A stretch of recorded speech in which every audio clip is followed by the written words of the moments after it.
Hey everyone, it's VM Campos, Magic Fan. Welcome to another streaming Saturday. I see you've got people there in the chat. Welcome Mark, welcome Stevie, welcome everyone that's lurking. Welcome to the Saturday stream. I had to set up my settings. I was just thinking about this. Remind me to come back to this in a moment. Set up my settings. Remind me of that phrase in just a moment. So YouTube and all of these things are changing their system all the time, and something was different on my YouTube and I had to go back into all the settings and reset them or something. But I think we're back there. So you've been here since 7:30. Sorry about that. You know, the time change and all of that. So if only they didn't change the time zone, because obviously what hubris of humanity to think that we can control nature with a time zone, with a time change, daylight savings time. What a lie. That's the fake news. So yeah, we're starting in just a bit. I think all my settings are correct. So I think we're ready to go. So set the settings. This was an idea that I had. This is an idea that I thought that I had earlier. Help me out everyone here. Set the settings. Optional options. You know, what more phrases are there like that? And then I started to think, and I started to go down the rabbit hole, but then I think it's in a different sort of path. Okay, so I often like saying optional options when I'm teaching my classes. I'm like, okay, let's go here and look at some of these optional options. And then I thought of this one, set my settings. What other phrases are there like that, if anyone can think of? Then I started to think of, I don't know, I don't want to color your mind already, but I thought of a catty cat, or a dogged dog, or a horse. You know what? I think that's a different sort of grammatical thing, but on the subject of setting the settings, or let's look at our optional options. You know, what is that? That's an adjective, noun. What sort of advanced grammar is that? Because I was just thinking about that earlier. So think about that a little bit in the chat there as I start the very first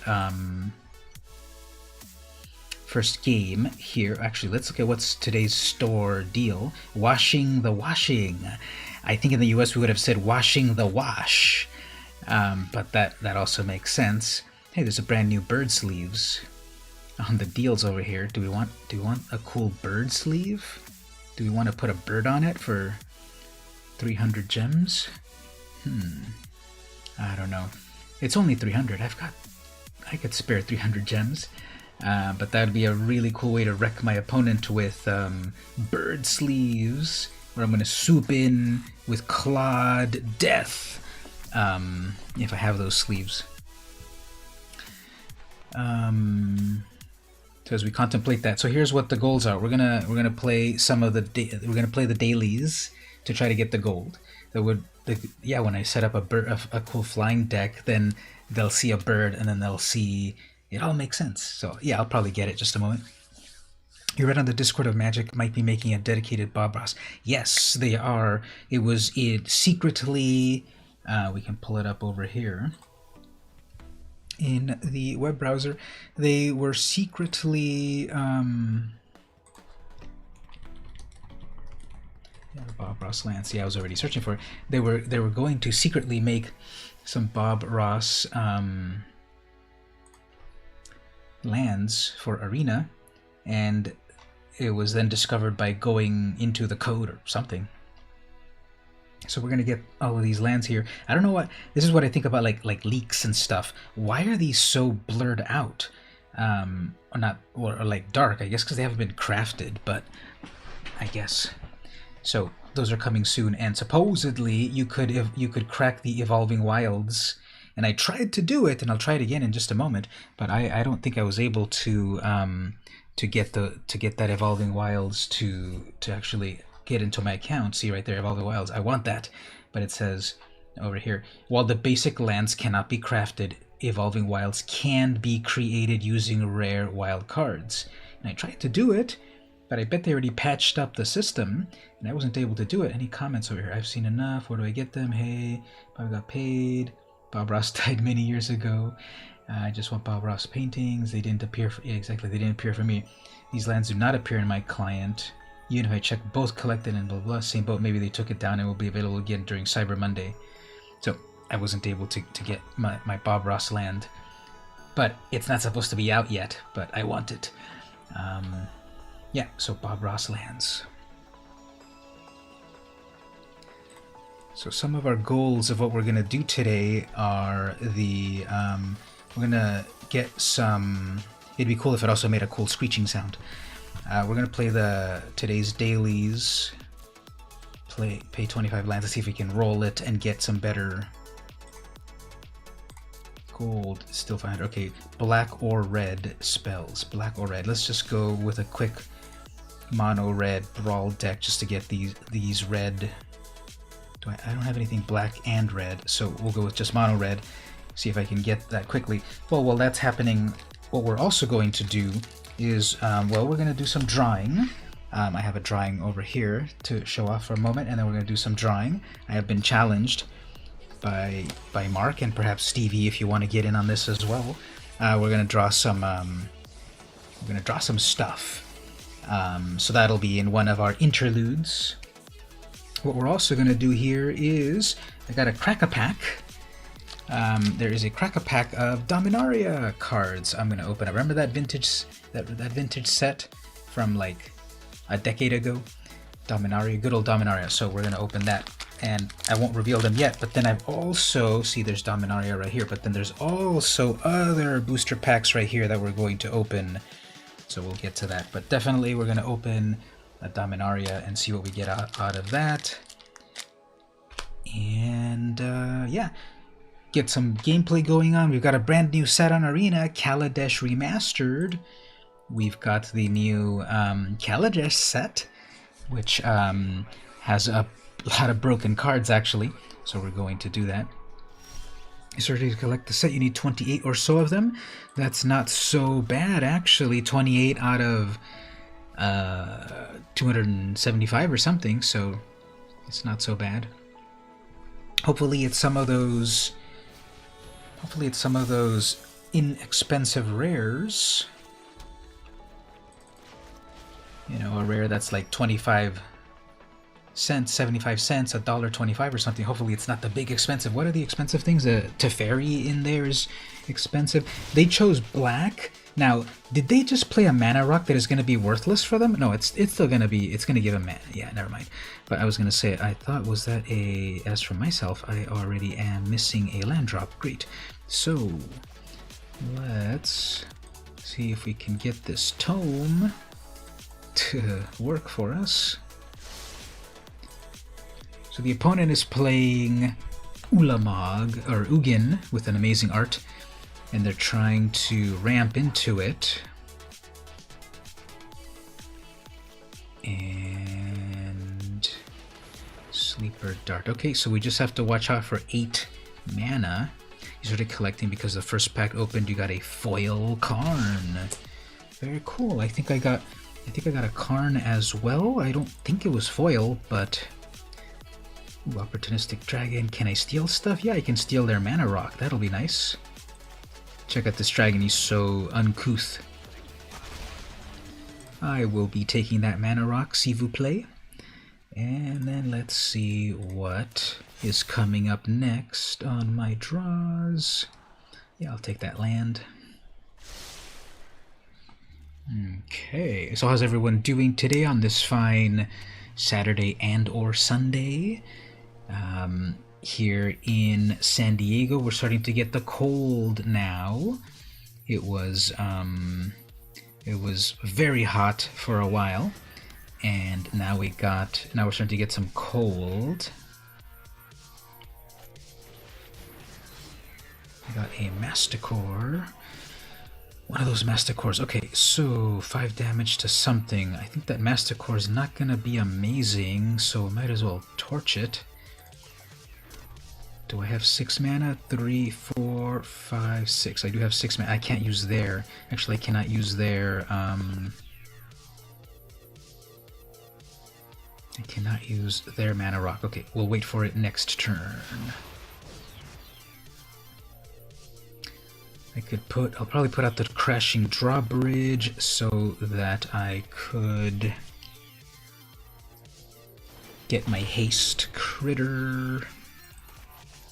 I actually have 4 artifacts. Actually, wait a minute, I have 4 artifacts, so well, I can't tap the bridge yet. Anyway, let's attack in the air, see if they block with that serpent. You're good, you made the most of the weather and got the lawn done before the stream.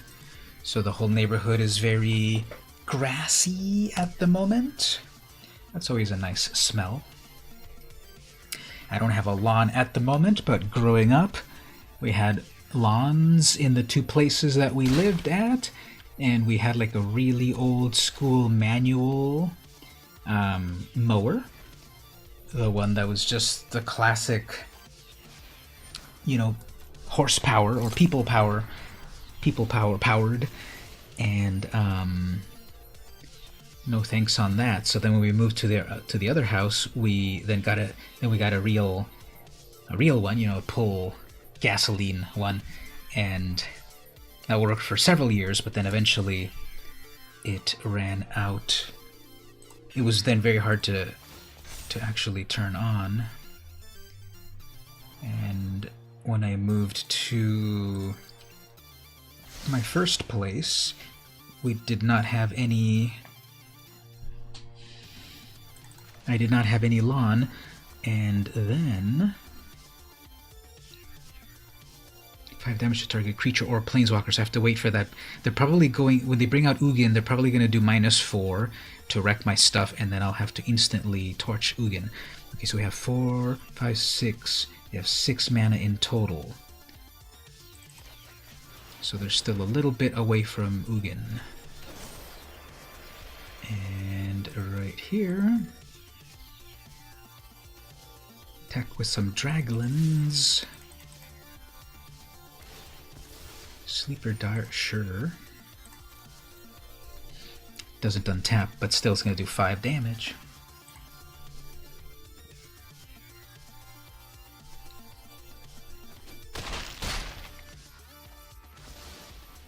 Alright, what does that relic do again whenever you cast an instant sorcery or wizard spell? Yeah, I don't think they properly crafted their deck. They had this relic banner, Heraldic Banner. It gives an extra mana rock, yes, but it doesn't give the bonus. And then they have a Relic Amulet, which only relies on instant sorceries or wizards. There's no colorless instants or sorceries or wizards. So how is that going to help them? As for myself, let's draw a card. Probably next turn they'll get to their 8th mana, which is fine, because again I've got an answer.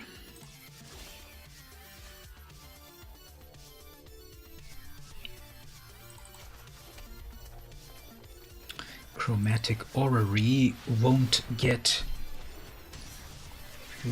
disappear, so we're gonna assume that next turn is Ugin, and then when they wipe the board, that'll be fine. Oops, not an Ugin yet, okay.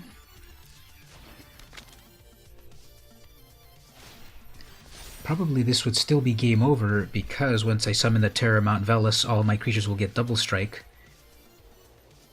And they're going to do some massive dragon damage. Target creature or planeswalker. Yeah, this is probably game over for them next turn. They were so close. Okay, so Terror, which is also going to get haste, so GG opponent. They're reading it and they're like, what does that do? It gives everything double strike and the opponent is never mind. I was about to summon my Ugin, but it's already game over, so the power of dragons compels you to quit. So there we go, we got 1 so far.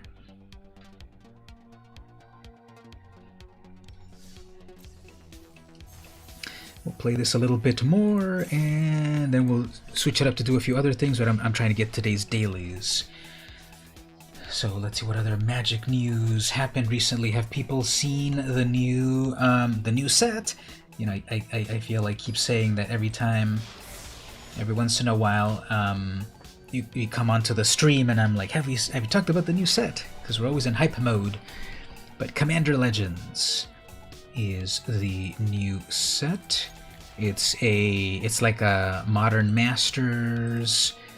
You know, it's a best of type of set focused on Commander with a bunch of new cards as well. There's already cards in there that look pretty amazing. There's some reprints. What are the reprints? I think we've got reprints like Mana Drain, Vampiric Tutor, cool stuff like that.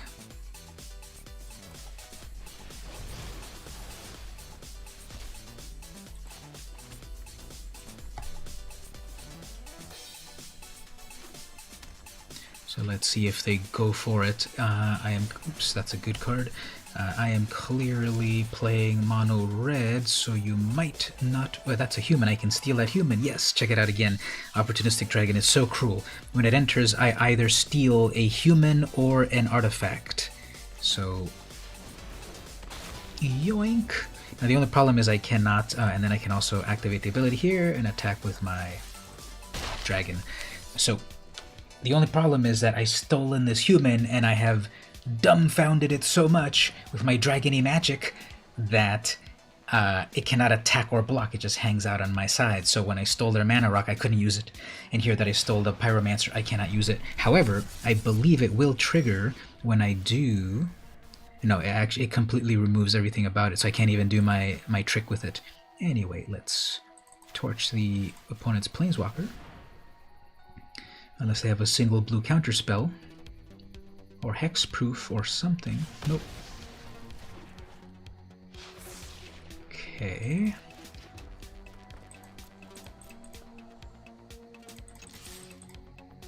I guess they do have the bounce back. Okay, so they're gonna get back their human.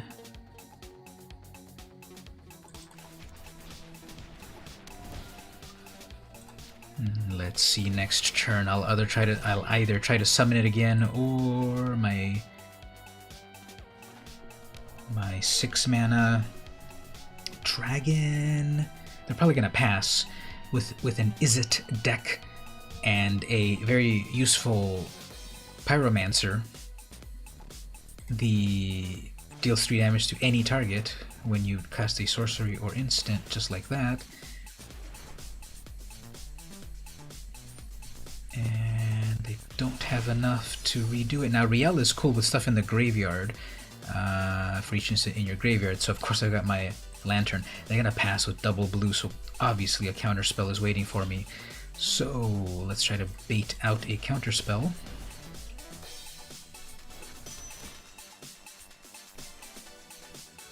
Let's bait out that mirror. Either way, whatever they... If they counter that, fine, that's a counterspell. If they play something and do 3 damage to it, that's the same thing.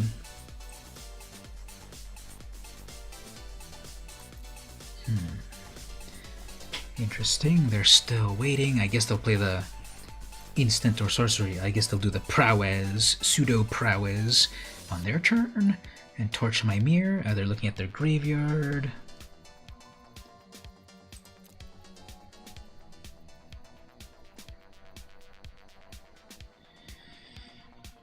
There's a new effect that I've noticed on things that have summon sickness. It's very subtle. Do you all see that in there? Not when I zoom into it, but do you see it? There's like it almost looks like the miracle effect on that mirror because it has summon sickness. Actually, I could have tapped it. Oh man, I could have tapped it with my crashing drawbridge and done that instantly there. Anyway, let's see here. 1, 2, 3, 4. Will probably counter. No, they still won't counter it. Interesting. Okay, they're going to hexproof it there. That's fine. Fine, they have one more, possibly one more thing. Anyway, I can still attack with all of this.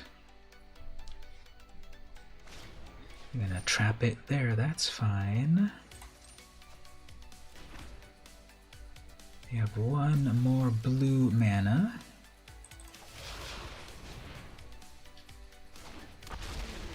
And just for fun, I'll attack with my 0/3 dragon.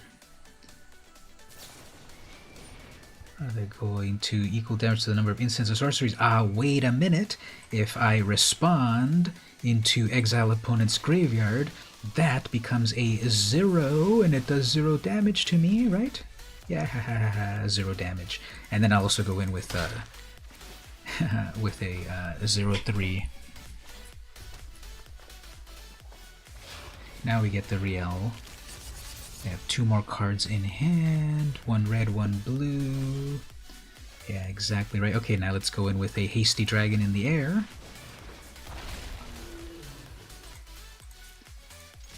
Guess we don't need that mirror to attack.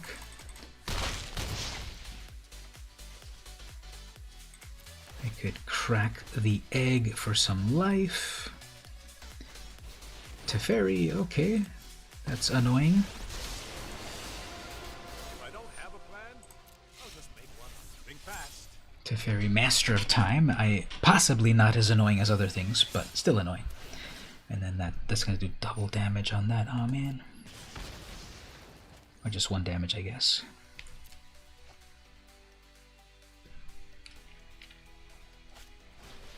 And then 1 more creature on the ground. And then a pass. Okay, so I don't want to eat that actually, because what I want to do, I could do 2 damage to any target. 2, 3, 4, 5, 6. If I cast that with Kicker, I'll have plenty of artifacts. Yeah, they're gonna phase out my Gadrak, maybe. Are they gonna be greedy and draw a card, or are they gonna phase out my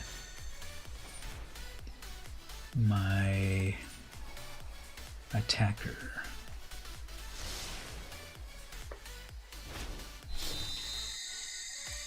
Okay.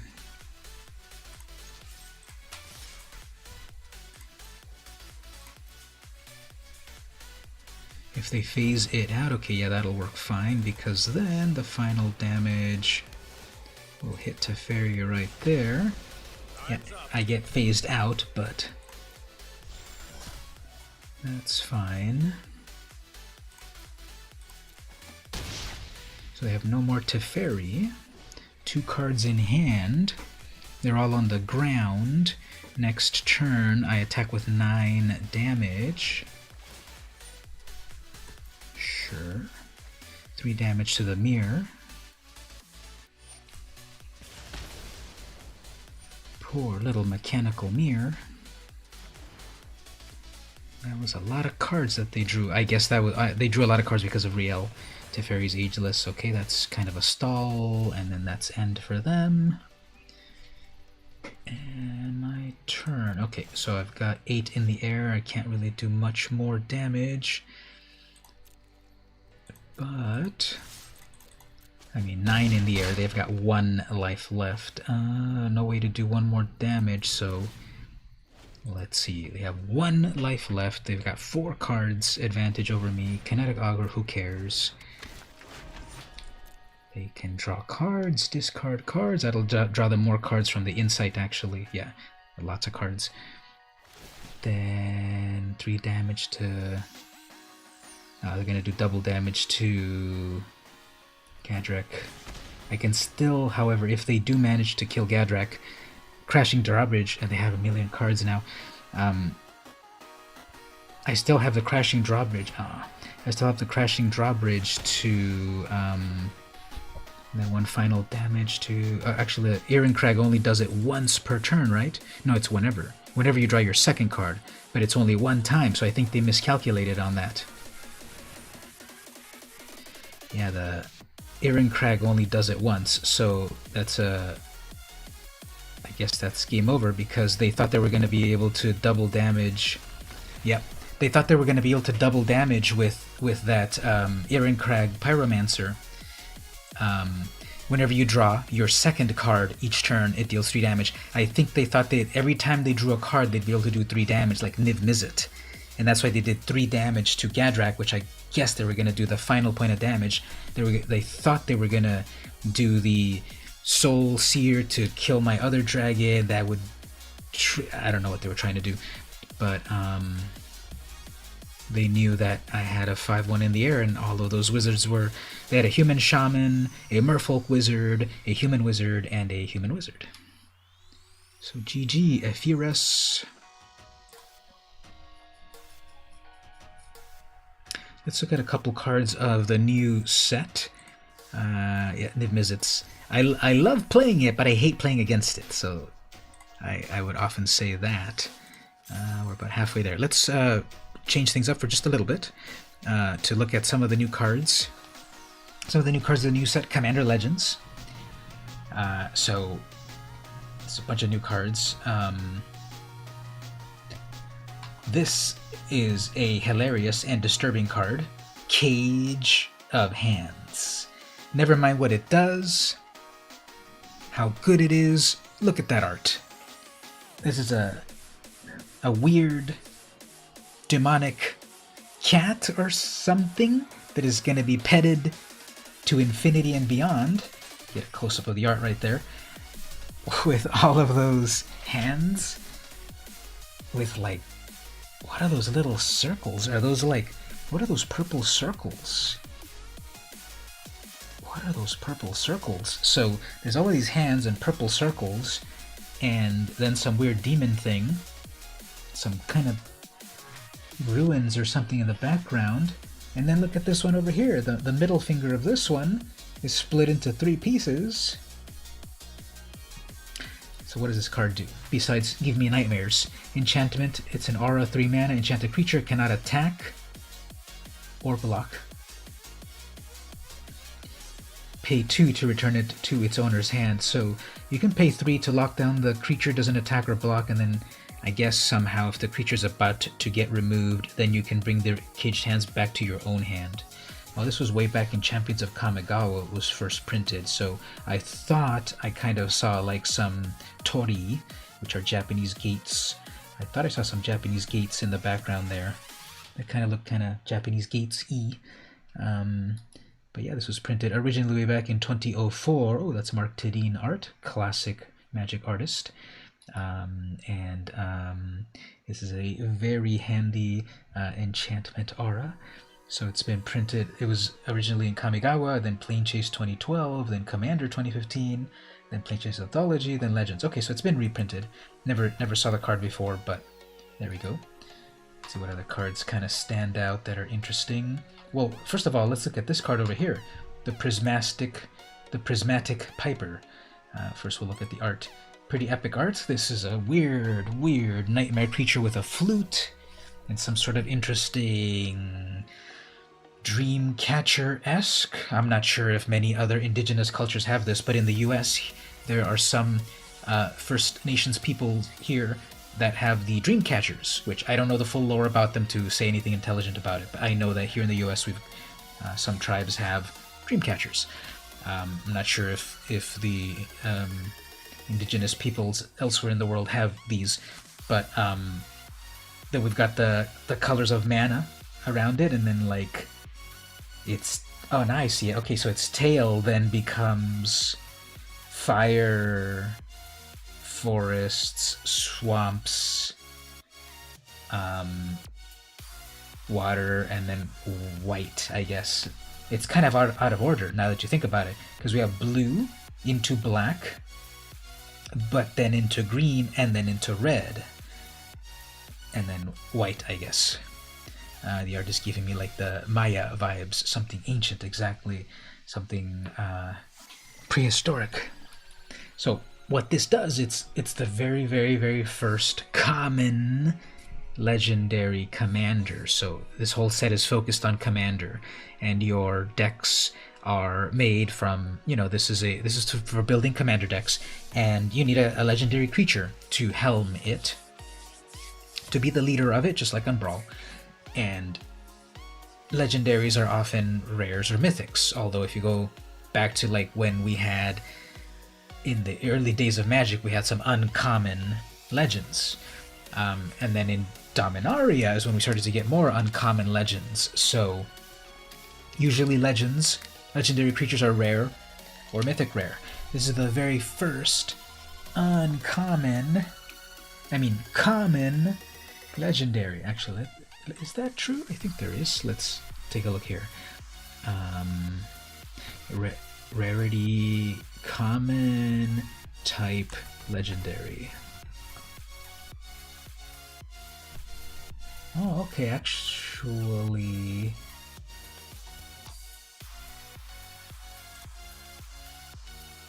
well, they've got... How do you show this? All prints. It's showing versions of these that don't actually count, like Torsten van Ursus, which was originally uncommon back in Legends. So I'm not counting those. But yes, Chandler and Joven from Homelands were common legends, were authentic common legends. Now I remember. But all of these other ones, these reprints of Legends cards, like Barktooth Warbeard, that was originally uncommon, epic art. So,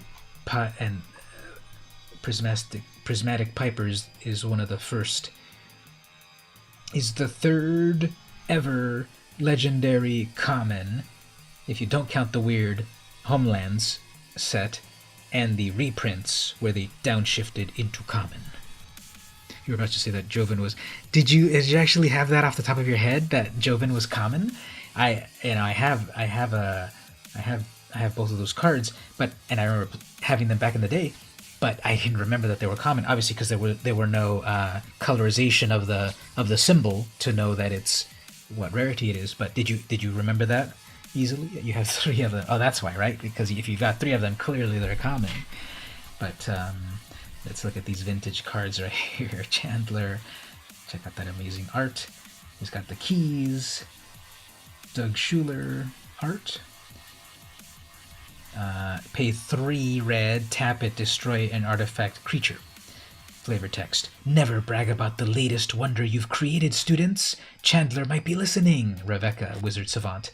And then Rebecca does have her own art over here. She's sort of like the why. She is the art like, why, dragon? Why do you do this to me? And then we've got Joven. I always liked Joven better. I liked his art better. He was like this heavy metal kind of guy. And if you look carefully at the art back there, Snarg's House of Jin. Never really noticed that until years later when I saw like a blown up image of it. This guy's totally from the band Deathclock, right? So triple red, tap, destroy target non-creature artifacts. So if you've got both Joven and Chandler, your opponent's artifacts are quaking in their boots. Joven, you're almost as good a thief as I, but Aaron hates you even more. And then, of course, we do have Aaron the Relentless in the set as well. Right there, this guy's epic. He's got haste, he's a 5/2, triple red, regenerate, Aaron the Relentless. Aaron would be much less of a hassle if only he were mortal. And that was Rayhan. I don't believe there's a Rayhan card, actually. Rayhan. Oh, there is a Rayhan, but not printed until years later. Oh, interesting. So there was no Rayhan in Homelands, but then they printed a Rayhan in Commander 2016. No flavor text. Let's see, does Rayhan apply here? Golgari Rayhan, Last of the Abzan. Wait a minute, Last of the Abzan. There was no Abzan tribe in Homelands. Rayhan, Samite Alchemist. And this is Rayhan, Last of the Abzan, Fail, Wizards of the Coast. What are you doing? Your flavor text clearly said they were a Samite Alchemist, not a Last of the Abzan. Well, I guess I could count. Human Wizard. Rayhan enters the battlefield with 3+1s. Whenever a creature you control dies, or is put into the command zone, whenever a creature you control dies or is put into the command zone, if it had 1 or more +1s, you may put that many +1s on target creature. Okay, so basically, if Rayhan dies, you can move her counters to another creature. If another creature had counters and it dies, you can move those counters to another creature. And it has partner.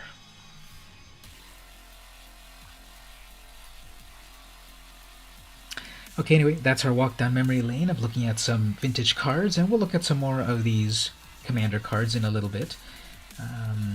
Let's get back to a little bit more gameplay. We'll look at some other good cards there, and we'll do some drawing in a bit, and then also some cracker packs.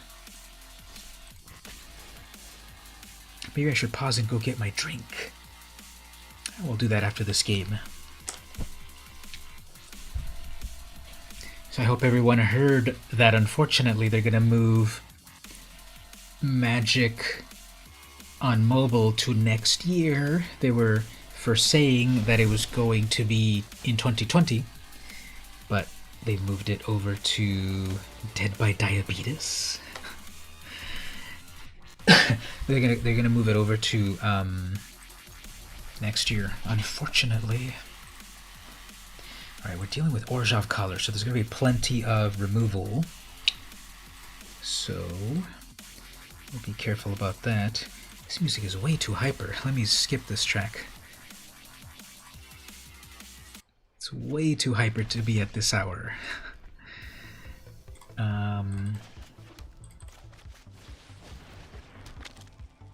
Yeah, you were looking forward. Yeah, we'll be able to do it, of course. It's just that it'll come out a little bit later than we would want. Yeah, just have to wait some more. Griffin Erroree.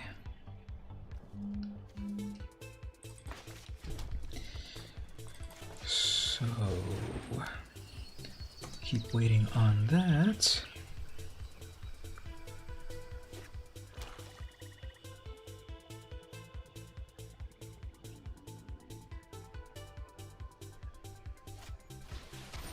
Core Celebrant. Do not want.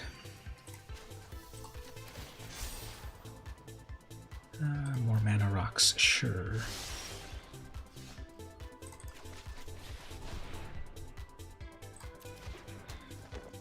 Anyway, that's a 1/4. Whoops. I thought it was a little weaker than that.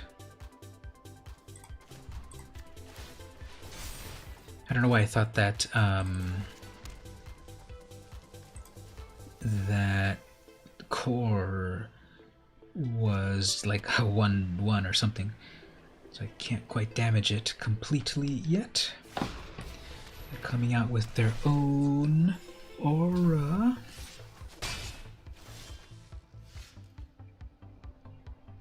Guess what I could do is bring this out here, torch this here, gain a treasure off of that. I'm ready to attack. They'll probably have their removal spell on my turn, but then that'll prevent them from casting their commander. My commander's cheaper, so I'll be able to cast it again. Nothing in the graveyard to get rid of yet. Got a treasure. So, you've ordered a PS5, however you have to wait until January. There's such a backlog in the country for mailing, for importing, and so forth. There's a big backlog of importations.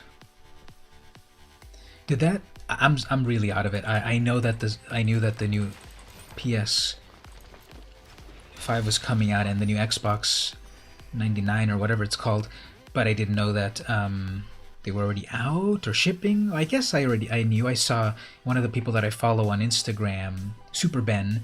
He's pretty cool. He showed off his. The box was huge. It was like as big as his whole body almost. Because they're making fun of how huge the new consoles are, right? Opportunistic Dragon. Can I steal anything good? I can steal their drawbridge.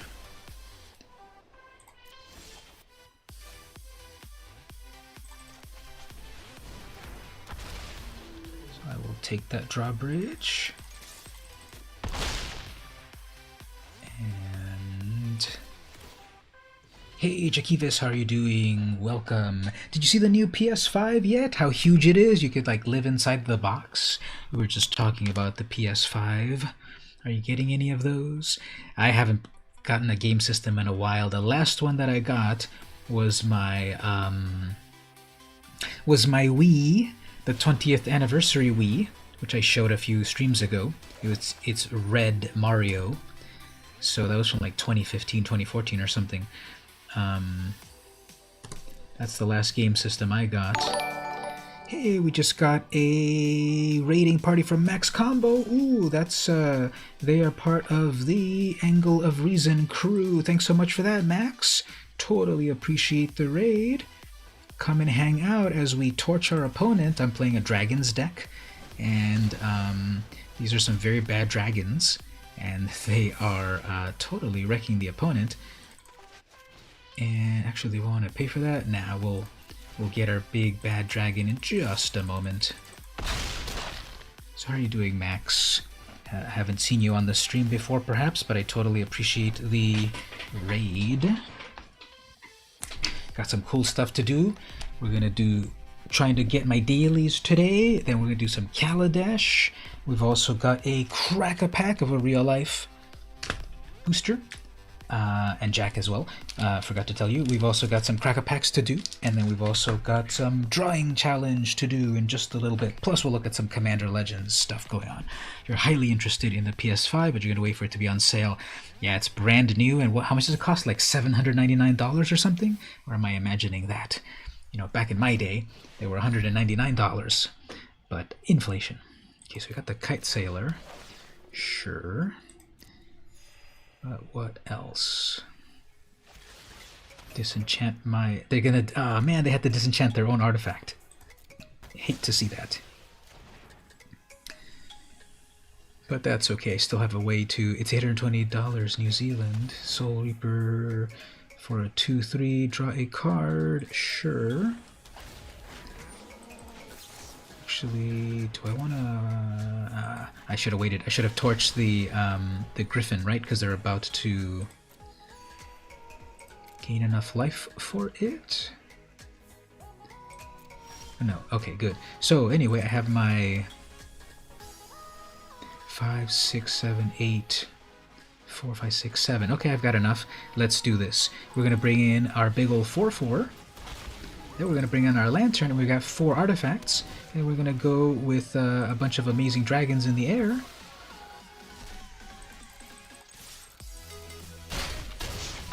And there we go. Dead by diabetes, more like dead by dragons. Got him. 699 US, 820 New Zealand. You just got the PS4 this year, so you're not kidding anyone right now. Yeah, your first console you're gonna buy is the Elder Scrolls games. Is that also an MMO? You know, I think of MMOs just as computer games, but I guess there's MMOs on consoles now. Like I said, I'm so out of it. I don't really play games like I used to. Back in the day, I had original Nintendo, Super Nintendo, Nintendo 64, GameCube, Wii, original Game Boy Advance. Obviously a Nintendo fanboy. But after the Wii was the last one, and I wanted to get the Wii U just to have the collection of the Wii consoles. So I never got the Wii U. I guess you still can. I want it obviously still new in box. And I remember when there was the article that was like, the final Wii U's have been produced this week, which is already like 2 years ago or whatever, or more. So I should probably try that. Hey, Ashley, how are you doing? Welcome. Just in time to talk about Nintendo talk. Did you ever grow up playing consoles? Were you into Nintendo, or were you into Sega, or Dreamcast, or PlayStation? What was your console of choice back in the day? Doing good, yes. So we just won one here. Let's possibly switch things up a little bit. How close are we? Well, we're so close to the lands. Let's play one more game. Let's see if we can get the final 4 that we can get for the dailies. Then we'll switch it up to a couple of other things. So if you're welcome, if you're just joining, welcome. We've got a few things to do. We've got a crack-a-pack to do right here of in real-life cards. We've also got some drawing to do. We're going to do a drawing challenge, myself and Mark, and if anyone wants to join as well. Jack, do you have a pen, paper, and pencil? Or Ashley? Or Max? Or Stevie? Or anyone lurking? Anyone want to do a drawing challenge? We'll do that. We'll also look at some Commander Legends cards, and we'll also do some Kaladesh draft. You had none of those things. You barely had television. Oh, so you were one of the families that was all about books and like good stuff, not rotting our brains with television or video games. Did you at least ever get a chance to go to like maybe any arcades and play and drop a bunch of quarters on arcade machines? Raging Goblin. I love the art on this one. Check out this cute little goblin. 1/1/1 with haste. Oops, they've got a Croxa, so what are we gonna drop? I guess the Chromatic Orrery. They got their big brain play. Croxa turn 2. Let's see if they can further get that working. I can bring out my Terror of the Peaks already. That'll be amazing. And hopefully it will serve. How they're going to do it? They're doing the shock and awe approach. So hopefully it paused for 1 black.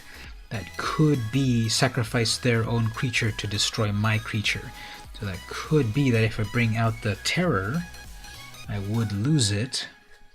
I'll probably lose it. So what do we want to do here? What I want to do is bring out the Terror so that next turn I can bring out my Gadrek and so forth and do amazing stuff. But I fear that probably they'll have some removal and they won't get to live. If I cast the Gadrek, I can recast it. So you grew up in nowhere, Maryland. The closest mall was an hour away. Lots of book time, lots of nature time. Yeah, that's even better, I would say.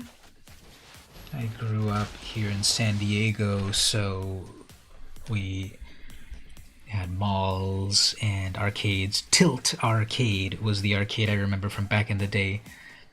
It was so amazing. And there's another one. What was another one? It was called the Silver Q? The Silver Q Arcade or Silver Ball? No, Silver Q Arcade. Man, see, I knew it. I knew they were going to have something on that. So, I guess we'll do it this way.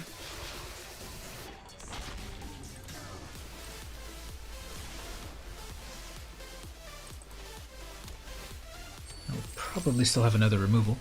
Mark, got your package in the mail. The pattern safely made it across the ocean. Oh, very nice. So we had talked about doing a cool pattern, and that was a while ago, right? And so I'm glad that made it its way across the ocean.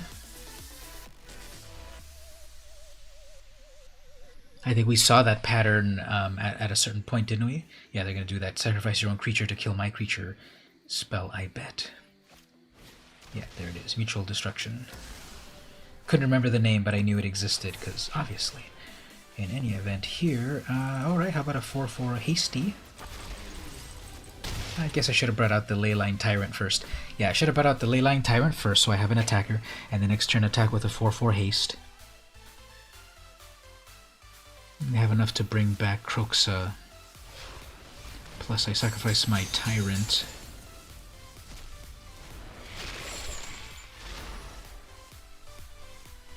Double black left, and that's a final Feed the Swarm. Okay, well they had all the removal. And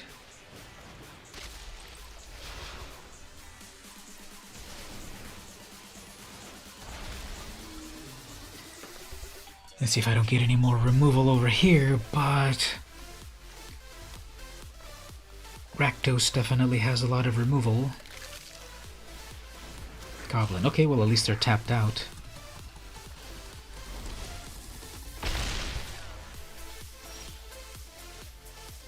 That is only 3 damage.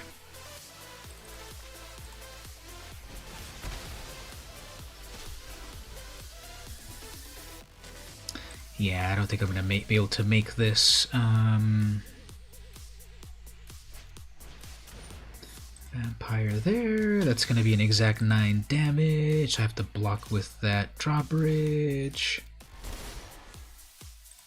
Unless I get something that does 6 damage, I'm not going to make it here.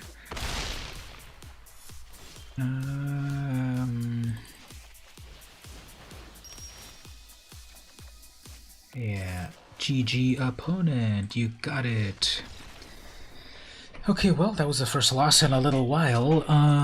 They had a lot of removal, so good job, opponent. Maybe once your new job calms down, you'll find time to revive your sewing hobbies. You'll have to design one or of your husband's Viking tunics. Sounds really cool.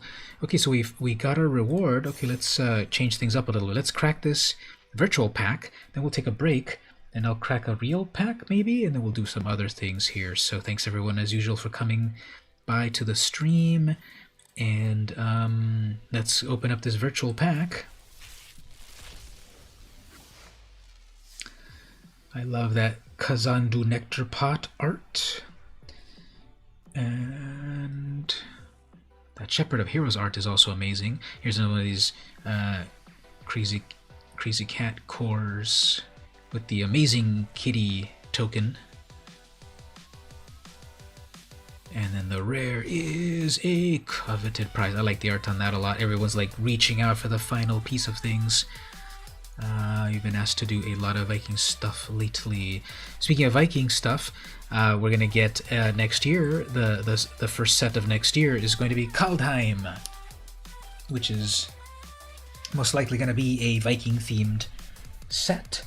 And with a lot of ice, and maybe like a sort of like reminiscent of Ice Age sort of thing. So let's take our first break. I'm going to take a quick little break, and after that we can decide. Think amongst yourselves. And if I was very professional, I'd put up a poll.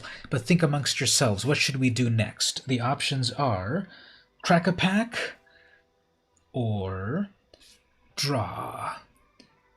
So let me take a break. I'll be right back, and then we'll decide what to do next. BRB.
And we are back. Welcome back, everyone. So, hey, Angle, thanks for visiting and coming to hang out. You're just in time for some fun stuff. We also had Max Combo on earlier here today with a raid. So, catching up on the text here, holding up, managed to craft. It's been holding up great in historic ranked. Very cool. So, yeah. Okay, so we just finished playing the dailies to get our today's reward. We have a real-life crack-a-pack to do right here, and or a drawing to do, so we can decide, everyone there in the chat, what do you want to do first? We're going to do both, of course, but what do you want to do first? Do we want to do a crack-a-pack first, or do we want to do a drawing challenge first? A few people challenged a drawing, so what do we want to do first? While we're deciding what to do, he needed to go to bed. Oh, okay. So if I also just wanted to show this off before we do the drawing challenge. So I did for yesterday, for the Friday the 13th, I did our good buddy Jason Voorhees coming to hang out yesterday. So there he is hanging out. So I know we've got Mark as one of the people that wants to do the drawing challenge. Stevie, did you say you wanted to do that, or anyone else?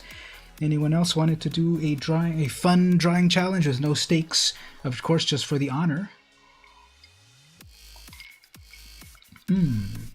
This stream is brought to you by Saint-Germain. All right, so let's switch over to... Did we decide, actually, everyone? Do we want to do a crack-a-pack? Or do we want to do a drawing challenge? Going once, going twice. What do people want to do? If no one can decide, I guess I'll use the random number generator to help us decide. And then we'll do that. And then, of course, we've got some Kaladesh to play. And then we've got... what else? We've got Kaladesh to play. We've got some Commander Legends cards to look at. We've got the Crack-a-Pack to do. We've got some drawing to do. So what does everyone want to do? Help guide me in it. You try to participate in the drawing to make everyone else look better. Great. We will take all comers to try to do the drawings.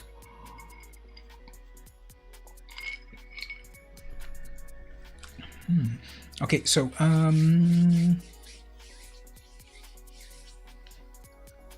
let's do the drawings then, if people want to do that. Okay, so switching over to my drawing cam. I think the angle is, I think it's gonna look Mark may be away. Now why does that not look as nice as it could look? Just one moment. Let me go over here to these settings, configure video, and where is my brightness control? Right over here. There we go. Now we can see stuff. Okay, so it's also going to be kind of angled in a little weird of a way, but we'll have the drawing right there. I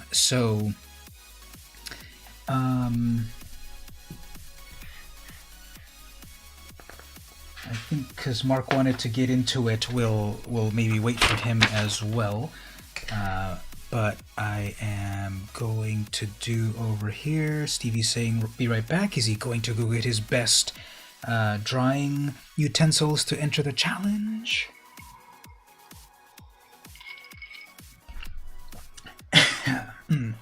So what we're gonna do is we're gonna use Agretsuko as our drawing challenge, to draw our own version of it, and whoever draws the best version is the winner of the universe. So this is from the cover of Agretsuko number 1, so I'm sure it would be pretty easy. Let's switch over here actually for a moment. If for people to go over to, to go over here, Agretsuko number 1. I don't think there's the cover out yet. Agretsuko number 1 cover. So there's a few different covers. You want the plain old cover that I have right here, which is right here. So do we have a big version of it? So this is what we could do for like the fun drawing. These are all tiny. guess that's bigger. Okay, I'll put it like this. So if you want to try this out, I'm going to put it there in the chat right there. That is an example. Where's my chat box? This is an example of, so that we all have the same thing to draw. People can go right there to the to that link, and they can see that cover, just like the one that I have right here in real life. And then we can use that as a little diversion. When we'll get back to magic, of course, but we can use that. Does that sound good for people? Does that sound good as our drawing challenge? Kind of a simple-ish character. I have another one that we could do a little bit later, but it's a fun cartoony character with a big old cute face. So has anyone seen this show? It's a Netflix show, and I don't really know too much about the character except that she's like kind of mild-mannered. She's right there as well. She works in an office. Why don't I go over here? She works in an office, and everyone is like overbearing and annoying, but in her heart of hearts, she is like a totally death metal, heavy metal karaoke singer. So when she's at the office, she's like, nice and cute and relaxed and such, while her employees go berserk. But then you get her on the karaoke floor, and she is Agretsuko. So that's what we're gonna draw right there. And we've got the Crack-a-Pack, and then we've also got the Kaladesh. The Kaladesh draft. So I'm going to move slightly over here away from the microphone. I think you can still hear me okay. And set myself up over here, and I'll try to also see at the same time on the stream, and I'll try to not knock over my drink, so I'll probably put it over here. Set myself over here. Have my drawing utensils. And start the drawing. So we'll do this drawing challenge for a little bit, and then back. Oh, you're back. Okay, cool. Did you go get yourself a cool drawing utensils? We have chosen to, let me go back over here. We have chosen to use, I put it in the chat right there. We're gonna draw Agretsuko right there. As much as you want of it, not the whole thing, maybe just the face or whatever. So that's what we're gonna draw right there. In her heavy metal karaoke mode. That's what we're going to draw right there. So the link is there in the chat if people want to follow the link to use as their own sample. Because I'm switching over to my camera right there, and I've got it right there, and I'll start drawing. So she's got a round head, but kind of like squashed a little bit. Pretty symmetrical type of face. She's got these cool angry eyes like that, with some cute round shapes over here with some fur. So I'm going to draw the sketch of it first, and then the inks. So we have these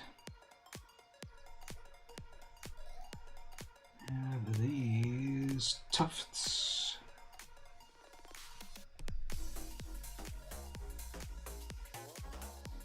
You're back dealing with the baby. So we're dry. You'll make a start. Going to attempt a Buster Bunny. Well, here's what we're doing, Mark.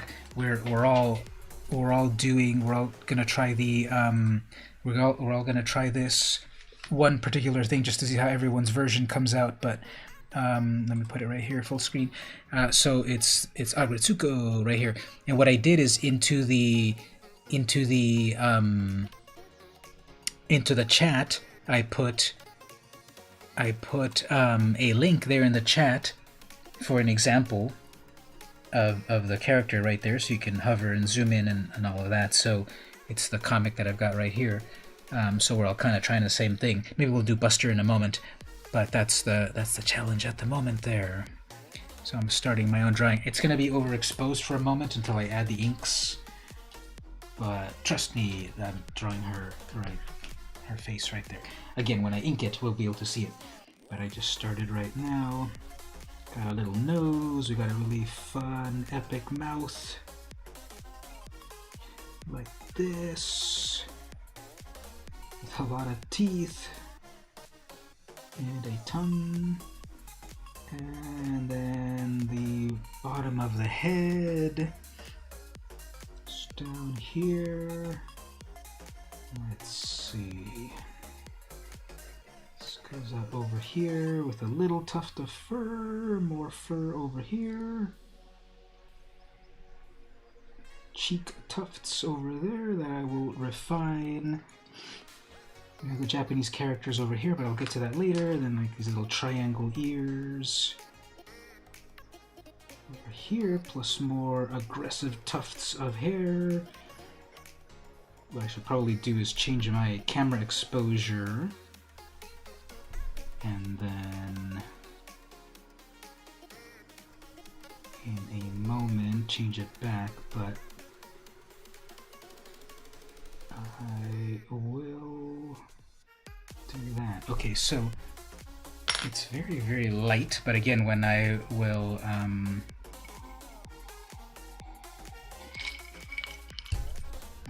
ink it, you'll see the details. So let me start with that.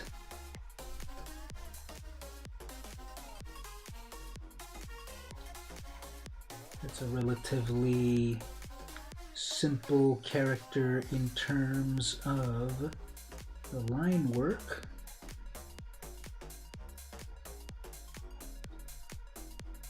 So looking at other people's work is definitely a way to get practice in drawing. So I think I'll go over it maybe in 2 different pens. Start with one like this first. And so I believe she's like a raccoon, a tanuki type of character. Like I said, I haven't seen the show. It's on Netflix, and I believe it is a Sanrio character. So that would be like Hello Kitty.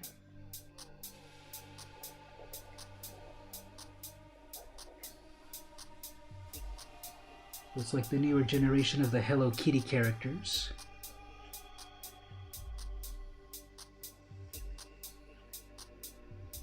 And it's all about her being a nice character until it's time that we are ready to rock at karaoke.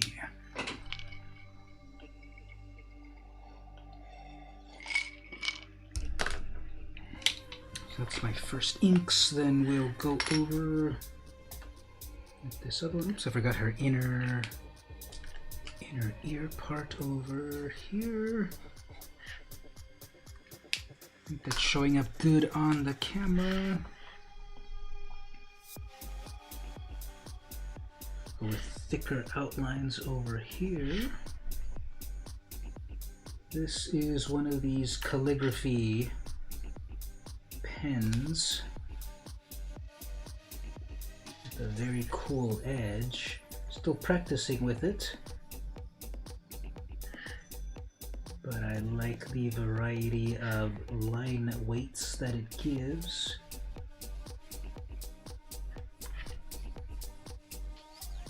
So I'm doing here the technique of the outlines are thicker than the inside lines, just for an interesting variety of line work.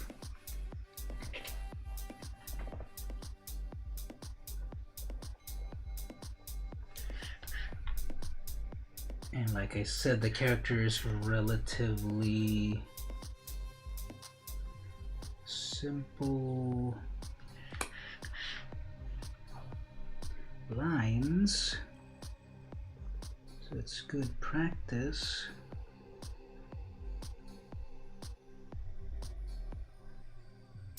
This mouth is hilarious. I think maybe also the main part here, this fur pattern.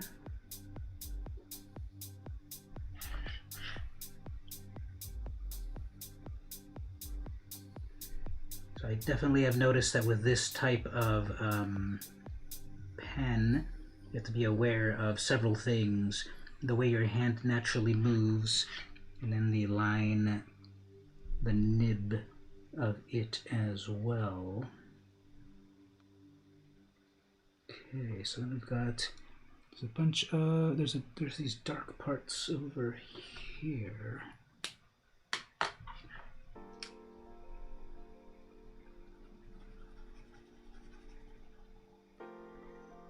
So I'm just gonna keep it black and white, although there are some interesting variety of colors in the character.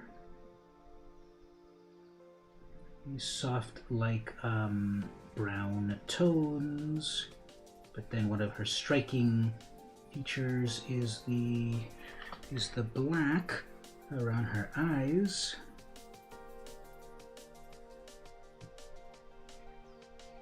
This is like a great pattern because it helps shape her eyes. It also gives that aggressive expression when she's rocking out.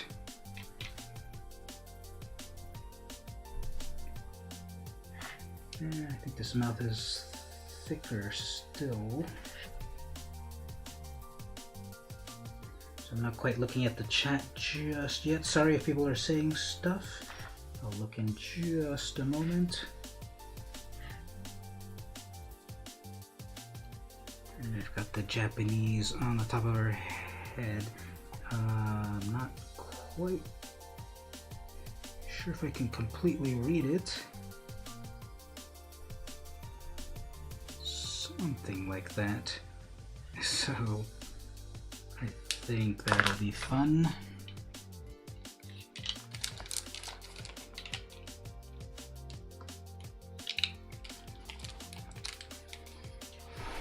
Alright, so switching back over here, that is my drawing right there. There's Argetsuko rocking out to the whatever heavy metal she is currently karaokeing at that point. So clearly right here, a perfect spitting image of the cover. Look at that, I got the perfect example of it. Again, it would look a little better with the colorization. With the various brown tones and so forth.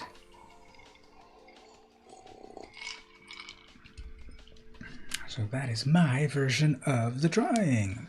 That is going to be my drawing of the day entry. If you didn't know, everyone, I am doing a drawing a day.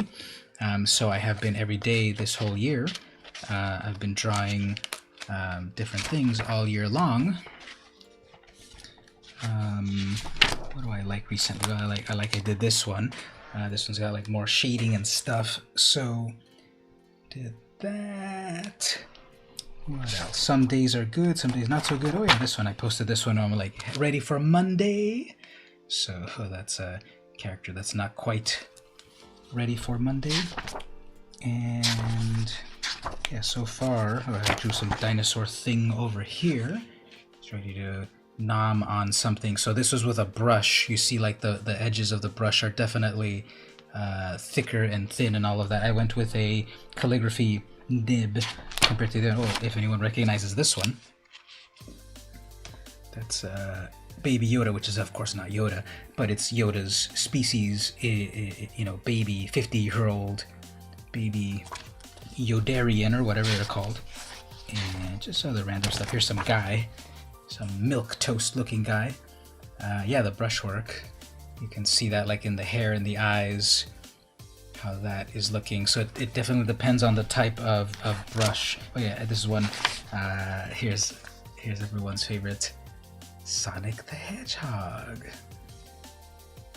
Yeah, Baby Yoda. And then so just drew this one right now to finish off with. So let me take a Let me take a quick photo of it. Like I said, I do this as my drawing of the day, and I need to upload today's drawing. So let me take a quick photo of that one. While that is going on, I will do a little bit of gameplay. It is a magic stream. It's just that we took a little diversion there. So before I play some real games, let me just play a quick game of Brawl here, so you all can have something to look at while I am uploading my drawing of the day.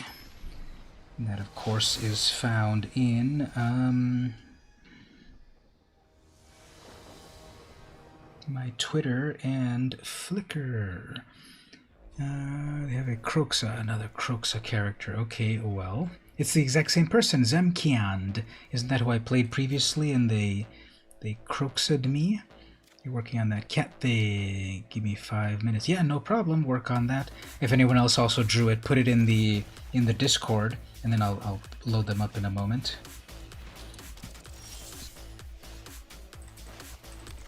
Okay, turn to Croxa, so I guess I'm gonna have to drop my Fiery Emancipation.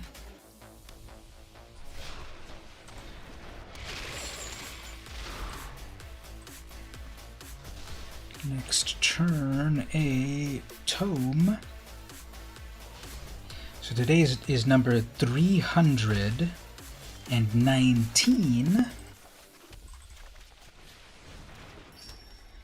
319. Today's day 319 of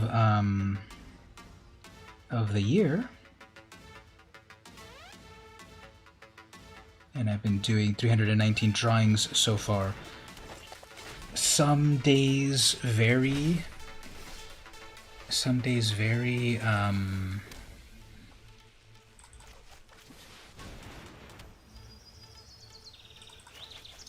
On task, and then other days maybe have to do 2 in one day just to catch up. Hey, happy Friday the 13th, happy 319th day. Hey, Team Teeks, how are you doing? It's a cool thing to do every day. I've been doing it so far, and we can review a few of them. I don't know if you saw it a moment ago. Here was today's drawing from the Netflix show Agretsuko. I'll show that one moment. And yeah, I shouldn't have played this opponent. I played them a moment ago, and they were pretty annoying. Yes, I'll show it just one moment. Now, what's going to happen here, unfortunately, is they're going to have all the removal just like they did last time, and then I'm going to die. But we'll see how that goes. But let me just finish uploading. I'm trying to do 2 things at once: to upload the drawing, because I'm doing a drawing a day challenge, and then I'm also trying to play Magic. It's like playing, 3 games of chess at once, right? We got a Rankle, which is not a big deal, actually. I can block that. And today's 11... What is today? 11:14. Upload. Post. Okay. So, if I attack, then they will attack with their Rankle, make them sacrifice something. I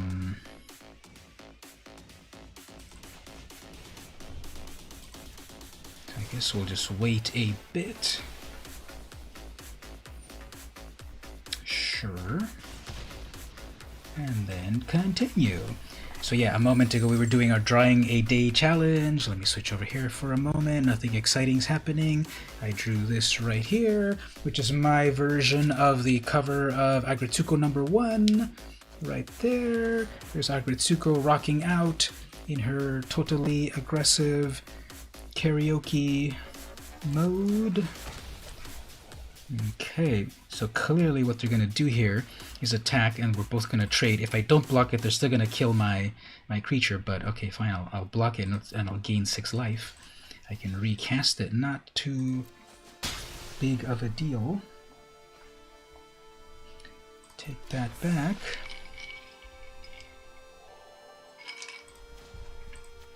Draw a card. So I heard someone is learning to play Magic with a cool Magic streamer.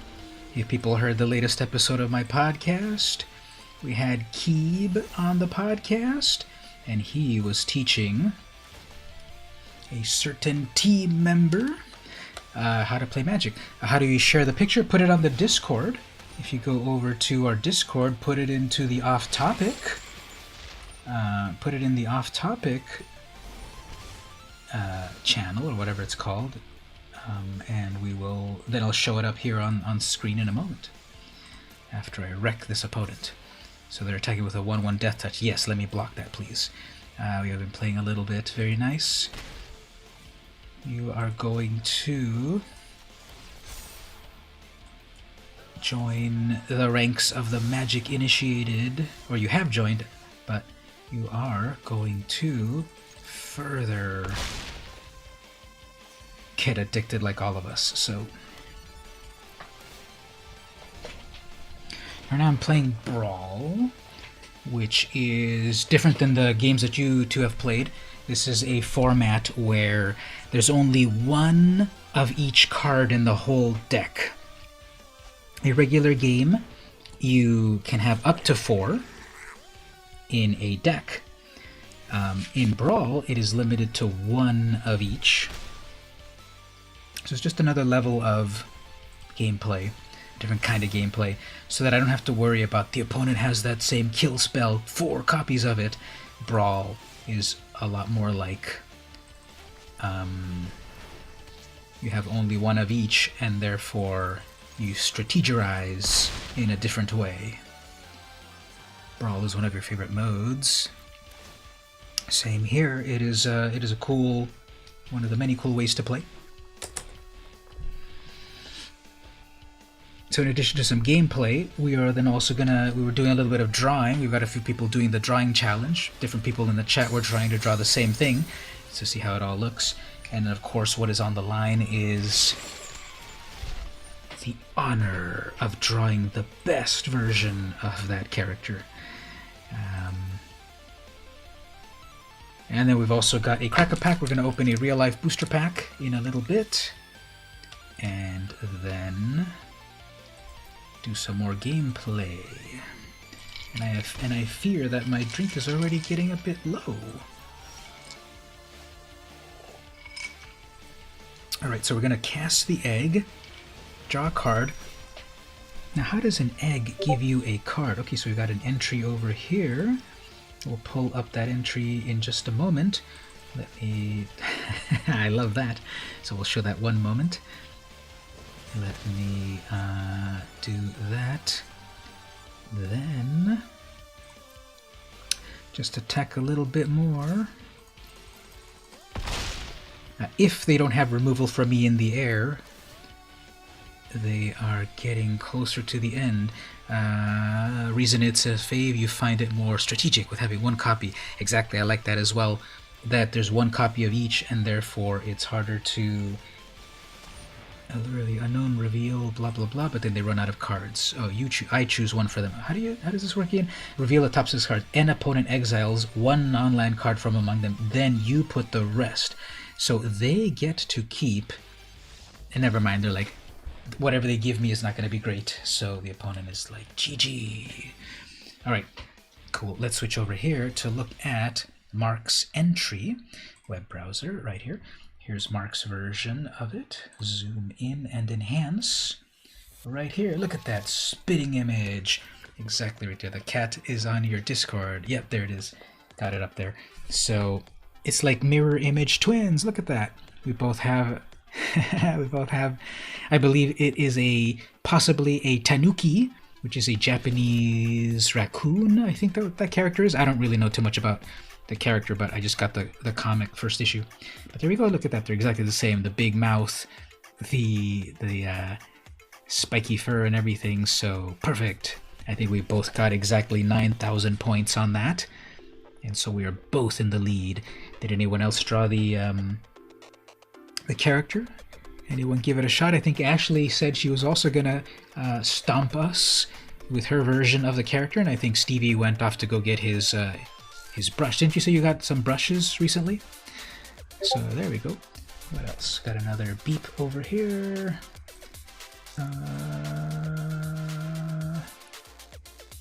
Got it over here, over here. Here we go. Look at that. Perfect. We got another one. You got 9. Yours is 9,001 because you even drew the hands and everything. So Look at that. You're a total ringer. You were saying in the chat like, "Oh, I'm gonna draw so you can make so you guys can look better."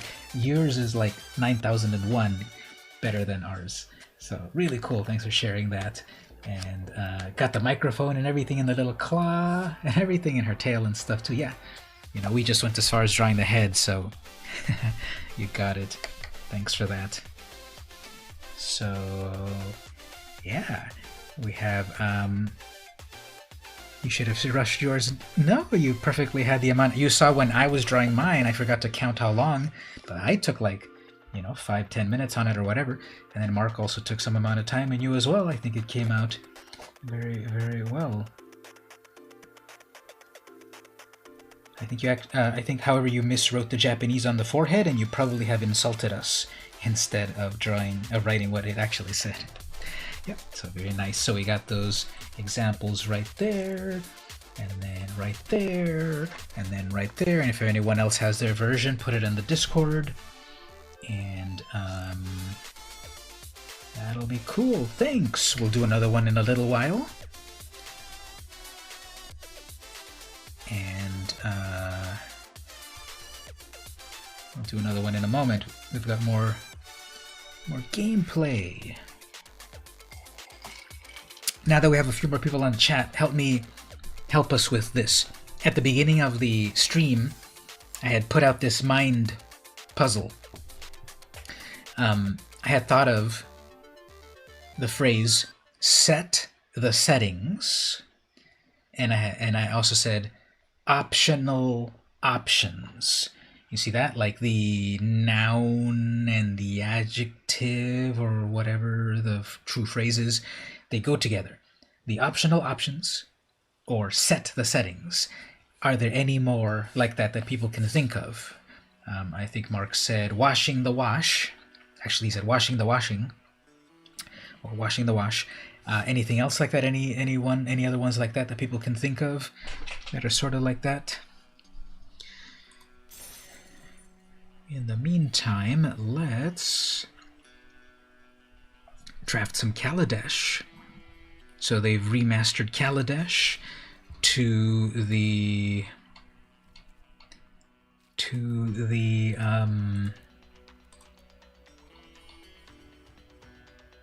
they remastered Kaladesh, brought back some of the best cards from that set, and we can play it again.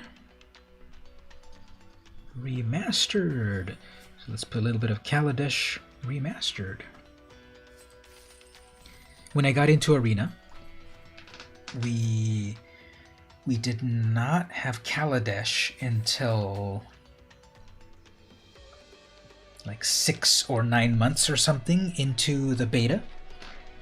I was playing in the beta, and they didn't have this set. And then when they added it, people were so happy to play it. And then Standard rotated, so then it's back.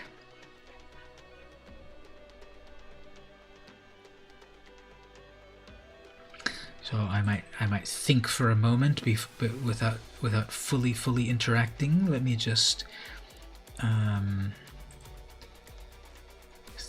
of look at these in general, and then we'll start to look at things. Okay, so I like this Essence Extraction. It deals 3 damage, gain 3 life. Aether Poisoner's cool. She's a 1/1 death touch and makes more little creatures. What else do I like? I'm leaning towards black as usual here. What is enters? If you control a creature with +1, on it creatures your opponents get -1 until end of turn. So if there's a counter, it makes other things. It destroys other things. Dawnfeather Eagle. It's a 3/3 flyer. So I think it's a +1. Welding Spark deals X damage, which relies on artifacts. Okay, I'll go with that Essence Extraction and see what else.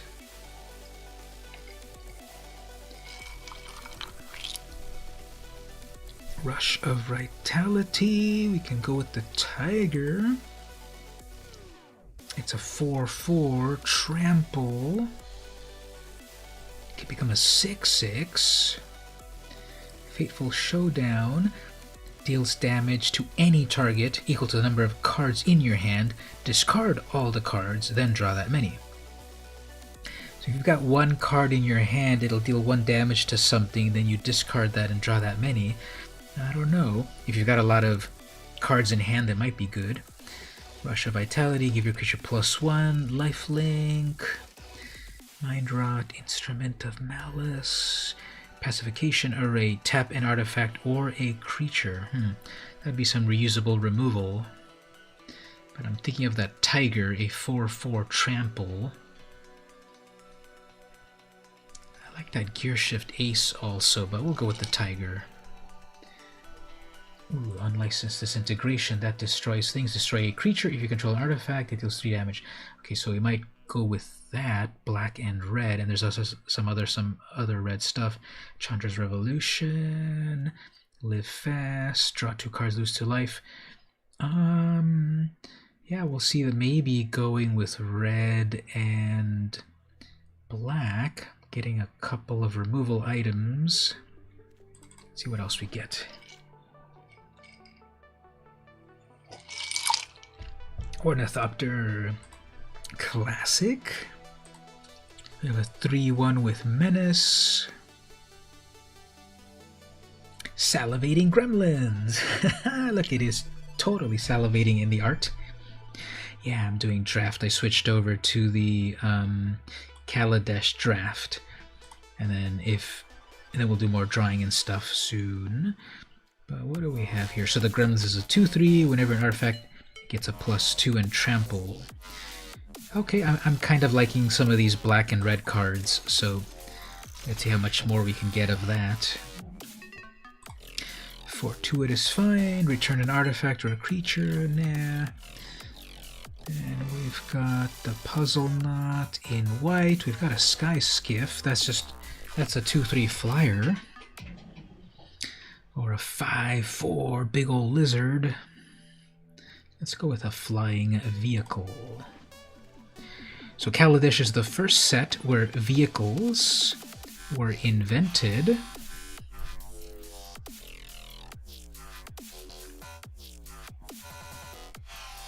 I think there had been like proto-vehicles, but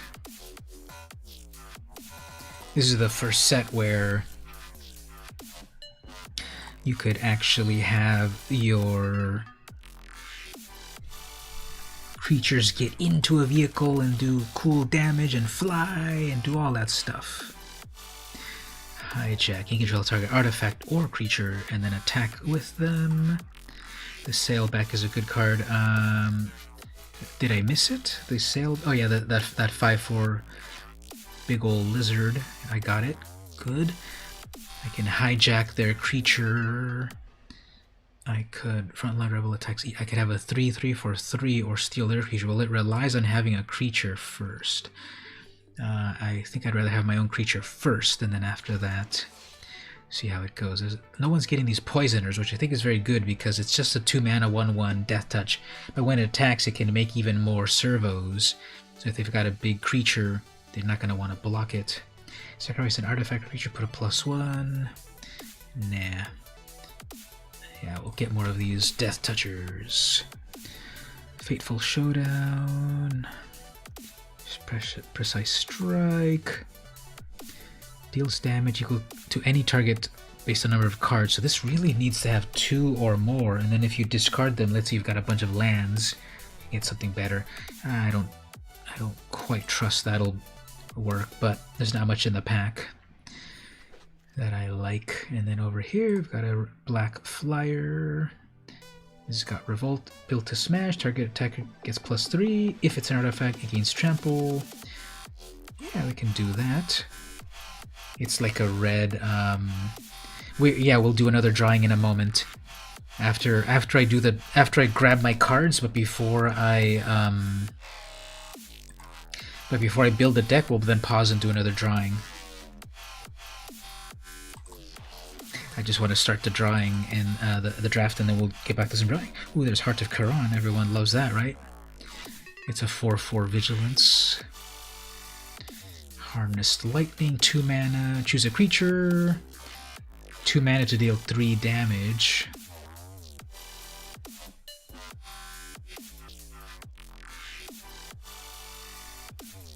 Yeah, I think a 4/4 flying vigilance creature is good. 4/4 flying vigilant vehicle.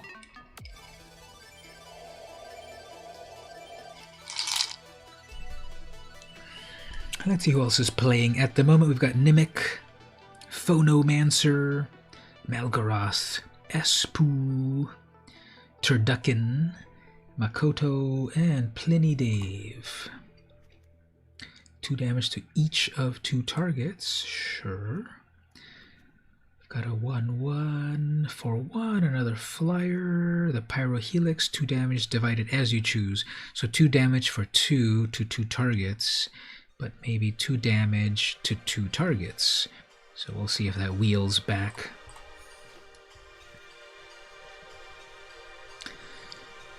Uh, 2/3 Menace. We got another Flying Skiff. 3/3 Menace, or a... I know people have been using that pretty well. I don't have a lot of artifacts to really make it work great, but maybe.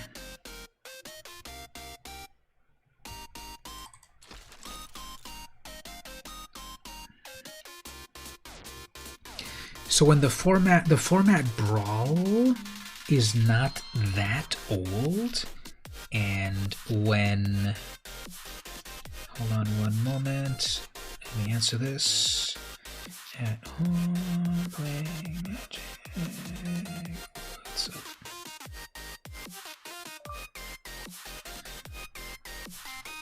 Hey Gabe, how are you doing? We're doing a draft with Kaladesh. The Kaladesh Remastered.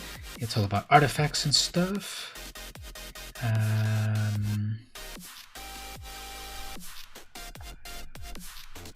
So I'm getting a text over here that I want to answer, but I've also got a draft that I cannot pause, so just one moment.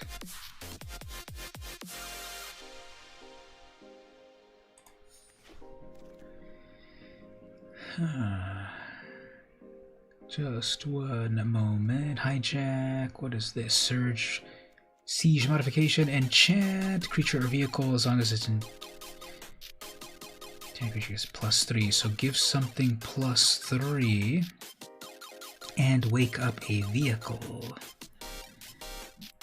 Prism draws a card. Hijack.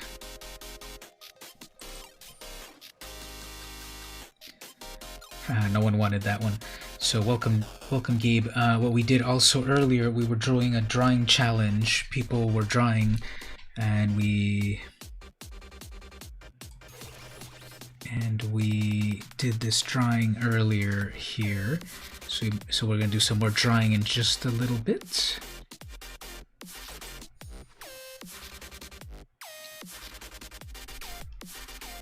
So how's everyone doing so far? People coming in at different times.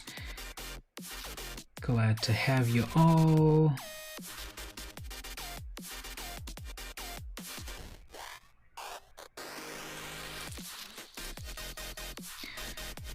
So I have to answer a text in just a moment. But I think I'll go with a flyer instead.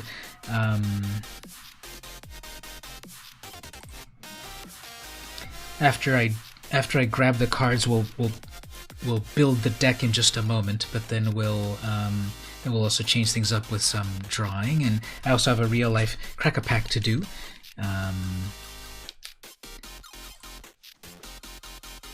We'll see how that goes. Guess some good artifacts are coming my way, so that's nice. Merchant Stock Hand, it needs blue mana. I don't have blue mana. Emberal Bruiser, it's a 3/1. It enters tapped. It has Menace as long as you control an artifact, so 3/1 Menace. Vengeful Rebel, 3/2 Revolt. When it enters, if a permanent, Okay, so if revolt happened, it gives a -3 to something. That's cool. Servo, when this enters or goes to the graveyard, create a servo. There's another poisoner. Guess I should be on the lookout for more artifact synergy things. Animation module, whenever one or more counters is put on a permanent, you may pay 1, create more colorless things.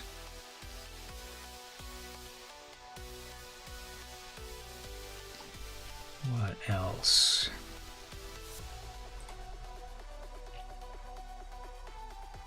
Quicksmith Genius is a 3D. When an artifact enters the battlefield, you may discard a card. I think I'm getting some good amount of artifacts, so I think an artifact-focused card should do good stuff.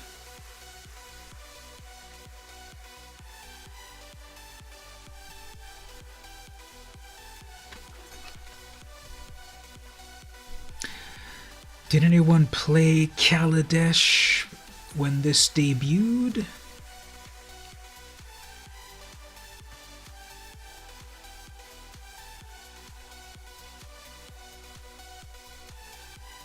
Demolition Stomper, that's a 10-7. 6 mana, 10-7, crew for 5. That's hilarious, a 10-7, but you also... The thing about these huge things is you then need to crew it with 5.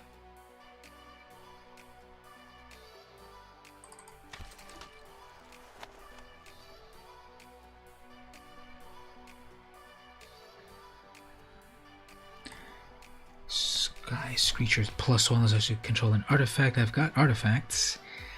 I could go with a 3/1 Menace or a Flyer. I think flying will be useful. Plus I've got a pretty good amount of artifacts. I am the Traffic Jam. Yeah, there's so many artifacts in this deck.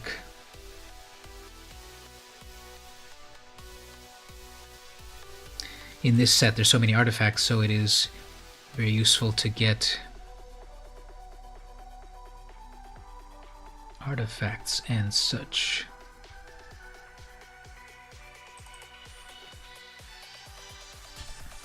Inventor's Apprentice. 6/6 Iron Tread Crusher. That art is pretty cool. Ruinous Gremlin. So this set was all about these little artifacts and stuff, but also Gremlin's Ornithopter's back with new art, of course. But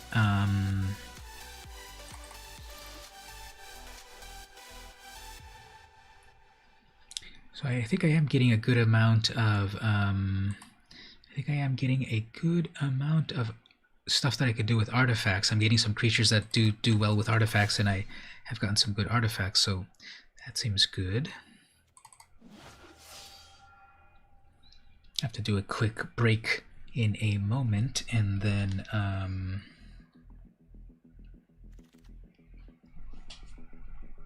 we'll continue.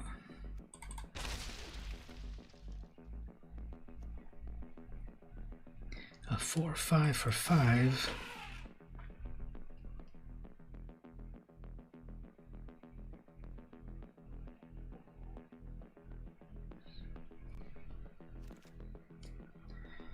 No one wants that fortuitous find. And then the final one, no one wanted that. Alright, so here are my pulls. I think I got a lot of cool things here. I need to take a quick break. I'm going to leave this up here on the screen here. It doesn't matter what plane, someone seems to invent an ornithop. Exactly, that was the phrasing that I saw somewhere. So here is my here's my cards here. I'm going to do a mute, and then I have to answer a question here, and then we'll do drawings and all of that. But I'm going to do a quick pause, check out my polls right here, and then we'll continue in just a bit.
Alright, so we'll finish crafting that in just a moment. Let's do the next drawing challenge.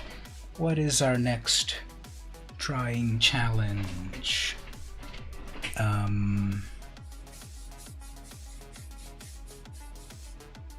I have over here a couple of possibilities. How about something different here? How about a really tough looking Kylo Ren? Have not played Kaladesh, looking to get more cards. What is the quickest way to get cards?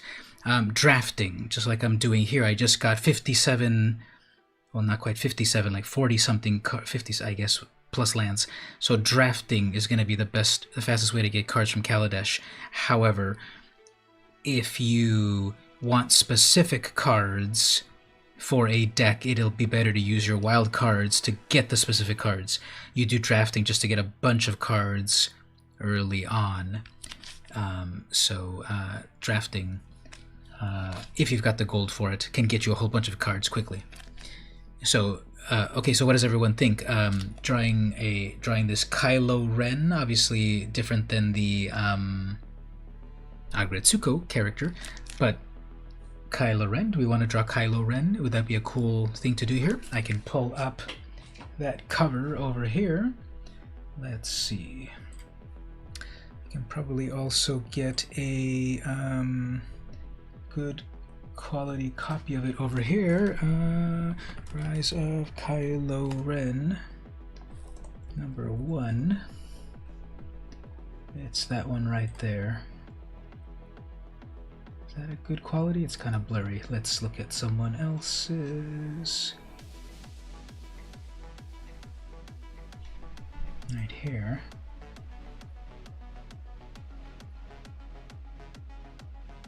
Yeah, that'll work. This is the slightly different, but that'll work. So if people want to do this, let me put that in there. If people want to do the next drawing challenge into the chat, I am putting the link to that particular cover.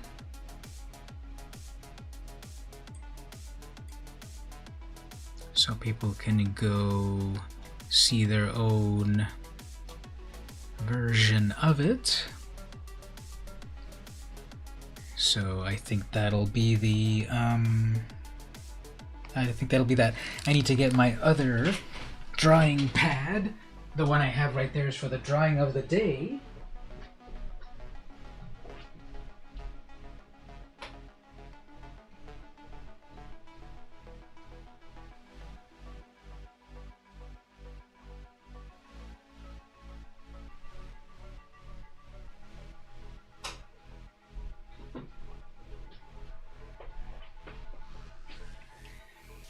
This other one is just for the regular drawing. So yeah, follow the link right there for that if anyone else wants to do that. So I get a new sheet, switch over to the drawing cam, and set myself up. Like I said last time, I'm moving slightly over to the right, and I'm a little further from the microphone. Hopefully I still sound okay, and I won't be able to see, I won't be able to see the chat as easily, but I think we'll be okay. And what happened to the music? Let's go to the next track. Over here.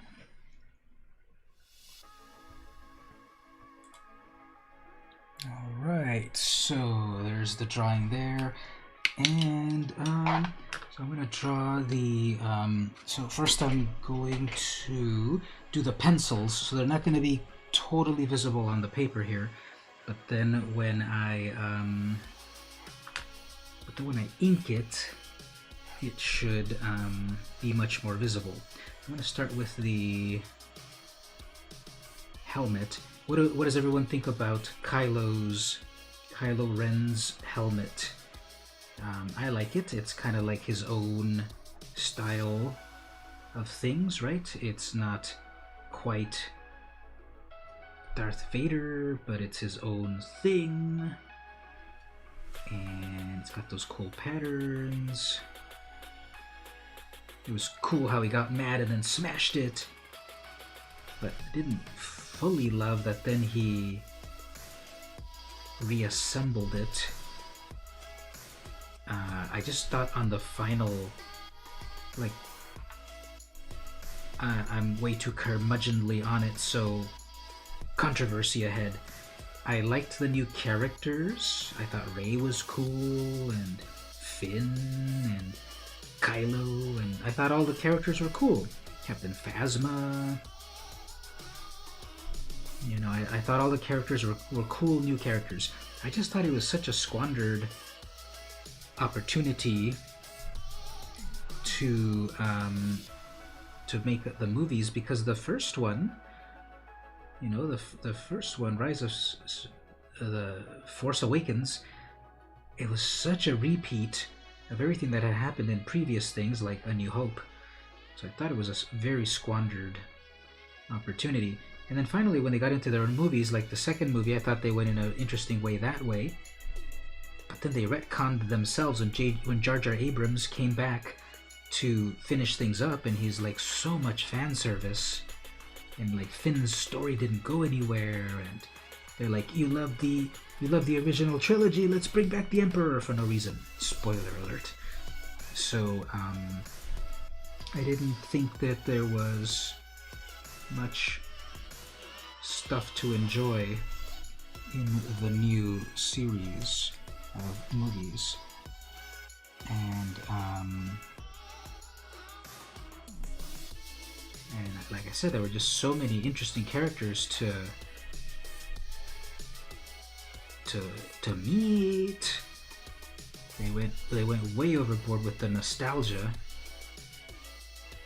in terms of, here's all your favorite hits. And obviously every movie has some nostalgia and callbacks and echoes and such. But I just felt that, like, here's everyone, and Lando too, and Chewbacca's dead, but not really. I thought that was when we thought Chewbacca died. I'm like, whoa, they did it. This is amazing. But then they took it back 10 seconds later. So I think that's coming together pretty well. This might be even one.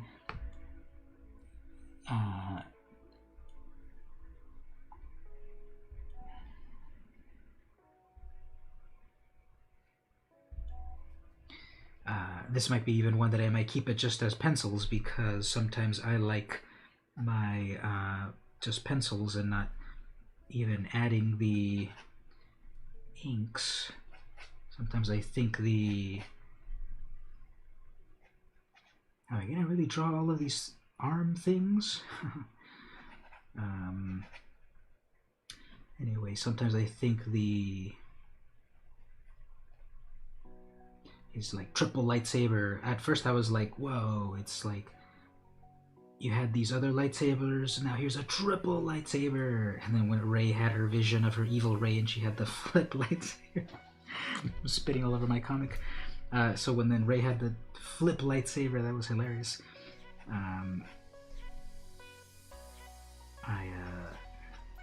I saw all of them in theaters twice, except for the third one. I never saw Solo. I wanted to see it, but never got around to it. I saw Rogue One and I loved it. So this might actually be something that lives without inks. But you don't see that very well right there. Someone who read all the Star Wars books, you can't enjoy participating in the Disney movies. They threw away too many. Exactly, yes, I totally think about that they had so many of the expanded universe things. I didn't read a lot of the books, but I read a lot of the comics, and all of that got thrown away with their, now they call it Star Wars, Legends or something. They just threw away so many interesting things. So that's another reason that I didn't love the new. I still get kind of freaked out to see you know, the Disney logos on all the Star Wars stuff, even though that happened in 2012. So, we're just curmudgeons, but I'm like, you know, this is fine for like a new generation of fans. I don't want to be a person that's like gonna hold on to these like this is how Star Wars has to be. Well, that's how Star Wars was in my day, but you know we've already had 3 generations. We had the original 70s and 80s, we had the 90s and 2000s, and then we got the 2010s. So every generation has their own Star Wars, and I'm not gonna hold on to it like only what I know is Star Wars. But I didn't love it. I thought Jar Jar Abrams really just took back so much of what was interesting in the second. I don't even remember their names. Like, you know, we're gonna remember obviously A New Hope, Empire Strikes Back, Return of the Jedi, Phantom Menace, Attack of the Clones, Revenge of the Sith. But then after that, I always mix them up. The Force Awakens, and then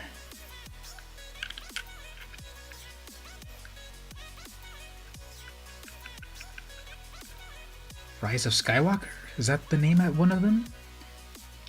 And now what's the other one? The Last Jedi? Those are the names, right? I can't even remember the names of the new ones. Anyway, the middle of the three. I thought the middle of the three was very brave, and like Luke Skywalker literally throws away the lightsaber and all of that.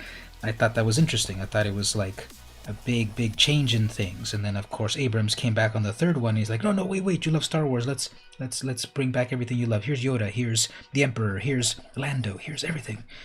I thought it was too.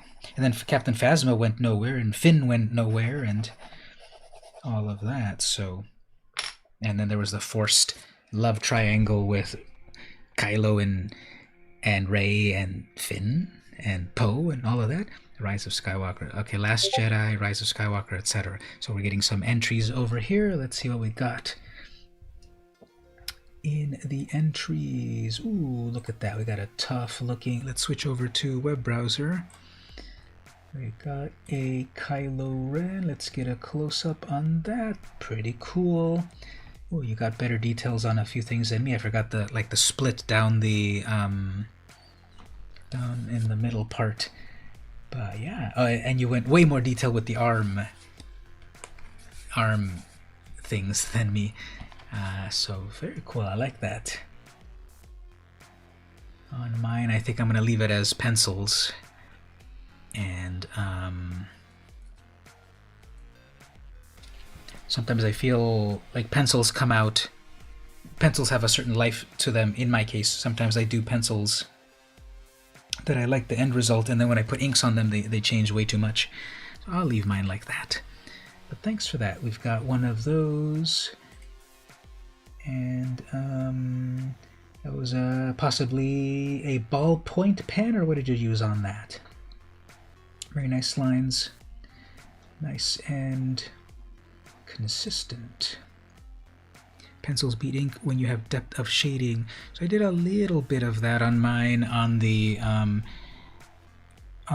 cloak, although depending, I really like ballpoint pen. You can do some really cool shading with ballpoint pen.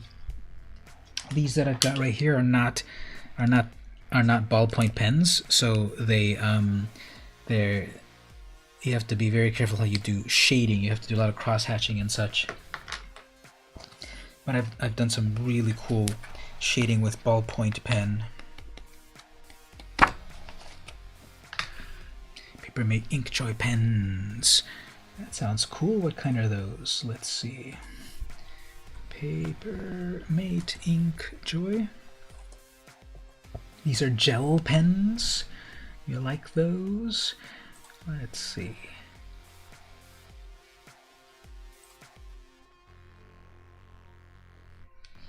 I like their variety of colors, definitely.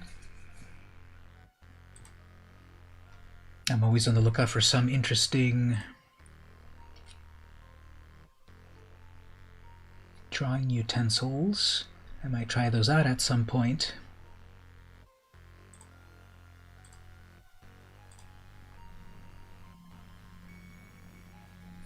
cool. You're using felt tip. Felt tip. You're doing a felt tip on yours. All right, let's see how that comes out. I'm gonna date this 11/14/20. So got a few versions right there. Might get a new one coming up here. And all of that is from the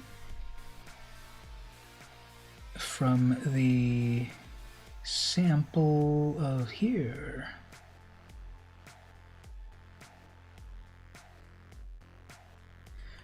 So earlier I went to the comic shop and I got this as well as this booster pack. Maybe we'll open this booster pack and then get to the well, let's craft the deck and then open this booster and then play the deck.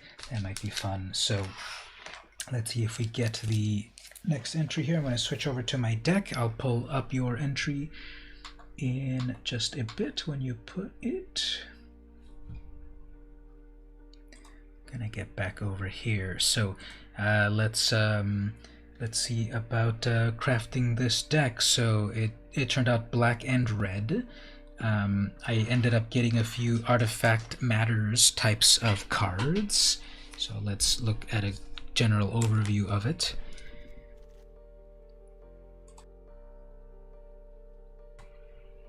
First of all, I have 22 creatures. That's plenty.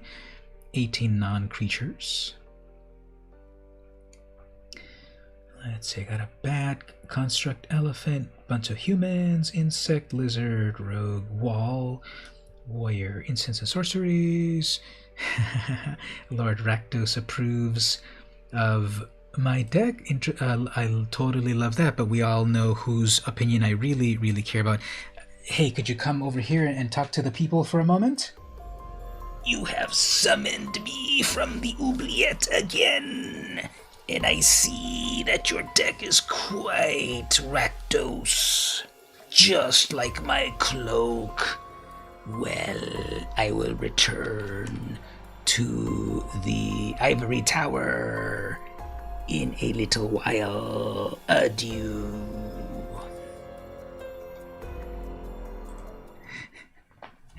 There you go. So he came by for a moment, and now we're ready to craft this deck. So welcome there. Ooh, look at that. We got so many bits. Thank you so much for that. I totally appreciate the bits. Really, really, really love that. Thanks for that. You just made it on time for me to craft this Rakdos deck in Kaladesh. Also, just a moment ago, we had a little bit of a drawing challenge. I'll put those up again on screen in just a moment. And then we're also going to do a crack-a-pack of this vintage set right here. Remember this? Dominaria. We're going to open up a Dominaria. So we got a lot planned.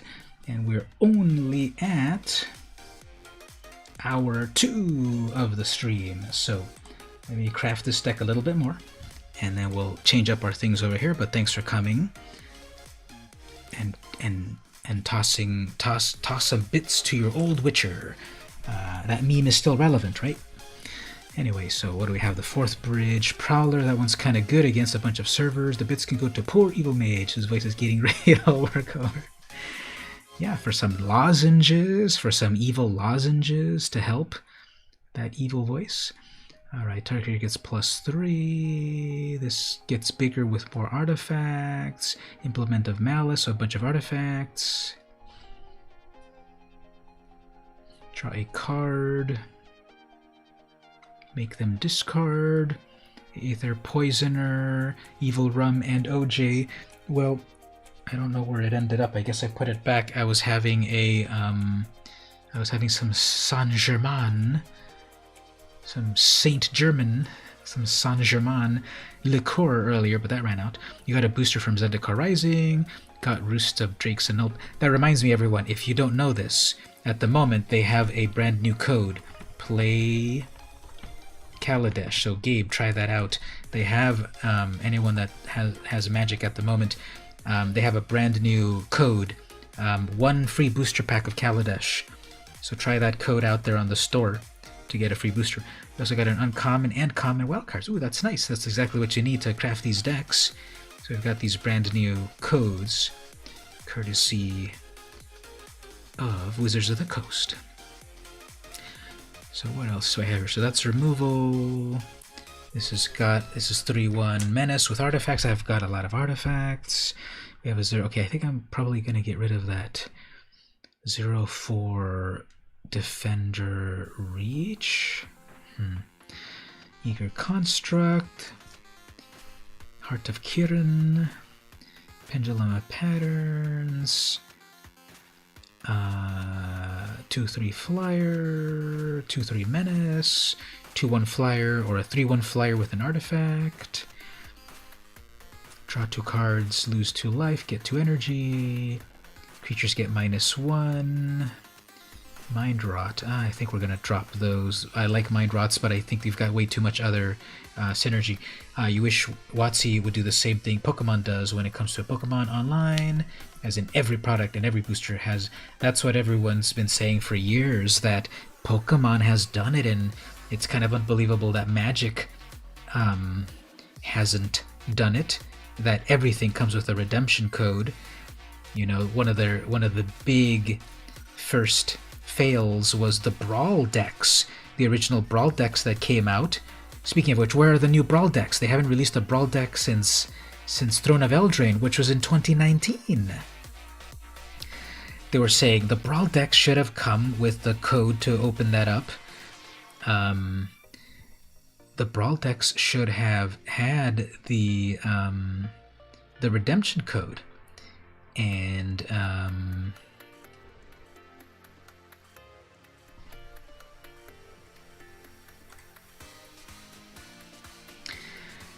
and the response was, well, we had not planned it, so they couldn't be printed.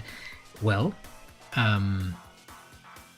they've had plenty of products since then that they should be putting the codes in, so at least you can get the commanders and the Brawl decks without using a wild card. Yeah, you can have a fully functional deck to get people into this format, like Brawl in real life. I think very few people play it because they just want to play instead Commander. But then, yeah, the Challenger decks. The Challenger decks are standard decks. So,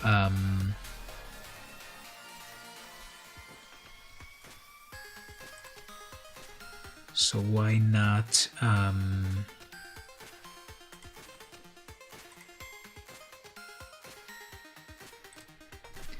so why not have the Challenger decks and everything have redemption codes?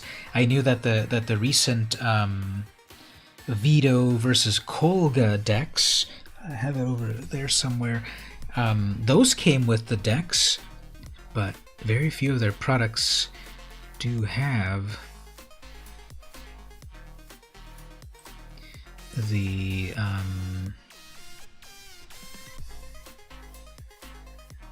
redemption codes. So while I'm doing this, so a moment ago we were doing our drawing challenge, and I drew right here. Well, we'll switch over briefly.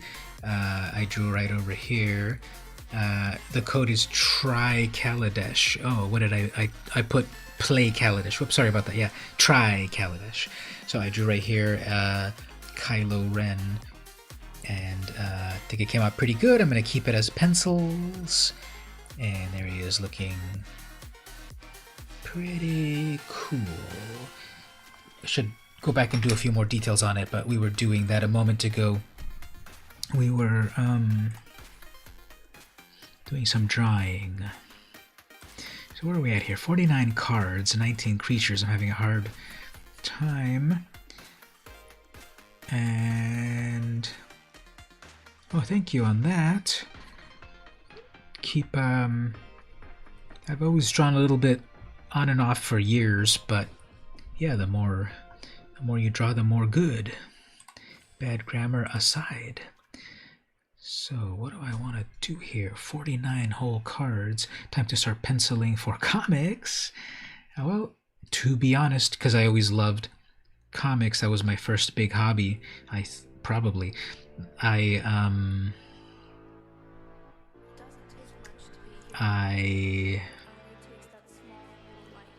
always wanted one day to have my own comic. It's never too late.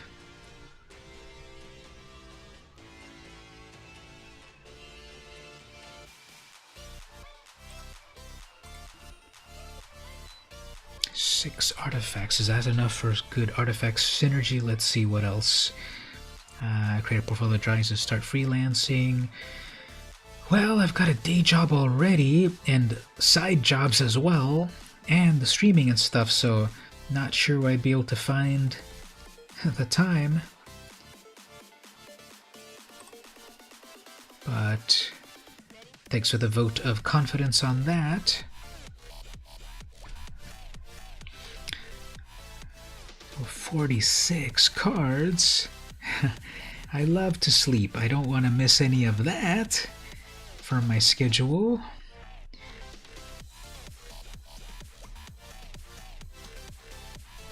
Creatures get -1. I think that's a pretty good board sweep in this format because there's just so many 1/1s, so many 1/1 servos running around that I think make obsolete would definitely be a board wipe.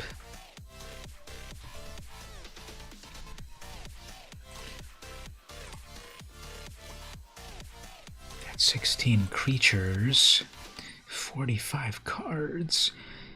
When this becomes tapped, nah. Okay, so we're at 15 creatures, 12 non-creatures, 44 cards. What else? I guess the only non-creatures are really just the artifacts and a little bit of removal.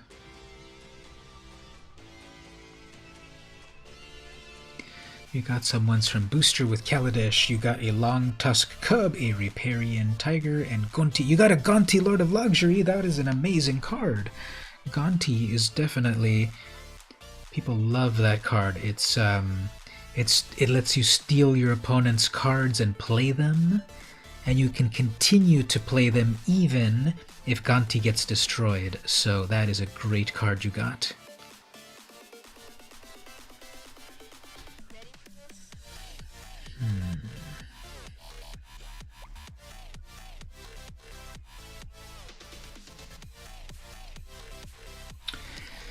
Well, I'm having a hard time going down to the final 4-ish cards.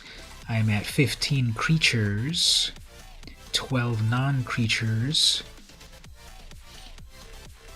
Fourth Bridge Prowler, when it enters it gives something -1 until end of turn. That could pick off the final damage of something. That could pick off a servo. Inventor's Apprentice. It is a 2/3 as long as it's an artifact. I have artifacts at the 2-drop. Implement of Malice. It powers artifact things. Later on, the opponent discards a card, and I draw a card. In total, I have 6 artifacts. Maybe I could drop 1 artifact, 5 artifacts. Is that enough? What about this Aether Poisoner? Well, this makes more of these servos. Die Young, -2. I think we got an entry over here. Something happened over here. Oh yeah, there's the tier list. Yeah, I was kind of looking for one of those to see what are the cards I need to be on the lookout for. Probably should have consulted that before I started my draft, but you live, you learn. Thanks for that. You should put that out actually in the main Discord. You should for everyone to enjoy. So if you want to go over to the Discord and put it on general, that'd be cool. If you put that in there, so that everyone knows what are the goodest cards to play with. Yeah, put that in there in the Discord. You're gonna craft a deck someday from scratch. You sure you've got an idea? But is that hard to do in Magic Arena? No. Let me go to the mode over here. If you go to the decks and then you make a new deck, you're browsing. Maybe one way to make it easier is you select your colors, right? You say, show me all black cards, show me all multicolored cards, or you can even on the search box over here, you can say it over here, type legendary. So show me all the legendary cards, and then you go to the other filters on top over here, show me all creatures that are legendary. So going this way, you can start to craft what you want to build around. Often starting with a rare or mythic rare will give you an idea of what kind of deck to put together. Like if I look at Linden, she's all about when white creatures attack, you gain life. So maybe with her, and then you search for other creatures, life in white. So then you start to see, oh, okay, these creatures are all about life, they're white, etc., and it starts to come together. So think about starting with a legendary or mythic creature, and then see what it does, and if you like something that it does, then you start to craft on it. Yeah, Linden and Heliod, that is an amazing brawl deck right there. Heliod is indestructible. You're going to start gaining life so fast, and Heliod's going to put +1 counters, so I definitely hate playing against that deck, but it is a cool deck. I have not built my version of it, but it's a good deck. So that's my advice right there, Gabe. Start off with a legendary, or start off with a legendary creature in colors that you might like, and then see what it does and build a deck out of it. Where is my... Here we go. So, and then the Devotion, that's already triple white for Heliod. Heliod needs 5 to come alive, so that won't be too much of a trouble. I'm going to put my brand new sleeves, these bird sleeves. Now, these others have a cool animation, and the bird doesn't, but we'll select the bird. I'm at 44 cards. Oh man, what do I need to remove here? Okay, I guess we'll go with that 4th Bridge Prowler because it really relies on something has to be on the battlefield for the -1 to really matter, such as a token or a servo. The guild sleeves, I really like the guild sleeves because I really like to put together. This shows you the ones that are not these are the ones that are still locked. I don't have them yet. The ones that I do have of the guilds are the exquisite sleeves. The first one that I got, of course, was Demir. So I like the Demir one, nice and mysterious. And then I got the Rakdos one. I like that one. I really like the Orzhov one a lot. And then later on, I got this Boros one. And then actually, I bought these off of eBay. I bought these cat and dog ones. I was not able to get it when they were available through the F&M, and none of the stores nearby here were doing the F&M thing, so I bought these off of eBay. And I got like a cool little puppy sleeve and stuff.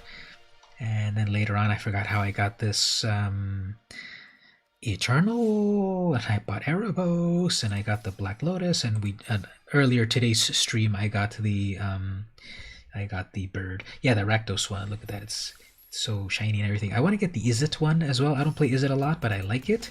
It's so sparkly and steampunky. They're all really cool. I like the Skull of Gruul and even Simic with its watery and everything. They're all really cool, but sometimes I've got money for sometimes I've got resources for them, and sometimes I don't because I'm playing a thing. Thanks for the tip about the freelance. You are welcome on that. Yeah, I just logged in, and then there was like, hey, freelance for $0, $0 gold.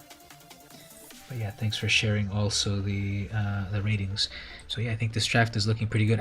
I'm having a hard time on the last 4 cards. Let's I'll I'll I'll finish crafting this one moment, and then we'll play. Let's switch over to some of the other things we were doing here. So we had we have Ashley. Did you finish drawing your version of things? You said you were using a felt tip pen on it. And we saw Mark's, and I showed mine. Stevie is strangely quiet, even though I remember he was talking trash last time, saying he was going to draw the best drawing next week. Just kidding. But let's do the crack-a-pack. Switch over here to my other camera. Still working on Kylo. Yeah, keep working on that if you'd like. Let me switch over here. Let's do the let's do a crack-a-pack. So I was at a comic shop. You're not adding any more to your drawing. Yeah, that's definitely anyone can anyone. I know, like with mine, like I feel like here's how far I got on it, and I'm fine with it that it's just pencils, which I think I'm already starting to smudge. Yeah, this particular paper, the pencils smudge really easily, even though I'm just using like an HB pencil. Do you want to submit? Sorry, what did you say there? Do you want to submit? Do you want to submit to a drawing? Did you do a crow? Yeah, go ahead and show that. Way back in the day, yeah, put that on the Discord, and then you can put it in off-topic. Everyone's putting it in the off-topic. Remember, not the school one, the VM Compost Discord. Go to off-topic and put it in there. That'd be cool if you want to share that. So that was my version of Kylo right there. I'm already smudging the hand over here, but keeping it with pencils. Actually, I want to add a little bit more right here. I want to add the part of the... I want to add... It's not too visible in my camera, sorry, but I want to add the little lines that he's got on his helmet. There we go. Just a little bit on that. You'll share the Gonti Lord card there if you can. Yeah, if you want to. Alright, so just add a little bit more to there. Okay, let's do the crack-a-pack. Actually, let me go refresh my drink. If you've got your drawings there. And my mistake, for some reason, apologies right here, when this was shared earlier, I thought I was sharing Mark's drawing. Sorry, I see that it was Ashley's. So for some reason I thought this was Mark's.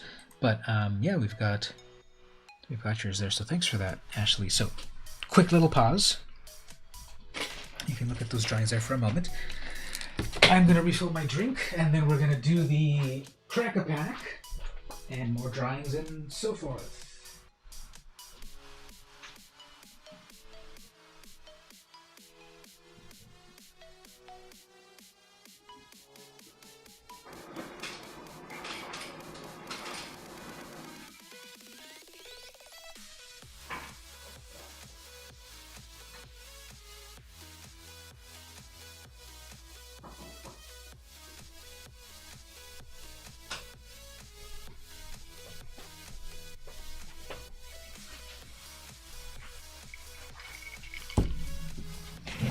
Can you hear my drink here? My microphone's right here.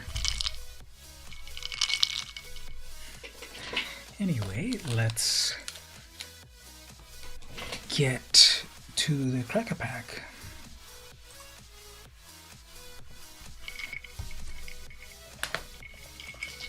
Probably should not have the liquids next to the electronics. Alright, so I miss that they used to put at least a little blurb about what the set was. You know, on the older booster packs, it would say some amazing things. Don't have anything handy to from an older set, but these used to say a cool little story and stuff, and now they don't. So we have a tabletop brawl manager. Okay, so they don't say anything anymore. So anyway, let's open this one up. Dominaria is when they introduced sagas. These were these brand new enchantments that would do stuff every turn automatically, which was the original idea for Planeswalkers. Planeswalkers were going to automatically do stuff turn after turn. But then they didn't end up with that. This is also one of the first times I remember, after I got back into Magic in 2017, Dominaria from 2018 was the first set that we did a draft at the college, at the game club, and we all chipped in and did a draft. We got a box and did a draft. I also remember like the feel of the cards was very different than the previous sets at that time, which was Ixalan, Rivals of Ixalan, and Hour of Devastation. Alright, so here's the cards. You always sad when sagas left the battlefield, and your devotion drops, exactly. Llanowar Envoy, 3 mana, 3/2, pay 2, add 1 mana of any color, so it filters your mana, and you get a 3/2 for 3. We have a good old Divest. 1 black mana, target player reveals their hand, you choose an artifact or creature, and they discard. But hold on, we have an entry over here. What is this? Look at this. We are getting schooled. We are getting schooled by Gabe over here. Look at this crow from high school. Look at that. That's so cool. Thanks for sharing that. You do that in high school. Now, high school for me was from 92 to 96. So when was high school for you? Here we got a close-up. Very nice. Very nice shading on that. The Crow. Did you like the Crow movie and or comic from back in the day that inspired you to draw this? Is that in 11, like 2011? Don't tell me you were in high school in 2011. Because it just reminds me of my age. But this is really cool. I love the... This is pencil, right? Did you go with just like one hardness of pencil? HB or B or like what? Do you remember how you did this? That's really cool. Thanks for sharing that. Yeah, what's the story behind that? You were from 96 to 2000. Oh, so right after I graduated, so I'm not so old after all. Good old pencil, plain old number 2 HB pencil, probably, right? So cool, thanks. You think Richard Garfield was saying he was involved with the initial idea behind Planeswalkers? They were going to be buildings. Happy they made them more iconic. Yeah, same here. You finished high school in 1991. Just a couple years difference, so no big deal. It's okay. So we had Divest as our next card, and then here comes. All right, here's Mark's entry into the Kylo contest. We have a chibi, super deformed, as we would call him back in the day, and now we call him chibi. Kylo Ren right here, like a Lego Kylo Ren, kawaii, cute little version.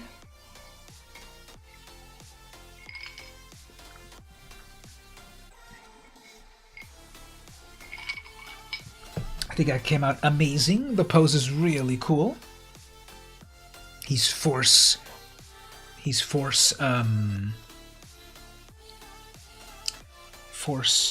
pushing you. You copied it from me. Oh, you have a cookie jar. You have a Kylo cookie jar. Do you take off the head and then the cookies are inside?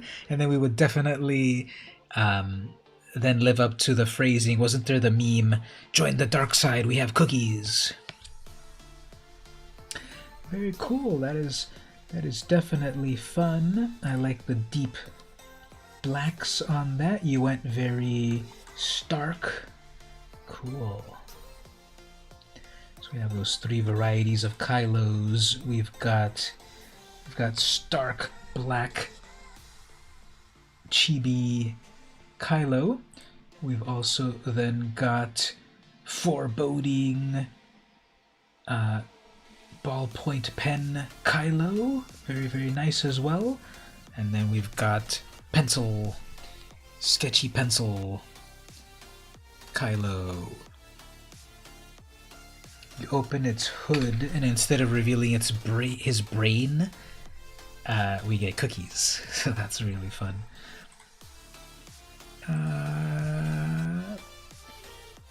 What is here? The crow. The crow. You just like the crow character. The movie was pretty cool. I remember watching it. It was enjoyable. But you had not seen the movie yet when this was drawn. More of an inspiration from a comic. Yeah, from an ad. Yeah.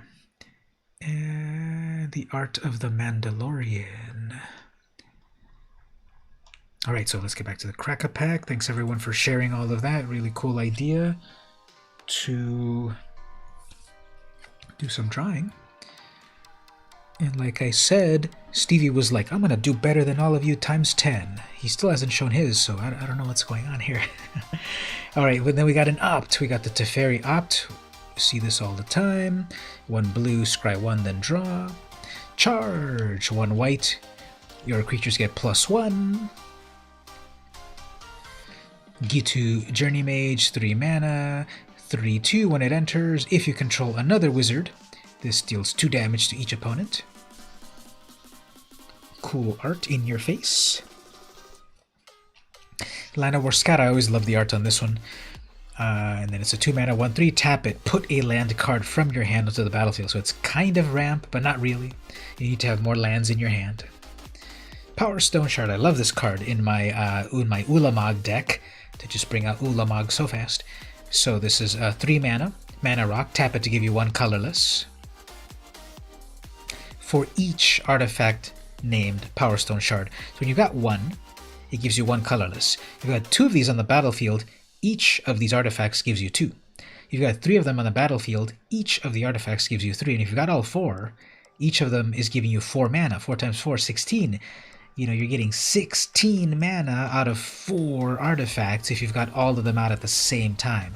I don't think I've ever been able to do that in my games that I play, but I have been getting the 3, and oftentimes I do get 2 of them, and even with 1, it's still a mana rock. And then you have that other Eldrazi Monument, or Forsaken Monument, and then it doubles it anyway, so yeah, I love that card a lot. Flavor text. Light passing through a power stone is refracted by eternity and colored by planar energy. I wonder how the world appeared through Urza's eyes. Teferi. Vicious Offering, I love that art as well. 2 mana. Target creature gets -2. If you kick it by sacrificing your own creature, target creature gets -5. Everyone was using this removal all the time. Deep Freeze, 3 mana. Freeze a creature. Oh, wait, actually, enchanted creature becomes a 0/4. Has Defender and loses all other abilities. Is a blue wall in addition to its other types. So it becomes a 0/4, but if it had counters, it would still be something nice and big still. Hey, JC, how are you doing? Welcome for coming to the stream. We're doing a Crack-A-Pack at the moment of this old vintage set, Dominaria. We were also doing a drawing challenge. I'll come back to that in a moment. And, of course, playing Magic. So, welcome. Deep Freeze is the current card. Next up, we've got a Deathbloom Thalit. I know I liked using that one. 3 mana. It's a 3/2. When it dies, it makes a 1/1 Sapperling. We're going over to the uncommons. We got the Memorial to War. Everyone said this was the worst of this land cycle. It comes in tapped. You tap it for a red, and you pay 5 to destroy a land. So people were saying this is way too much for what it actually does.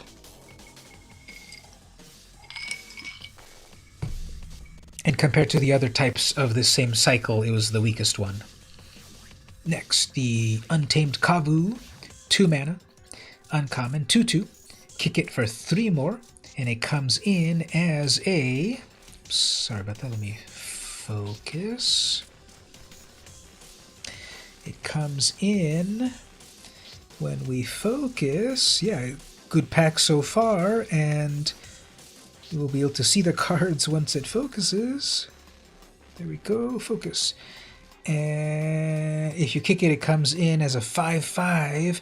So if you pay 5, you get a 5/5 with Vigilance and Trample. That's cool, with cool art. Check out that Kavu. He's totally untamed. Next we have Tetsuko Umezawa, Fugitive. So every pack had a legendary. So that was cool. 2 mana for a 1/3 human rogue. And then creatures you control with power 1 or toughness 1 or less cannot be blocked. So I've seen people still use this card a lot and making a lot of cool unblockable decks. You made a red, white, green, black deck today, and it's making tokens and lifelink. That sounds pretty cool. Are you on the Discord? Maybe you want to share that deck on our Discord, and we can have everyone play with your cool deck if you want to share it on the Discord. All right, and then the final card here, focus. The final card is a Benelish Marshal. Ooh, I like this one. Helps with devotion, but then also other creatures get a +1. You get a 3/3 for 3 mana, and then your creatures get a +1, and it's not legendary, so you can keep doing it many times.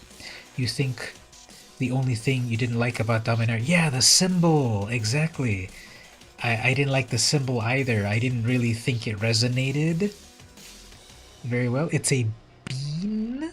Is that some slack? It's a it's a Benelish Marshal. Yeah, it's one of these classic Benelish characters from back in the day. There was just so much nostalgia with the with this set. Like Tetsuko, we'll look at hers in a moment. Her nostalgia point, but of course, you know, Benelish Hero was the original Benelish. And we got a forest, pretty nice looking forest. This is one of the Weatherlight lands, because if you look really small, no, that is not like a speck of misprint. That is the Weatherlight in a tiny little cameo in the art right there. Let's see how close I can get, possibly for you to see it. Well, I can probably pull it up digitally and you can see it, but there it is. There's a Weatherlight. That's a tiny little Weatherlight. There was a cycle of all of these lands that had a little Weatherlight in the art. Final card is a tasty looking sapperling. Just put a little bit of salad dressing on it, and you've got a nice meal in this one sapperling. So before we get back to the gameplay, let's look at one quick thing. If we go over to just to see the nostalgia of things, Umezawa, we had various Umezawa things. Of course, we had Umezawa's Jite, which was amazingly powerful. How do you get into Discord? Oh, sorry about that. Let me put the link into the chat. I don't have a Discord link that is one of the easy names. I still have the... Here it is right here.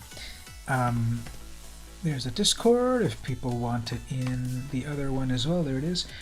So yeah, I don't have one of the Discords with the easy name. So anyway, let's look at some more Umezawa things that we'll get back into. You've got to say goodnight. You have to be at work in 10 hours. You need to find time for sleep. So thanks very much, Ashley, for coming to hang out. Thanks for contributing to the drawings. You got to see the the Cracker Pack. I'm going to try to win a few games of the draft.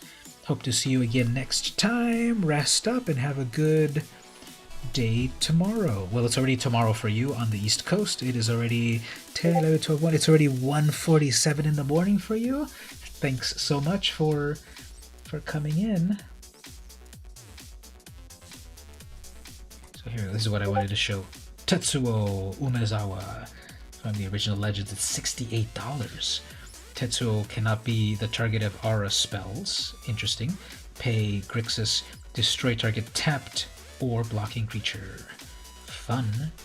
It's a $68 card. We'll be back next week. Thanks for hanging out. Thanks again for coming in as usual. You like it when they do a panorama of basic lands like the War of the Spark and the Kamigawa. Yeah, all of those panorama of things. I like that a lot too. They should do that every once in a while.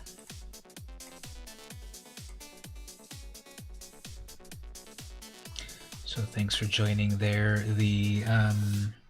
Oh yeah, let's take a quick look at that actually before we get into the gameplay. Web browser. So that's the Kamigawa lands as a panorama. Let me open it up. I guess that's as big as it goes, but that looks cool.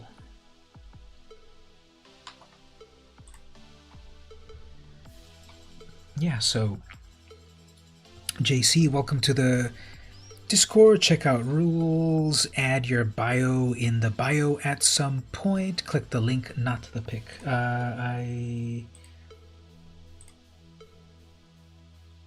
Okay.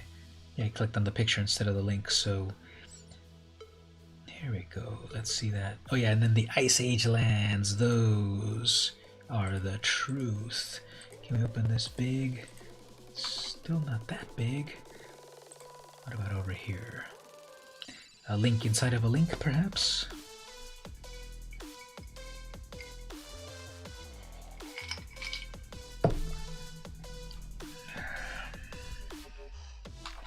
Anyways, okay, so the Ice Age lands, yeah, I love that. When I was playing Ice Age in the 90s, and then I realized, hey, these connect.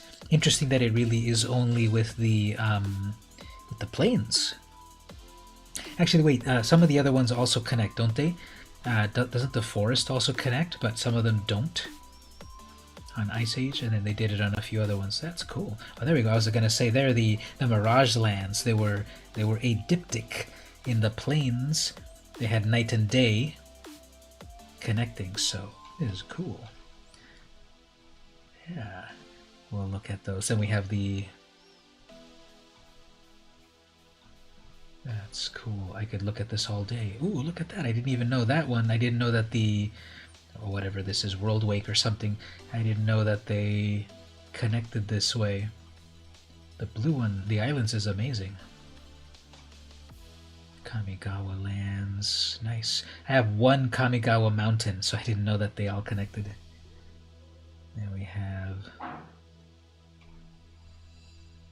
these other ones from Lorwyn. Shadowmoor stuff. Mirrodin. Ooh, the Mirrodin one looks amazing.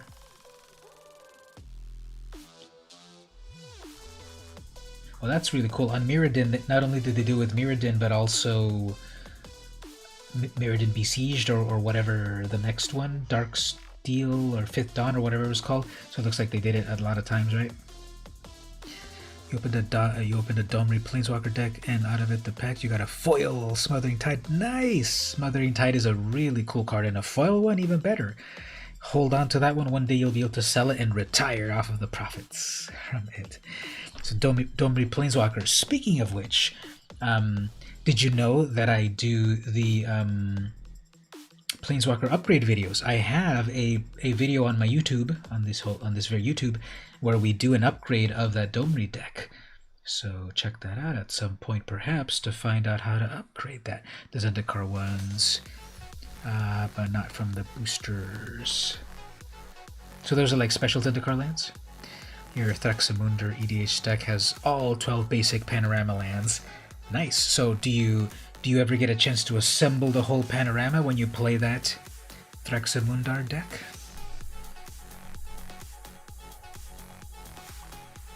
Alright, let's get back to some gameplay. We're waiting over here to play this. Okay, I've got to make the final cuts off of this deck, or we can play it with 44 cards. That might not be horrific. What do we say, everyone? Go with 44 cards, or painstakingly remove 1 or 2 more? Winning is secondary. Your only mission is to play the deck, exactly. Get all the pieces out, get out a cool panorama of lands, and then that's it right there. You know, I think things are getting a little too CEDH-y nowadays, so playing Commander, I think, is better than winning Commander, but I wouldn't mind winning a couple of times anyway.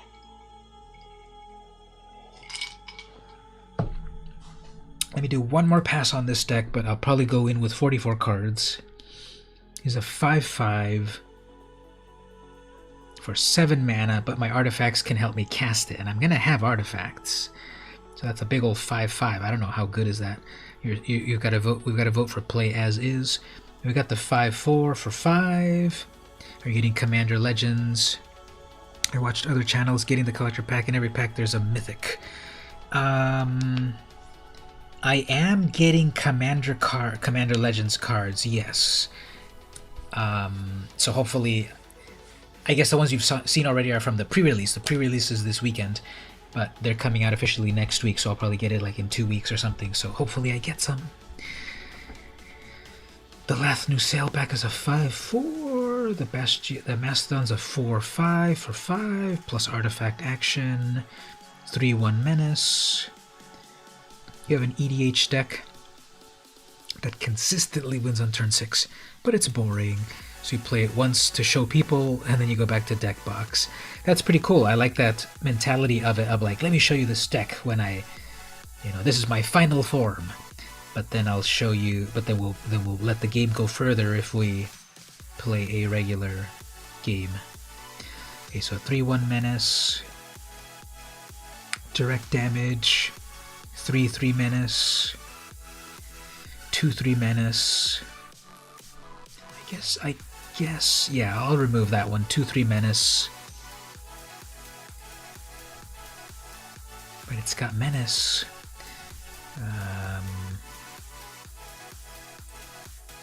What does the curve look like? I think I'm stressing it too much. So 2.9 curve.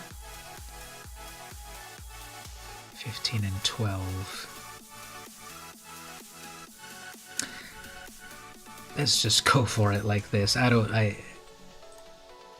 We'll see on the first game, see what happens. I don't think 44 is too bad of number of cards. So how long have you played? Too many? Okay, let me cancel. Yeah, I know 40 is usually exactly 40, 41. I've played throughout these various years of Arena. Oftentimes I'm at 42, and I go pretty well usually. But let's look at it one last time. What 4 do we cut? I don't think I'm going to cut any artifacts because I've got things with artifacts, right? Inventor's Apprentice. It gets bigger with artifacts. We have the 4th Street Prowler, which will -1 something. There's a lot of servos in this format, a lot of 1/1s. You know, you get a 1/1, you get a chump blocker, and you get a -1 on a servo. I think that's all right. You have the Implement. 2 mana, they discard a card, you draw a card, plus it helps the artifact's synergy. Aether Poisoner, 1/1 Death Touch, make servos. Die Young, 2 mana, -2 to a creature at least. The Bruiser, 3/1 if you've got an artifact, menace. Eager Construct, 2/2 for 2 plus Scry. Heart of Kiran, 4/4 Flying Vigilance, crew 3. Sky Skiff, 2/3 Flyer, crew 1. Alley Strangler, 2/3 Menace. Foundry Screecher, 3/1, but it could be it's a 2/1. It could be a 3/1 with an artifact, but it's a flyer. What are the energy? I don't really have energy going on, actually. I don't think I have except for the poisoner. Well, die young, but that's self-fulfilling, right? It automatically gives you the 2 energy to -2. And the poisoner would do... I've got 2 of these poisoners, so twice I could servo. Plus it's death touch. Live fast. There's another energy. I guess now that I look at it, there's a little bit more energy. Live fast. Draw 2, lose 2, get 2. You're saying maybe cut the die young? It's definitely the -2. Yeah, not so bad. Make obsolete. There's a lot of servos in this format. -1 to all the servos. And it's just opponents. 2 of those? 1 of those? Essence extract, 3 damage to any creature, gain 3 life. Tampering, destroy an artifact. There's a million artifacts here. Quicksmith, when you play an artifact, draw, then discard. Unlicensed disintegration, of course. Destroy a creature. If it's an artifact, also deals damage. Maul Fist, 3/1 Menace, Fabricate 1. Furious Reprisal, 2 damage, 2 targets. Brawler, 3/3 Menace, Improvise. So it can come down as a... If I got 1 or 2 artifacts, it can come down even faster than turn 4. Mastodon, 4/5. It's going to be a 4/5 for 5. I don't have any white mana. Lathnu Sailback, 5/4 for 5, and then finally the Fenhauler, which Improvise could come out. It's 7 mana for a 5/5, but I've got 6 artifacts in this deck, so it'll probably get discounted. Or maybe, even if I've got 2 artifacts out, that's still a big old 5 casting cost for 5. So that's what I'm dealing with, plus 17 lands, of course. 15 creatures, 12 non-creatures. So, as you can see, the conundrum. Maybe one of the -1s. Yeah, that one. Well, it's only the best of 1, unfortunately. It's not the best of 3 because it's not ranked. I usually do the best of 1 ranked. Why don't they give us best of 3 ranked? Come on, Wizards! You give and you take.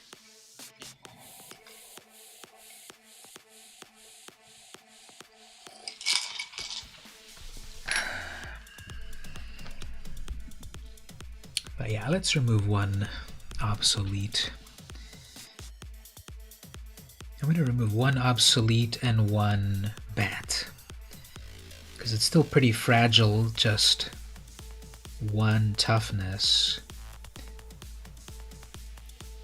Even if I have... It's got evasion. It's flying.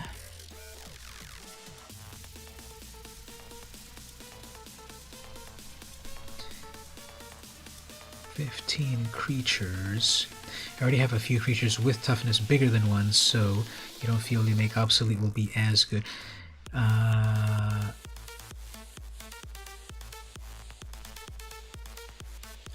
But creatures your opponents control. I have it mostly in mind for the swarm of 1/1s that I'm sure we'll see. I did cut 1. And we're getting another vote for Live Fast. Yeah, maybe the the Die Young or Live Fast? Live Fast. Card draw. It'll be great against if they just swarm heaps of Thopters. Yeah, and that's the name of the game in this set. It's just make as many of these 1/1s. There's Ornithopter in here too, of course, but there's just so many ways to make 1/1s. What are the ways for you to spend energy? The ways to spend the energy is the Poisoner, which makes more 1/1s, and mine are protected versus that make obsolete. The Live Fast, this refills your hand. 2 damage is negligible, and I could get that back after the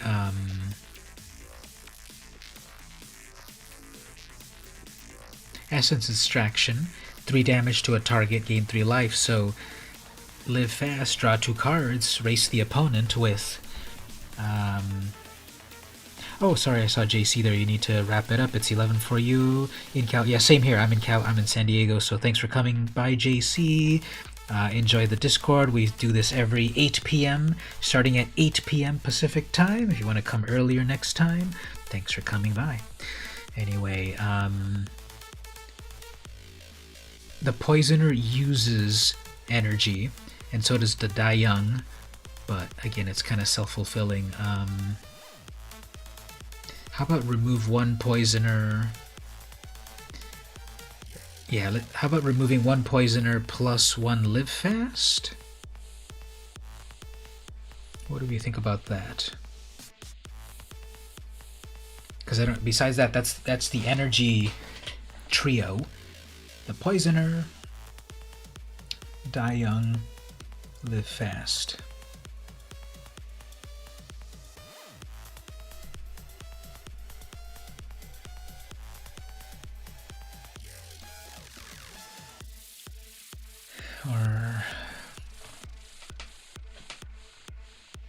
Alright, let's definitely go with the Live Fast then, because it's drawing cards but not really affecting the board.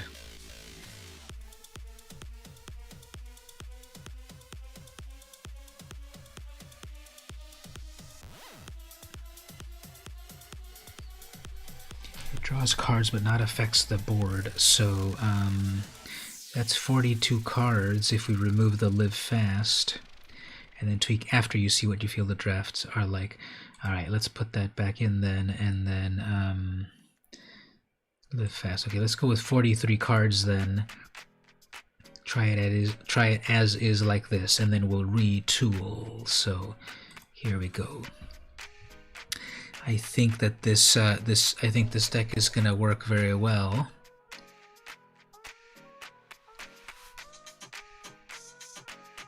Alright, so let's go with that.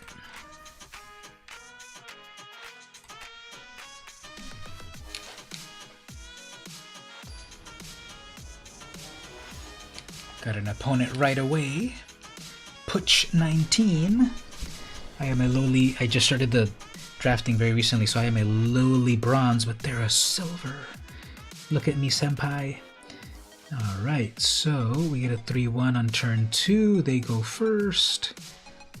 Destroy artifact and deal damage. So not horrible, but let's see what we get. So I have here the vintage land border. Check out that classic land. Okay, so they went with the Poisoner. See, everyone's doing Poisoners. So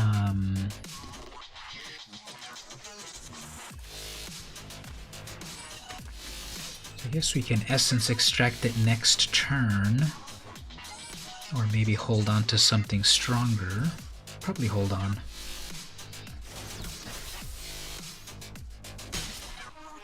I have no artifact, so this is not going to have Menace. Sacrifice an artifact, put a +1 counter on this. Anytime you could cast a sorcery, so they couldn't do it now.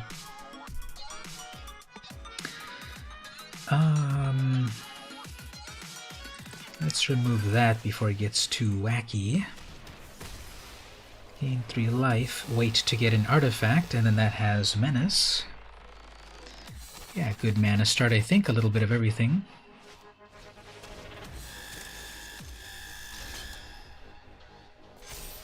Four, okay. That is not an artifact, so the tampering won't do anything. But, well, the reprisal I can... So here's the make obsolete to wipe out 2. I'll probably do the obsolete, everything gets, so wipe out 2, then that becomes a 4-3. They probably won't block, and then I attack with a 3. I'm already ahead a little bit on life. And It'd be nice if I could do all of this at once, but what I could do is the reprisal to take out both of the little creatures, and then wait to keep the obsolete to trade.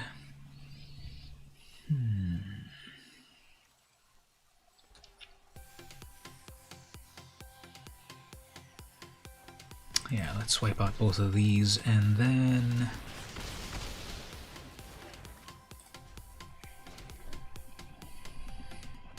that's a 4/4 trample.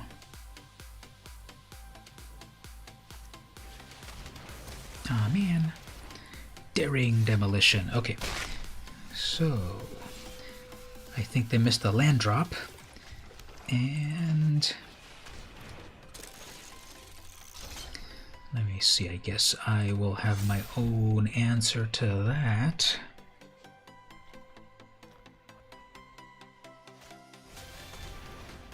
Wild Wanderer. Okay, so that's a 4 mana to go get a land. They were missing a land drop.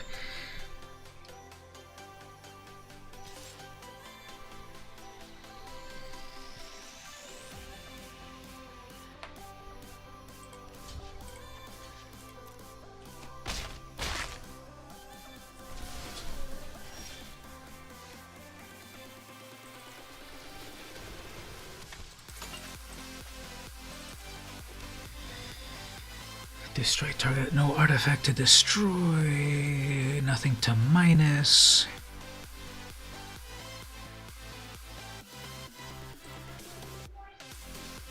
Alright, let's see all of my artifacts that are waiting in my deck for them to do stuff.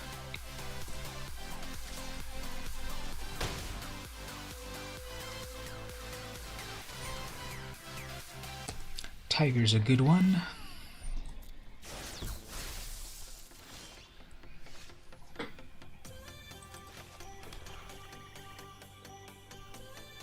That's an instant, so I'm gonna have to... That's not even gonna work. That's already gonna be a 6/6.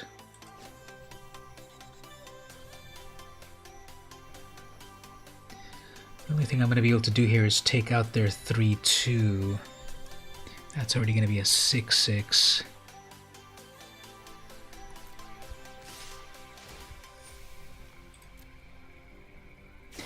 Well, I could wait. 6, 7, 8, 9, that's 10 in total. I have 3 left. If I don't do any blocks, they're out of energy, so next turn I could do the make obsolete. Nope. So I don't think this draft is gonna work out.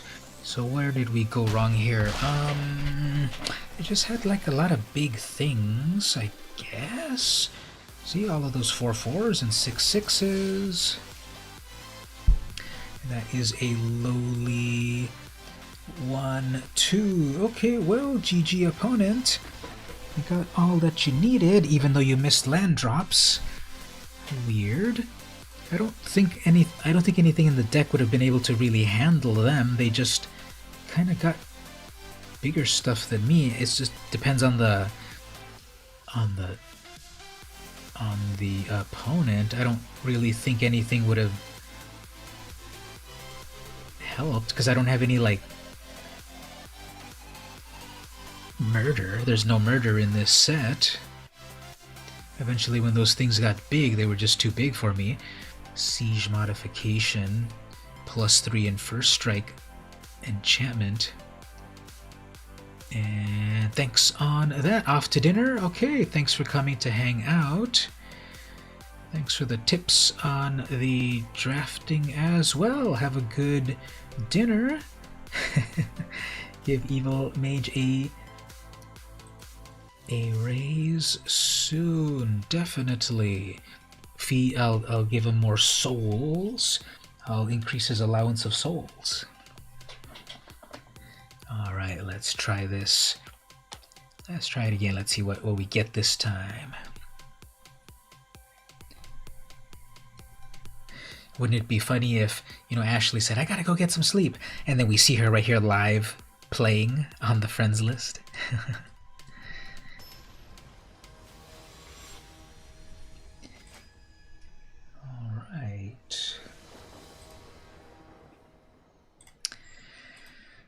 Alright, so got a lot of great things in black, but well, I guess this will work. Inventor turn 1, Malice turn 2, then that is the dream of a 2-3. And then the Kiron eventually, and yeah, this is not so bad. Heart of Kiron, Cruise for 3. That would be entertaining, yeah. Okay, so they're going to draw a card off of that. They're playing Demir. Tony the Lobster is the opponent. Did not draw a card. But there we go. See, that's the dream. So I need my third land. Third land would be nice, but guess not. Okay, so if they block this, I guess I'm okay with that. Yeah, that's fine. So then all I need is some land. I could bring out the alley. There we go, but not the land that I want. Okay, well, we can well, we can't really destroy that. They're just going to tap it. Well, they can't really do anything with it. We'll wait for a good artifact to destroy. Grixis in a draft. Are you sure about that?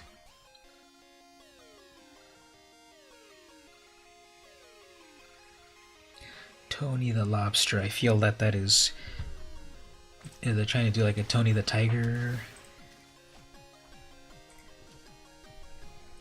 but with a rock lobster or something. And then another implements. Okay, well... One day my prince will come.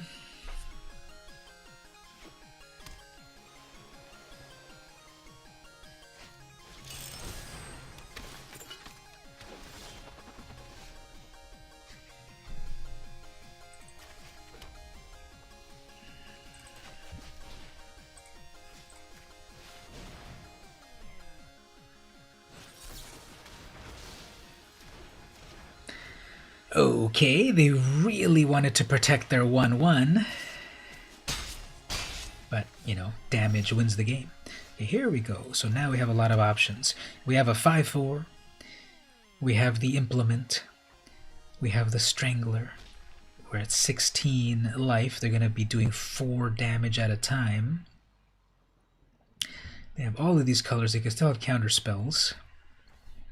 2-1 flyer.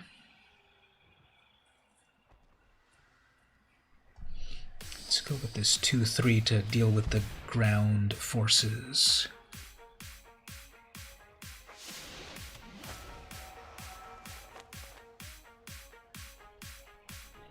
So the Maverick Thopterist.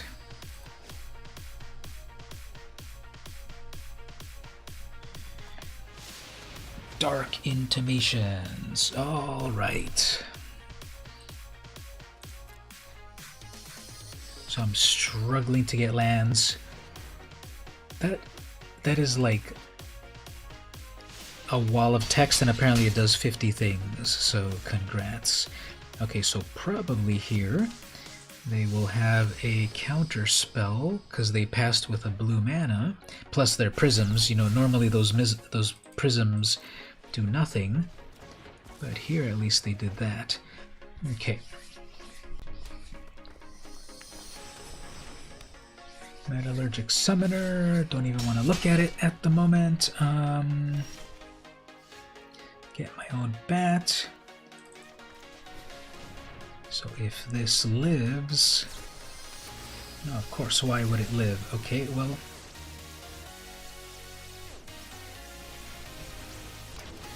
Yeah, this is game over. They have all... they have their critical mass. It's another missing lands.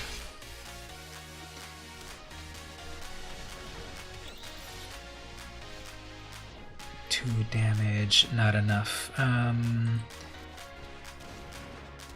the only thing I can do is bring out my Heart of Kirin, but then that's still game over, so... Okay. So that's pretty interesting. They got 3 whole colors of mana and were able to do everything that they needed. I got Mana Screw for way too long to be relevant, so very good game of Magic. Let's go with the last game and see what we get. Now I did get 2 silver players in a row, not getting any other bronze players on my level here, so that's always fun.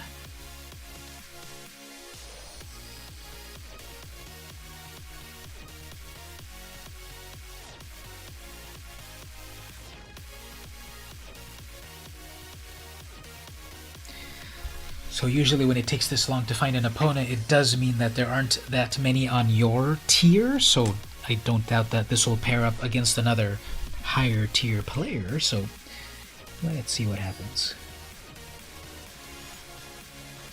Oh, okay, we got another bronze player, that's good.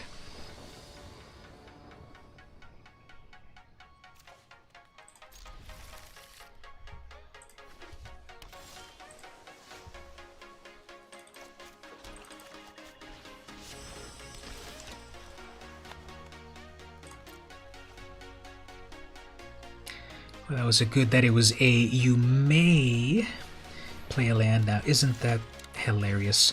I had, of course, the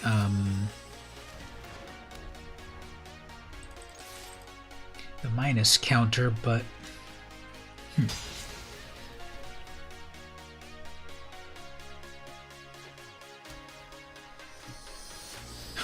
there's another one. Okay, well, what I get, at least here, are they quaking in their boots? I would hope so. Because right here I have a... Oops, and then they're quitting because they're like, that's a 4-4, I can't deal with a 4-4. Okay, there's the quaking right there, so... I guess bronze versus bronze, that happens, but... Alright, well, we got 1.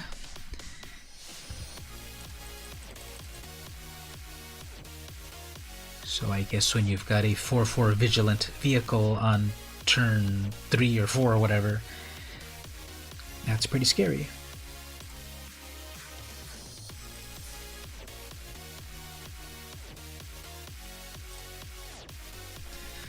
Alright, this is when it all turns around. This is when the good luck comes back. This is when,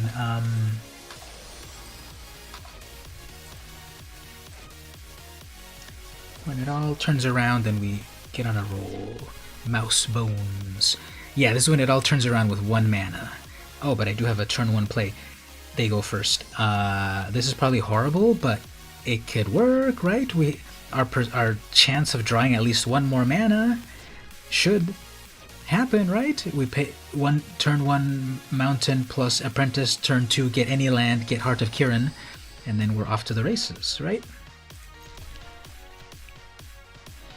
Come on, the probability of this, like, of course there's got to be lands coming. Oh, both of us have a turn 1. Oh, that's just the thing.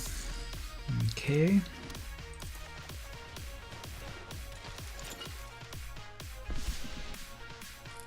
Alright, here we go. Come on, land.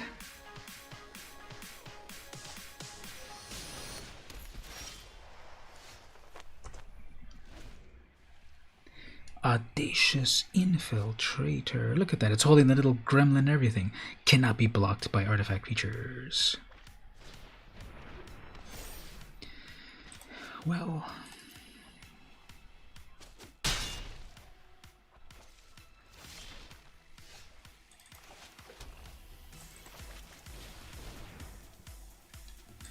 what does that do? Oh yeah, tap an artifact or creature.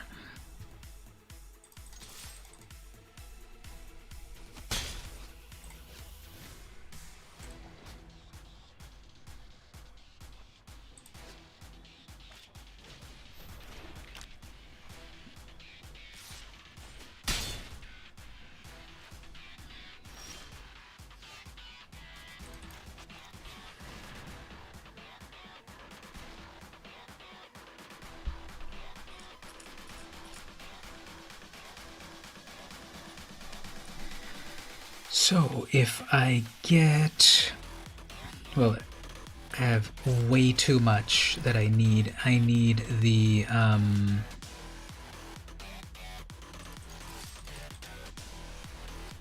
I need black mana, and then I need the death touch creature.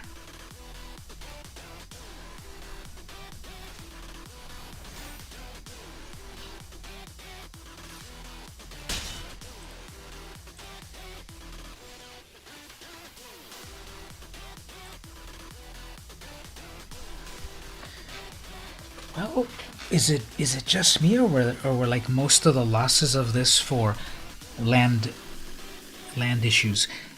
But yes, obviously keeping a one lander would seem like a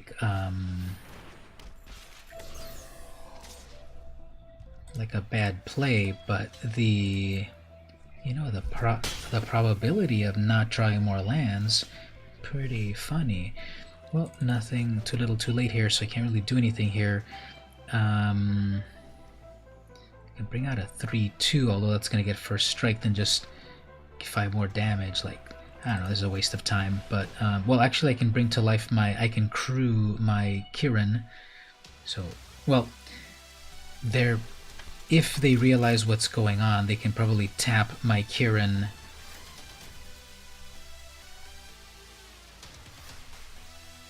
Yeah, they're already looking at it, so they're going to... Well, if they try to tap me out first, I can respond. I think they're going to tap me out. So anyway, that is game over. Yeah, they're already looking at their thing. So GG, opponent. Mouse bones. You did it. Alright, let's open the... Got at least one booster.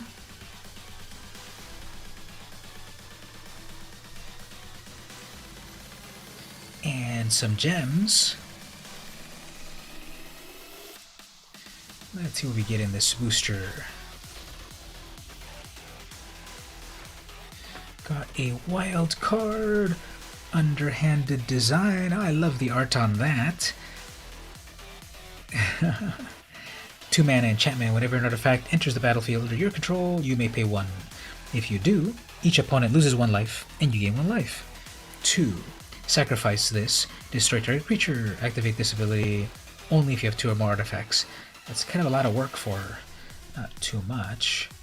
Sky Whaler's Shot. 3 mana instant. Destroy a creature. Destroy a big creature plus Scry. Sage of Shalia's Claims. 2 mana, 2/1. You get 3 energy.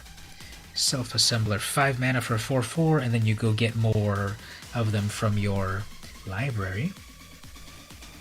Workshop Assistant, 1/2 for 3. When it dies, return an artifact. Rush of Vitality, 2 mana, give your creature +1, lifelink and indestructible. And then the rare is... a Quicksmith Rebel, 4 mana, 3/2. When Quicksmith enters, target creature you control gains tap. This artifact deals 2 damage to any target, for as long as you control Quicksmith. So you give your artifacts the ability to do 2 damage to any target. That's cool. So turn like your lowly, prismatic thing into a pinger. That's fun. Alright, so let's switch gears over here. We'll do some gameplay in a bit. I had not only a booster pack of Dominaria to open up, but remember at the beginning of the stream I had said I have a pack of Dominaria and something else. So I have other booster packs to open up. From the new cards you've gotten, you notice that you cannot find them in your collection under deck. Okay, so depends on if we go back to the game over here. Game. If you go back, depending on what you're looking at, if you go to decks and then you go to collection, you should be able to find all your cards because you're just browsing your collection. However, if you are in a deck first, you might not see all the cards depending on what format the deck is. So this deck right here, when you click on the name, or when you click on the little bar chart here, this is a standard deck. So none of the historic cards would be visible because it's not historic. If I have a historic deck right here, historic, if I've got a historic deck, the standard cards might not be visible and so forth. So think about it that way. If you're in a deck, it might limit your view. If you simply view collection, you should be able to see everything. Alright, so the other boosters that I have here for fun are not even Magic related. Here, we're going to open up a booster pack of Breaking Bad cards. Did any of you ever watch Breaking Bad? I would say this is my second favorite TV show of all time. Second? Yeah, second. First favorite is Star Trek Deep Space Nine. That is the best TV show of all time. Fight me. Too bad you already lost. Deep Space Nine, that's the best show ever. Second is probably Breaking Bad, and I'm thinking, where does Cowboy Bebop fit? Either second or third. But anyway, Breaking Bad. I love the show. I thought it was so well acted. I thought yeah, they really made cards. They're right here. I'm going to open it. They're not holographic at all. And it was a really good show. So this is not any sort of game. It's just trading cards. It is open these up and collect your own, Jesse Pinkman. But it's not actual game. Look for randomly inserted wardrobe and autograph cards. 5 cards per pack. What a ripoff. If it was five each, why did they cost as much as a regular? This booster pack of Dominaria has 16 cards, $3.99. This has 5 cards, $3.99. So okay, I gotta complain to the manager about that. What does the back say here? Look for randomly inserted autograph, 1 in 24, and wardrobe, 1 in 24. Total odds of finding a special are 1 in 12 packs. No guaranteed number of specials, etc. What is the copyright on this?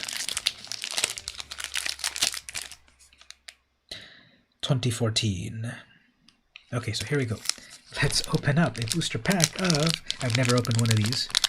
Let's open a booster of Breaking Bad. And then maybe we'll figure out a way to turn it into a magic card. They did that with Walking Dead, so let's do it with a better show.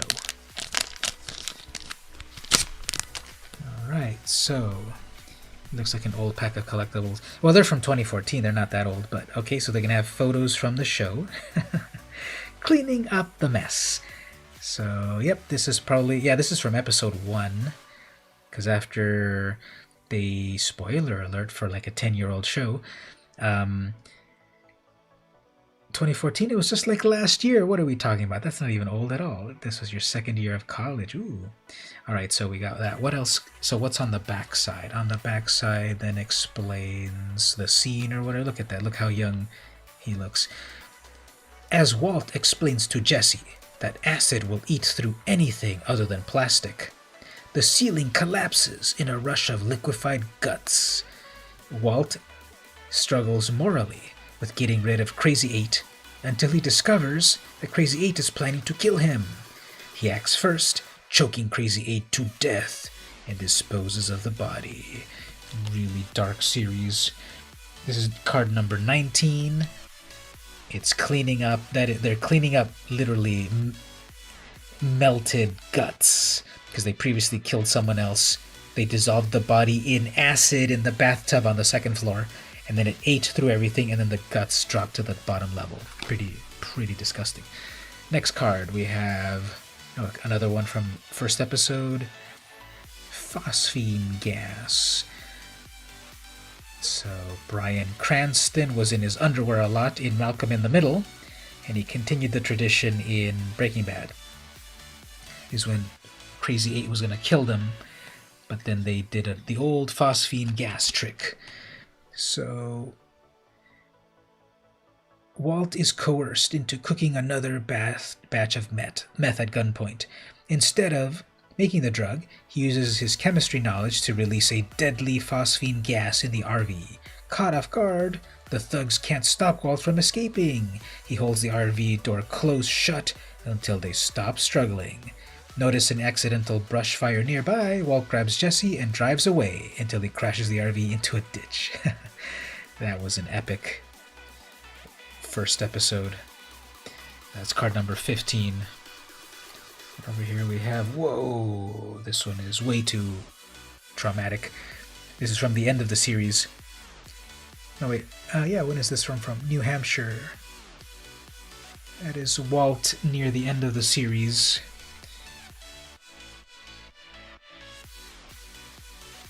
Number 126. Inspired. Walt works up the courage to venture into town and call his son from a payphone. I'm not going to read all of these, but oh, here we have Gus. I remember that episode when Gus is like, yeah, come on, take your shot. I'm right here. I'm the biggest and the baddest. Come on, try it. Anyway, have any of you watched this show, or am I just talking to myself? Are you all as amazed by these cards as me, or you never saw this? Challenging the cartel. Yeah, that's when he's standing out there and then he's like telling the drug cartel, here I am, take me on, I dare you. He was an amazing villain. And then the final card is Walter White. So this is, no, you never watched it. And then here he is with hair when he was good. Here he is without hair when he was bad. So this would be perfect. Here's what I've done. Okay, let me show you this actually. One reason that I get these is because I repurpose the cards sometimes. So I have something funny right here. I repurpose the cards because they have fun art. I repurpose them in my commander decks. So for example,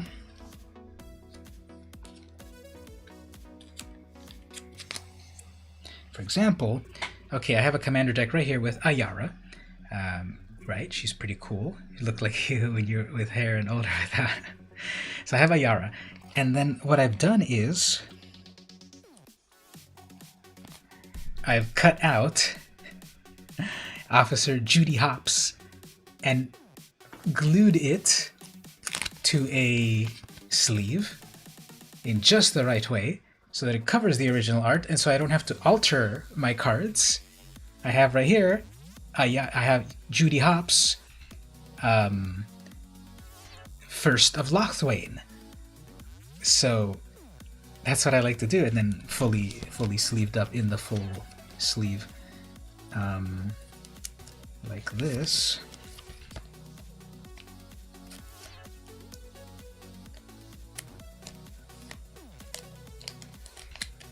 So then it's fully sleeved up in my commander deck.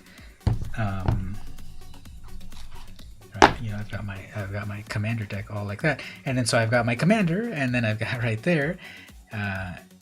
So I did it that way. Yeah. So that's one. I've got another one over here. This one is in my Dimir deck. That's my mono black deck. So in my Dimir deck, I have Etrata, the Silencer, right? She's really cool, unblockable, does shenanigans. So I've got her in her sleeve. Princess Leia. So if you recall, a while ago, I opened up booster packs of like random cards, and one of them was a Star Wars. Booster pack of some thing. So remember that one that it came with like two of the same card or something? Here we go. So, you know, cutting it out just to the right shape of the, cutting it as the right shape of the as the place in the card.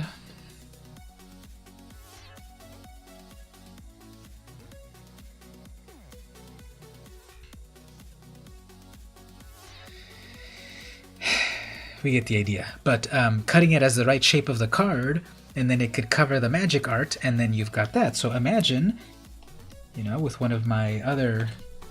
So imagine right here, yeah,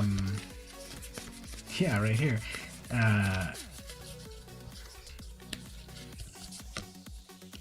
Benelish Marshall, and then I cut out Walter White, and then I put it onto right there, and then it's perfect. Give all your creatures +1 because they're hopped up on meth. A good way to trick people into thinking it's a rare art card, exactly. So instead of like altering the cards, I think card alters are cool, but I cringe when I see people like altering like a Black Lotus or a Mox or whatever, and then hey, maybe I could do a YouTube video. Look, this is, once again, you guys are all so smart. I'm always thinking about like, what's my next YouTube video? I'm out of ideas, and then you throw out all of these amazing ideas, and I write them down, and then I forget to do them. I'm gonna write it down again. Alt card video, because there was another good idea the other week. Someone said something, a good idea for a YouTube video, and I forgot to do it. But alt card video MTG random card. So hopefully I do that. I do want to do that. I do want to do different kinds of YouTube videos. So yeah, I think that'll be cool. That's a cool idea. I'll shout you out on the video that you gave me the great idea. So I think that'll be really cool. Really cool. Because you just need to measure, right, the millimeters of the area of the magic card. You just need to measure in millimeters the area of the original magic art, and then you measure in millimeters the card to alter, cut it out, and then tape it on the back side over here. It's just plain old tape. It's just reverse Scotch tape on the back, putting it on the plastic at the right place like that, and then you have an altered card, and then of course double sleeving it, and then you'll amaze your friends and enemies on your next game. So there you go. So in my Dimir Etrada deck, I've got Princess Leia looking really tough. So that's why I like to get random cards as well from some sets.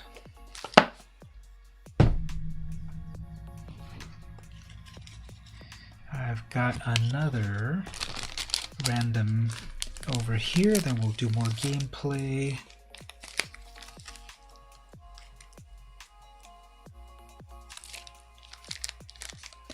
I thought you all can let me know if you want to do this one or not. Because obviously this is a G-rated stream. But I got this. This is Portfolio 92. This is International Swimsuit Collection. So it's ladies in bikinis. Do we want to try this? Is it too risque for the stream? I've never heard of these before. I thought they were going to be like these Richard Nagel, Ken Nagel, whatever the artist was in the 80s. I thought it was going to be this sort of like Nagel style of art, but then I saw, oh, swimsuits. So it's 1992, you know, it's not going to be like thongs and stuff, probably. This was $1. When is this from? So it's from 1992, right? And then it's, what else does it say?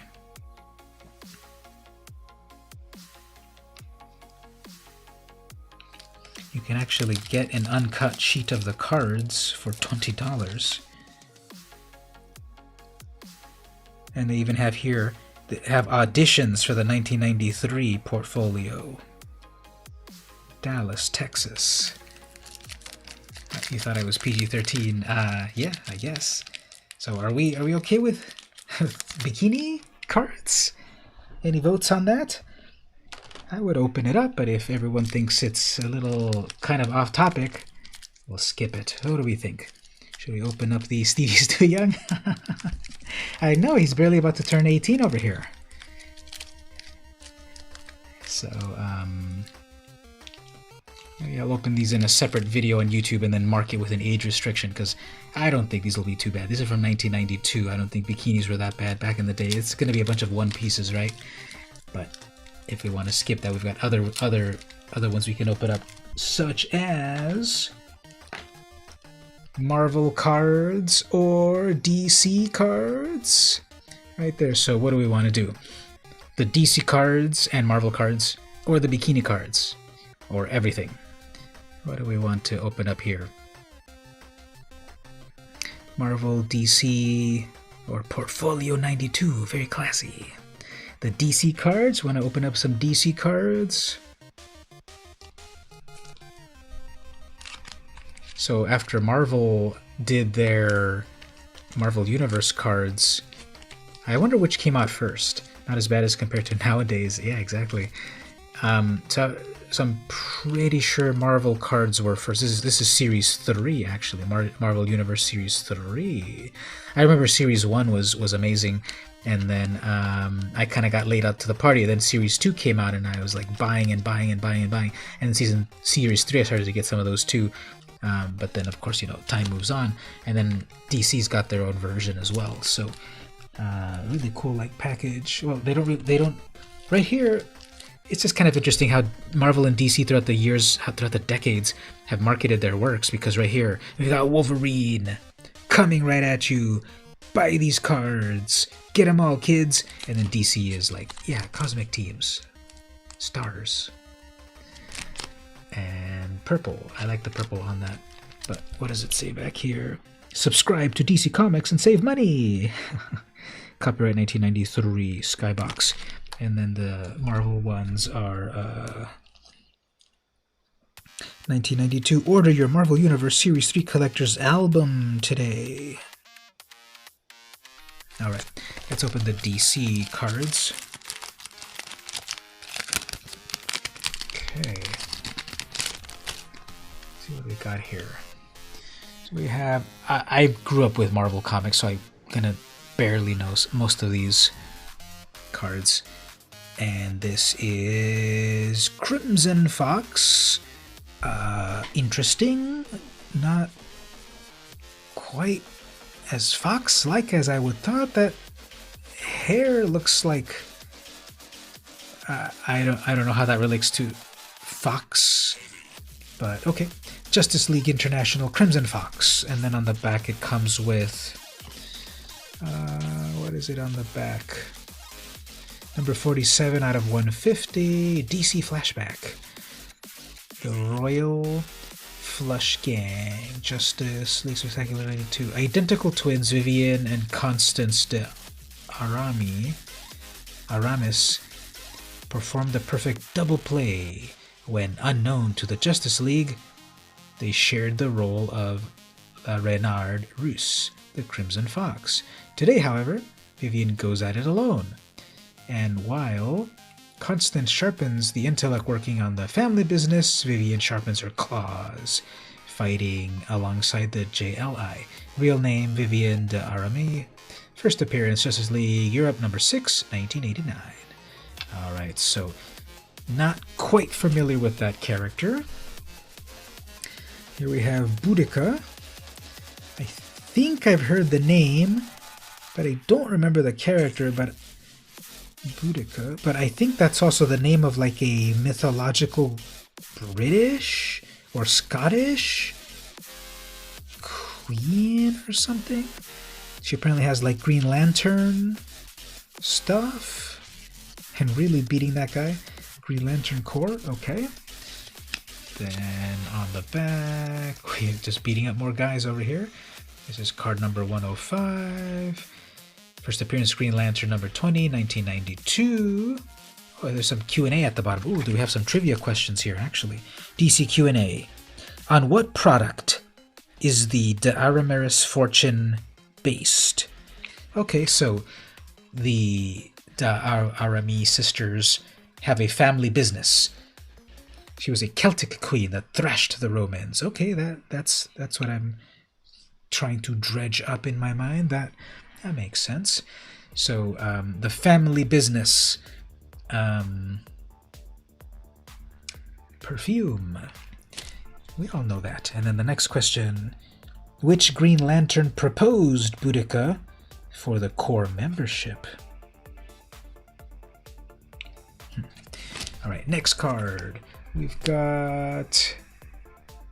Oh, that's Terra. Terra from Teen Titans. I know her more from the original Teen Titans cartoon. Well, not the Teen Titans Go, but the good one, right? The one before that. So Terra from Teen Titans. And on the back, a little bit of info. First appearance, real name unknown. First appearance, New Titans, Annual 7, 1991. So all of these must be like the kind of like the more recent heroes. What was the real name of the original Terra? Oh, this is Terra 2nd edition. I didn't even know that. So what was the name of the original Terra? This new Terra is a different Terra. Oh, there's the original costume, if it ever focuses. Right there. Epic battles. Then the next card is... Oh, Elongated Man. He's been around a while, right? Beating up a guy with a gun. If we can focus this, I think this is going to be a pretty epic battle right here. He's sticking his finger in the gun. This is pretty fun art. So there was Plastic Man. What's the difference in Plastic Man and Elongated Man? Justice League International. And of course Mr. Fantastic. Let's see, Elongated Man.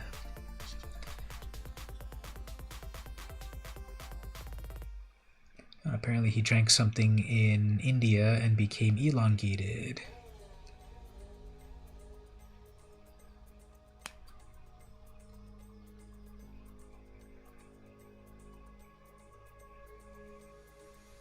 Sorry about the bad focus, like I swear, like why would this not even focus?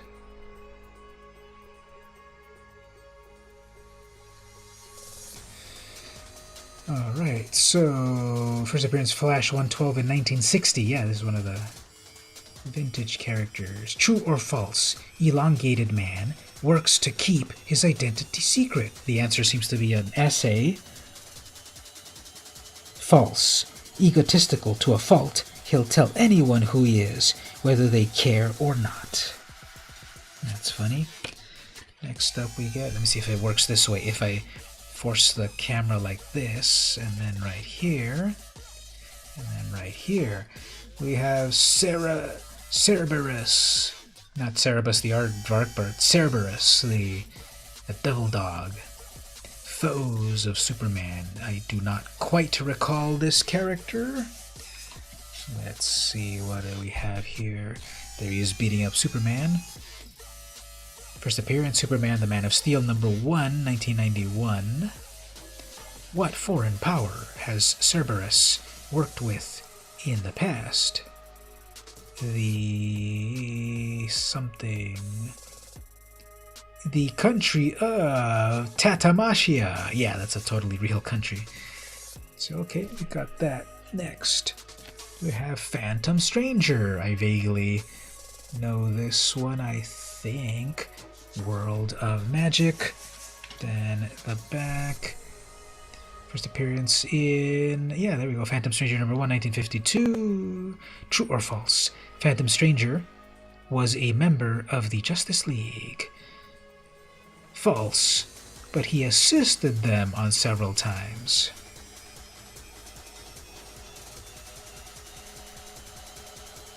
Alright.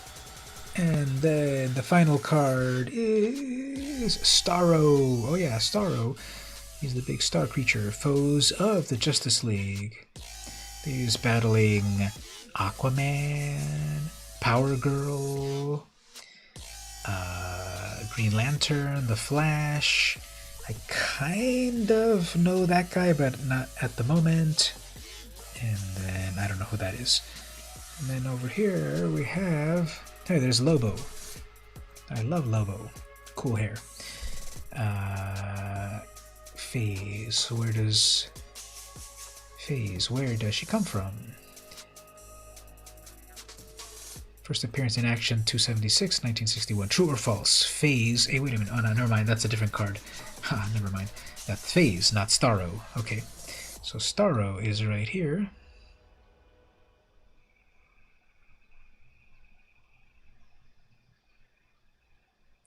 Starro, tentacled tyrant from outer space, and all the Starros of the Starro planet. The Brave and the Bold, number 28, 1960. Which hero first warned the Justice League of Starro? And that was Aquaman.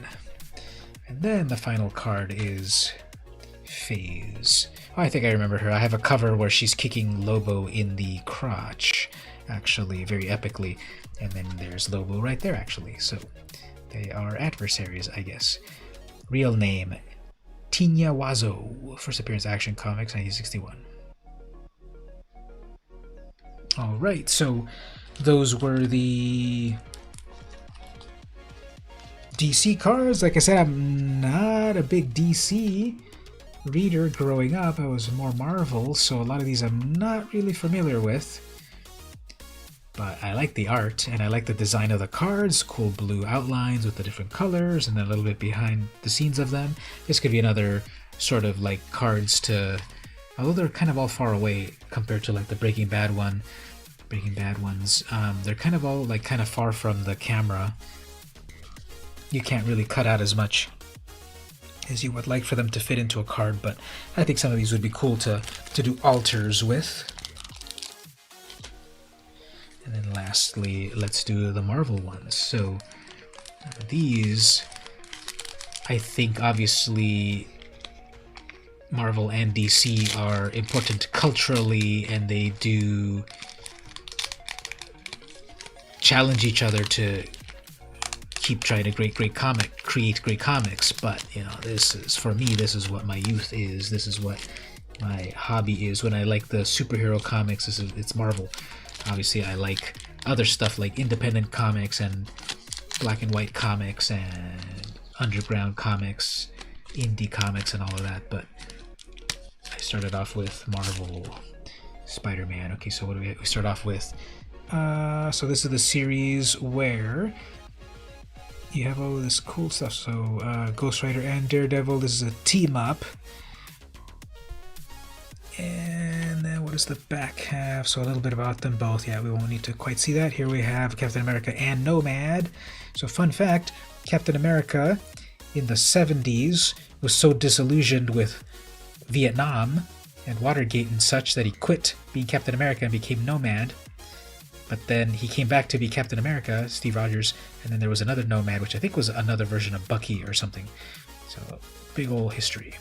Here we have Havoc. This, I believe, is Cyclops' brother.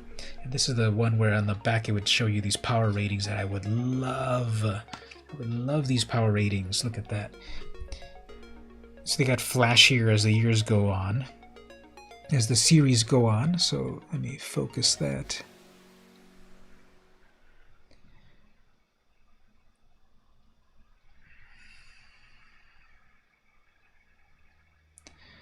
Strength 2, Intelligence 3, Energy Projection 4, Mental Powers 1, Fighting Ability 4, Speed and 2. So this is just so cool to see like all of these ratings right here. And then of course like things, you know, characters like Thanos and such, they had it all the way up to 7 and so forth. I always loved seeing those stats. They're completely fake, of course, because these characters are fake, but it was always cool to see that. So here's Captain America. Speaking of which, let's see what his ratings are over here. Oh, look at that. On the fighting ability, it's a perfect 7. No one can battle Captain America like that. Strength 2, Intelligence 3, no energy, no mental, 7, Fighting ability, and Speed 3.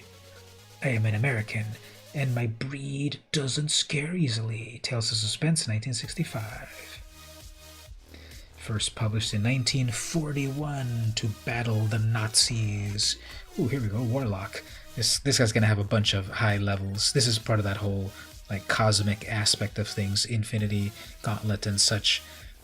Originally titled known as Him until he hatched from his cocoon. Yeah, look at that. So we got Strength 5, Intelligence 3, Energy Projection 7, Mental Power 7, no good, well, average fighting ability, and then Speed 7. Fantastic Four number 66, 1967. Shadowcat, Kitty Pryde. She's got a lot of average things there. She can phase through matter and stuff, and she's got a cool little dragon pet, or dragon familiar, named Lockheed, I believe. Next we have, we have the event, the Days of Future Past, when it's the future and the Sentinels have killed almost all of the mutants. So it's just got a story point in the back. That's that famous cover right there. 1981. And we've got a teams, the Serpent Society. I don't really remember them. But a lot of snake themed characters.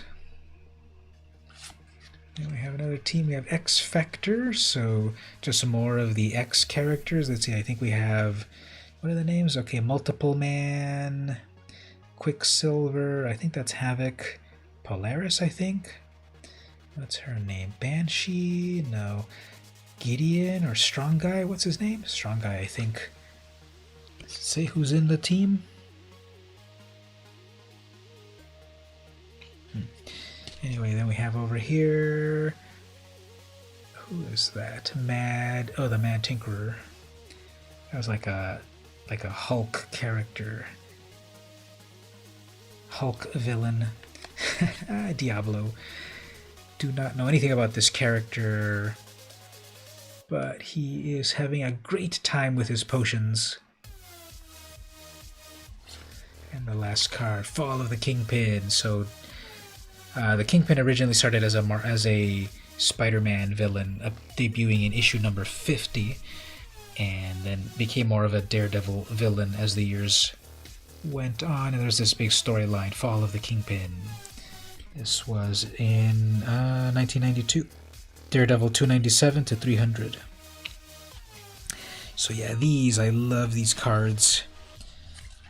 Back in the day, this Captain America one was pretty cool, plus Adam Warlock. So got some fun cards that I opened up right there. We'll do a little bit more gameplay. I think we're getting close to the end of the stream at the moment.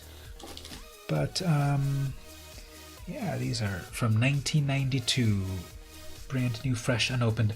I don't have it here, but in my other shelf, I've got my collection of those from that time, and I have to check how many do I have yet already or not, and then maybe the duplicate ones I might then cut them up to put them as magic altars to do those videos. I think it might be cool to do the video about, like, let's take an example of a card and then put it onto a particular legendary, right? It wouldn't make too much sense. Like, I'm gonna take Captain America and put it on top of,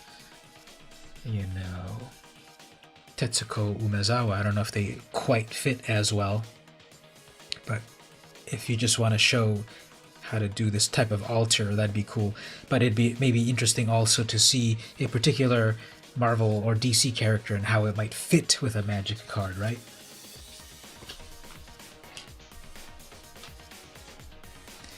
Alright, let's switch back to the gameplay. So we did some Brawl already, we did some Draft already, I did my dailies. Let's play on the ladder for a little bit. Play some more of this Underworld Abyss. Kind of been having fun with that deck. It's the wins out of nowhere deck. It's like it just kind of spins its wheels until it gets a whole bunch of mana, and then does the 2-card combo, and then the opponent is dumbfounded.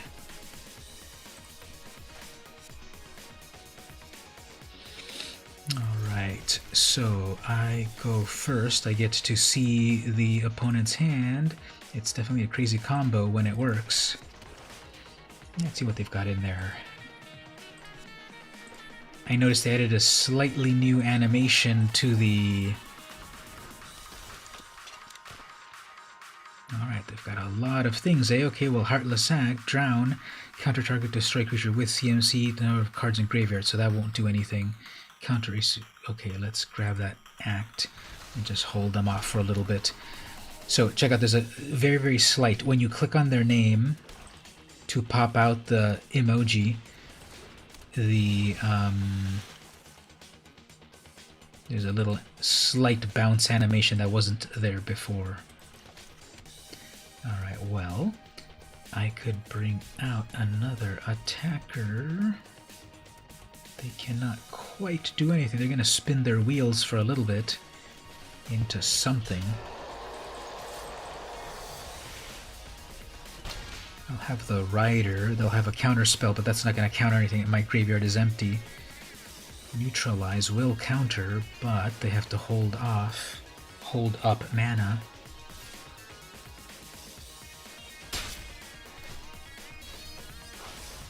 Ah, there goes Gary. Alright, well, I would want to play that right now, but they've got the counter for it.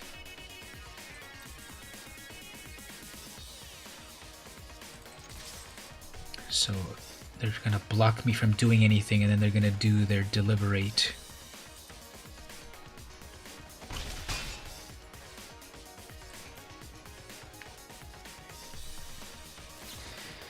At least I'll be doing 3 points. Oh, they got one of those. Okay, well, that's what I can get rid of.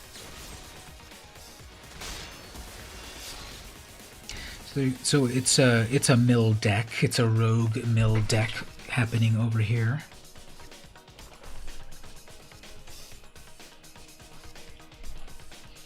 I'm gonna have to bait out a counter spell.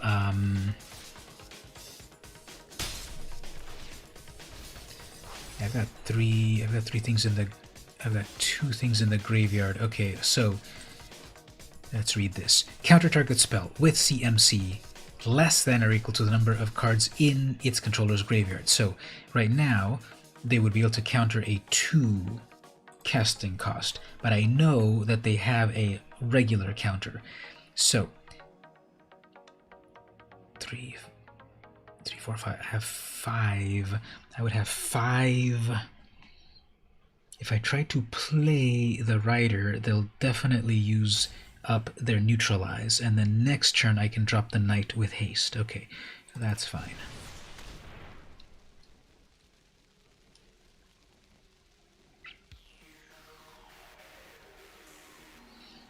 Even if they don't take the bait, that's still going to be 2 more damage coming. Okay, fine. Plus, I get to eat your graveyard. My own graveyard too, because then that will decrease the stuff in my graveyard for their counterspell to do stuff.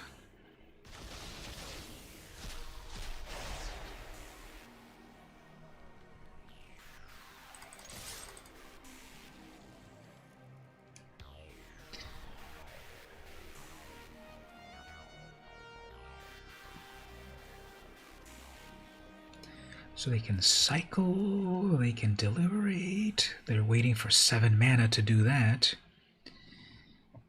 because they've already cleaned out their graveyard. Draw 4 cards. Getting an alert. Off-topic alerts. Oh, we got more drawings. Here we got a Buster Bunny. We have a Buster Bunny. It's cool. I like that expression with the sort of like fun, embarrassed kind of funny. I think I like it. I'll put it on stream in just a moment. Thanks for that. Did you ever watch the show back in the day?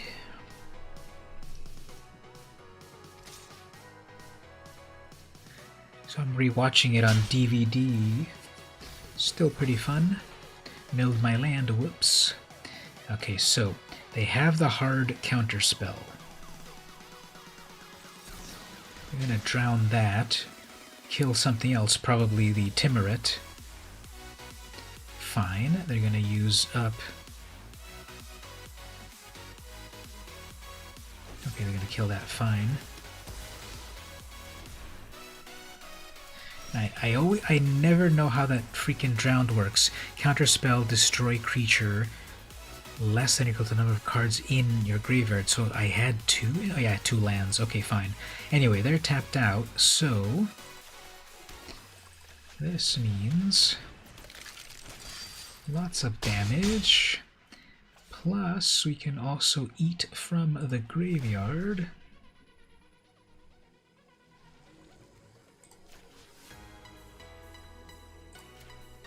So that it still costs more. He was one of your favorites. Yeah, very enjoyable. Any thoughts on them changing the voice of Buster Bunny on the last seasons? It was Charlie Adler originally, and then unfortunately he had a falling out. From what I read, apparently they never really wanted him for the voice, even though he did like 90 episodes. And then finally, when he talked back, because they were not going to give him a part on Animaniacs, he got mad at them, and then they fired him for the final half season or so. So I noticed the voice change right away, and that was John Kazier who did the new Buster voice. And John Kazier was the voice of the Crypt Keeper on the Tales from the Crypt TV show. Speaking of which, did you ever watch the Tales from the Crypt TV show? I don't quite remember the difference in Buster's voice. I just remember it changed. But when I'm rewatching I jumped to an episode of his, and the voice is different. But I don't remember how it sounded until I watched it on the DVD. 20 years later, but... Uh-oh, we got a Brazen Borrower, but it cannot block. This cannot block. Are you sure about that?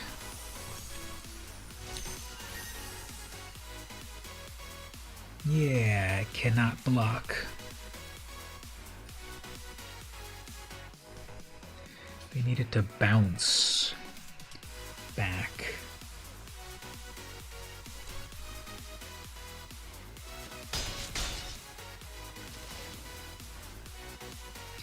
I can play the Abyss, but they can counter it. Yeah, they're getting pretty low. So they've got their 7. They're going to get all their... used to watch Tales from the Crypt, Memories of the Late Night. Exactly. It was on HBO, and we didn't have HBO, so... I don't know how I would... I don't know how I would watch those episodes of Tales from the Crypt, but there was one like of a crazy Santa killing everyone, right? John Lovett's in an insane asylum in another. Alright, so the opponent is playing Dimir Rogues. They're trying to mill me, and they'll have counter spells and mill effects and such. So, Duress will be great on that. Agonizing Remorse as well. And Tormod's Crypt to wipe their graveyard. So...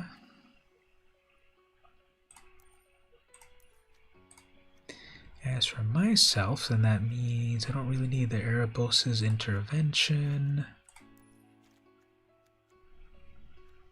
Reemergent is nice, but it's kind of top-heavy. That Knight was good for some haste. Timuret was doing cool stuff. That Kite Sailor was nice. Grasp wasn't that important. Okay, we'll go like that. Tails was good. They need to make that.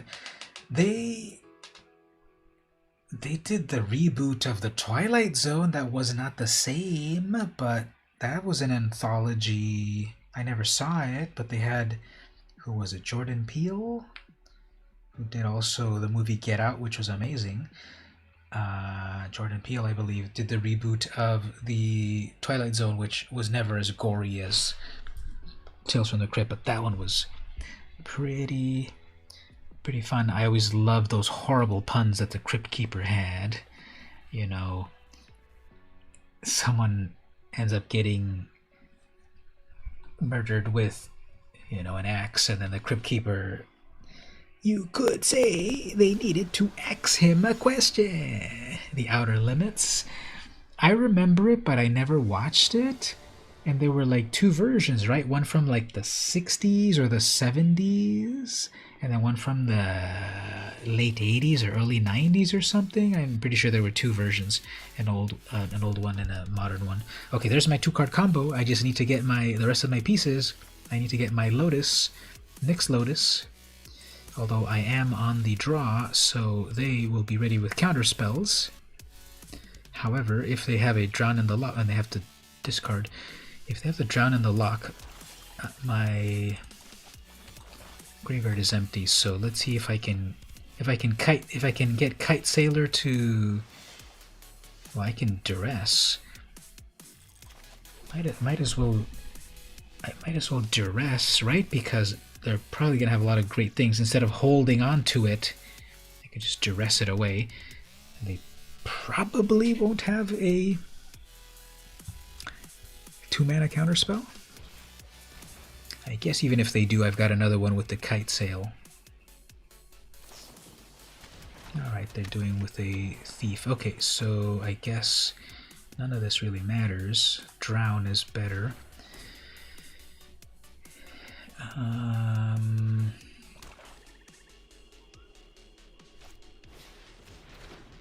Alright, so we're gonna get milled for a while. Fine. We'll be able to play the Underworld. Okay, there's the Lotus. This is my combo right here. Next turn, if they don't have a counter spell, and my Nyx Lotus lands, and then one more turn, I have. Well, they have the Brazen. Oh man, they have the Brazen Borrower that can bounce back stuff and throw me off. Let's see if they play it properly. They played the. All right, that's a big one. So we're going to be racing here. All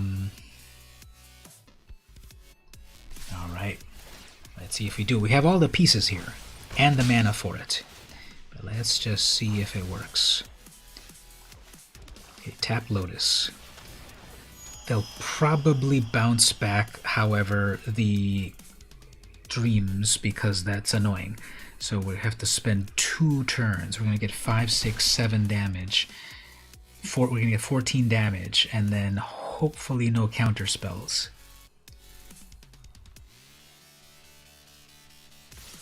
Okay.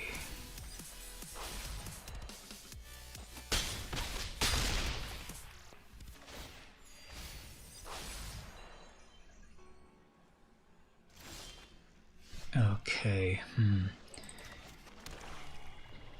That final card that is unrevealed could be a counterspell. So I think what I could do, if I instead bait out that counterspell with the freebooter, so if they counterspell the freebooter, they have less mana.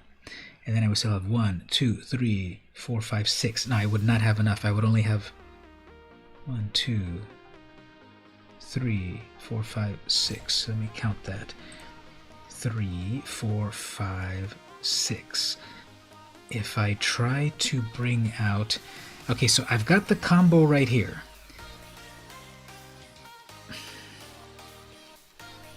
Let's just go for it. This is the final end of it anyway.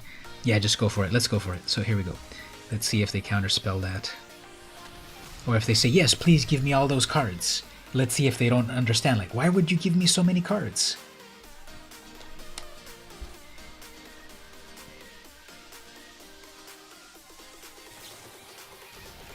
Okay. Fine. I'll take that. Okay. They're like, yeah, give me all those cards, and then I'm attacking you with all my rogues. But there we go. Greed is a heck of a drug.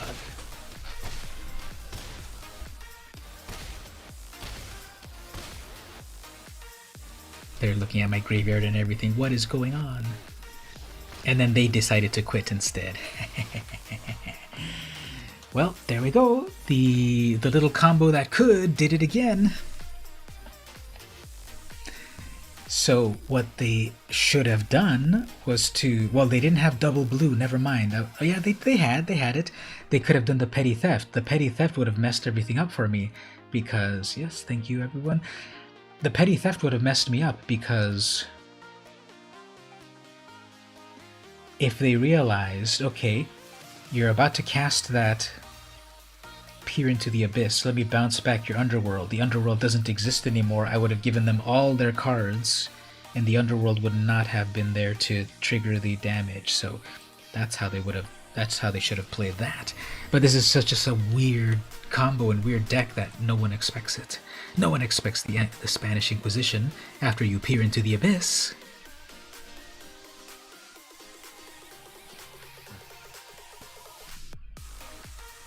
Alright, let's see if we can find another unsuspecting victim for that.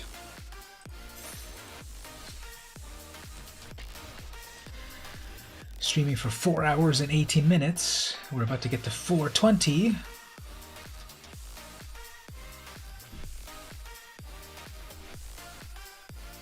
So we will see about if we win. Maybe we'll just play a little bit until like our losing streak ends. I mean our winning streak ends. So I've got one win so far. So the first loss, and then we'll call it. It's 4 hours already, so I think we've done a lot, right? We did the draft, we did cracks a packs of magic and not magic. We did some drawing. A lot of talented drawers here. So we're gonna throw down the gauntlet next turn. Okay, next week we've got to have more entrants.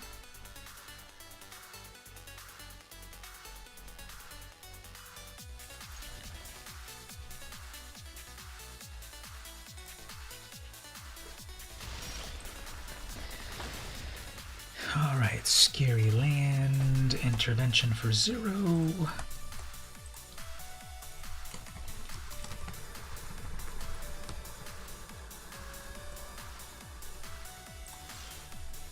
Double red. Okay, clearly they have some removal.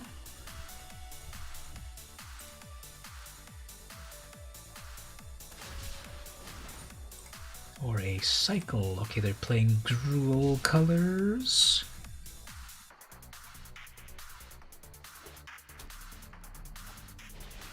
Cultivate. Okay, they're trying to ramp into something. Okay, Gruel Adventures. That's the other.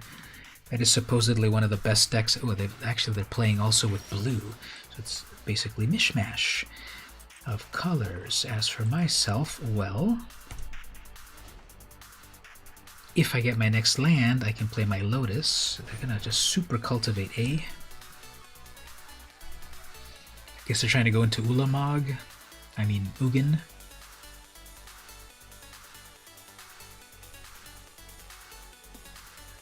So they're playing lots of colors. Is this Golos? No, Golos is in. They went double blue. Golos is, and then they keep one blue up. Okay, that's double blue, and then I whiff on cards. Great. So they get to have all their mana, but not us. Genesis Ultimatum. Alright, well, maybe they'll put a bunch of amazing stuff or not. Okay, they got a Shark and Lance. Well, that's not good.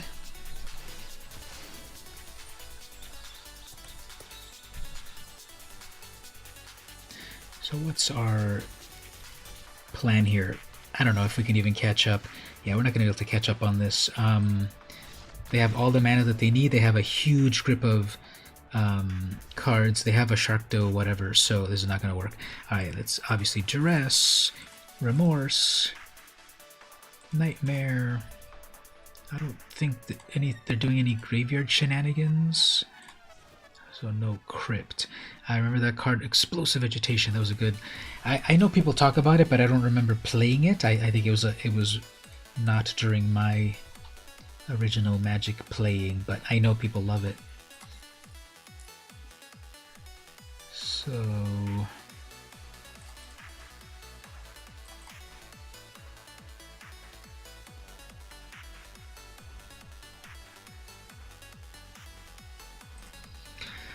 Let's change it up a little bit. Let's see if we get to play first, and maybe try a Duress or Agonizing Remorse. I think so far I have not played first. No, I played first one time. There we go, play first. That's the combo, but that's better. So this will wreck them a little bit. 2 turns in a row. So there's that Cultivate. So that will slow them down. And the other thing is their Genesis. Prophecy, who cares? So maybe if I remove their win condition, they'll rage quit. I guess Underworld Dreams is next, although Elspeth's Nightmare will let me look at their... Oh, I can do it there. Okay.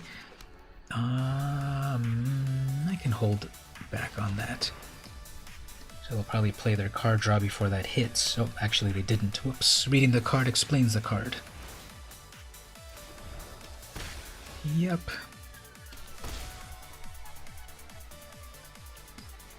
Next, they have... Yeah, they're going to keep drawing cards. Okay, well, Agonizing Remorse is next.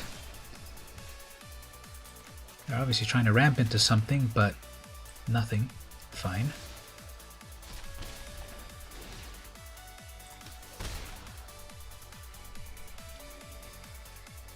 So they're on a 17-turn clock.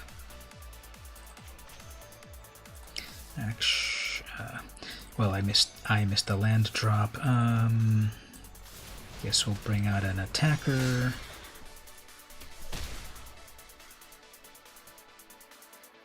GG Prophet is the opponent. Huh, double Underworld. That'll be fun.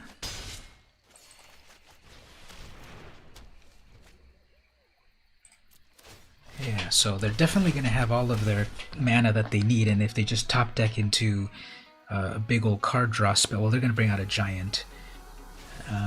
But I think my Elspeth's Nightmare will take care of it, maybe, or not. No, actually, my Murderous Rider will take care of it.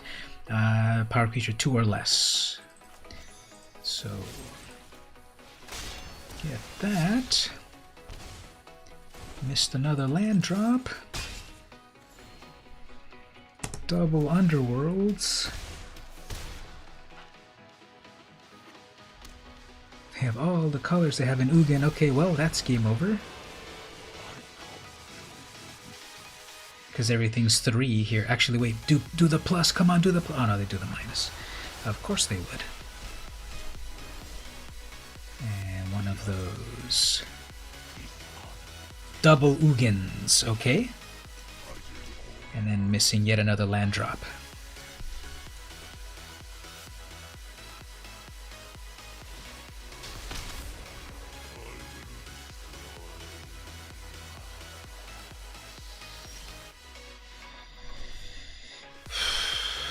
Missing lots of land drops.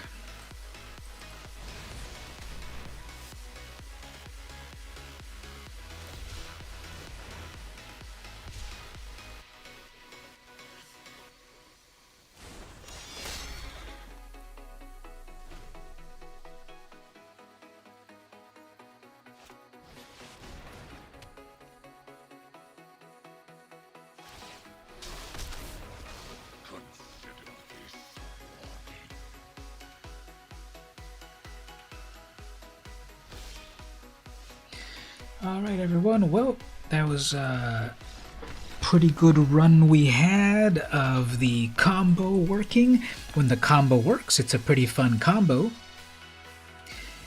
There's been a couple of times that it worked perfectly, completely on track, like turn 5, and it's like turn 3,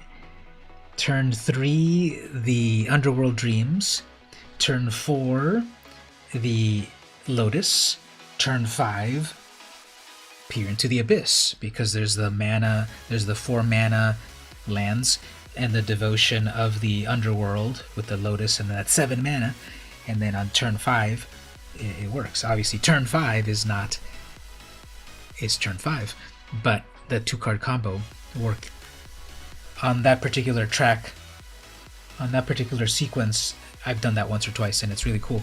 And as we've seen a few other times, it's eventually when the combo comes together, and like my life is really low, and then do the final combo and then win it all.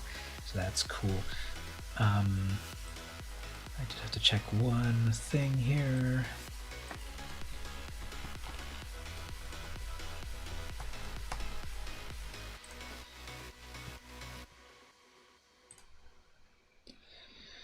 And just checking this. Okay, here we go. So I did get a streamer reward. There we go. Got some gems. Okay. So, okay, well, everyone, I think that's a fine place to end. Like I said, we would do a until our luck runs out. And obviously, when you have no lands, your luck has run out. So let's wrap up right here. We'll have Captain America wish us good luck, and Daredevil, and Diablo, and X Factor. So thanks as usual for everyone to come to hang out. We had a couple new people, right? We had JC, I think. So Jackivis always drops by and says hello and then lurks, I guess. If you're still there, Jack, thanks for visiting. Gabe, thanks for showing your crow art. And Mark, thanks for being part of the drawing challenge. And then Stevie, I challenge you next time. You need to do it too.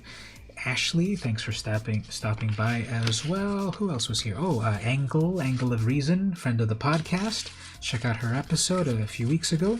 She came by for a little while. I think they're gonna do, well, I shouldn't say what they're gonna do because I don't know if they planned it right, but check out her episode. And then Max Combo, he came by for a little while too. Thanks everyone there. Who did I miss? JC, the new person, Rick, Evil Rick, and Rickman, aka Rickman, he was here too. He also cheered 1,000 bits. Amazing. Thanks for the cheering. Really means a lot when people do the cheers and the little emotes and so forth. Check out my YouTube videos. I'm gonna take you up on that. I'm gonna do a video on how to alter your magic cards. Wouldn't it be hilariously ironic to do a version where I show you cut out the art of one magic card and paste it onto the art of another magic card? That would be so meta. But I'm definitely going to do the how to cut out Captain America and put it onto your Tetsuko Umezawa. So I do want to do that. I want to do it for the Monday. I don't know if it's exactly obvious, but I try to do certain videos on certain days. So I often do a Monday magic video. I didn't do one last week. I did one 2 weeks ago when I did the Vito Brawl deck, and I've got the companion deck made. I just haven't recorded the footage for it. And I think tomorrow it's going to be a very busy day. I don't think I'm going to get that done. Today was also a busy day. All my days are a little too busy. That's why I'm doing a lot of these like 60-second long videos, and I kind of like the longer term ones, but I am getting views and followers, so that adds on top of itself. So I'm still doing the short ones coming up, the comic videos plus other things. Maybe I'll do a 60-second super fast one on doing the altars. I kind of don't want to blow that on a short tiny video. Maybe it'll go viral, I don't know. Maybe I'll think of some other fun little 60-second video idea and then do like the real video of altars elsewhere. Give me another idea, everyone. What should I do for like a 60-second long video that is easy to do? Maybe just like a rapid fire, here's my commander deck, like pow pow pow, put all the cards down really really fast, cool music and then text or whatever, and then see the description for the deck. And then that's a 60-second shorts, YouTube shorts video or something.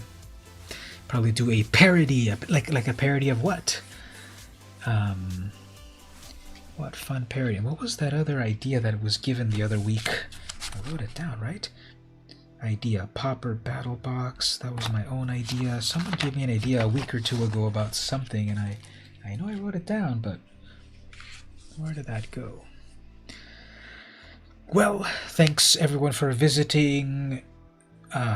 catch up on the Discord. It's been a little quiet there. My fault. I'm the one that's supposed to shepherd it and all of that, but I have been doing a lot of real life stuff.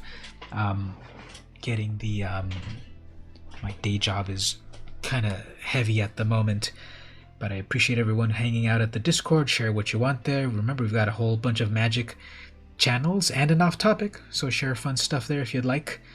And I will also I'll redo the topic of the day stuff. Did people like that? Did people check that out? I often did,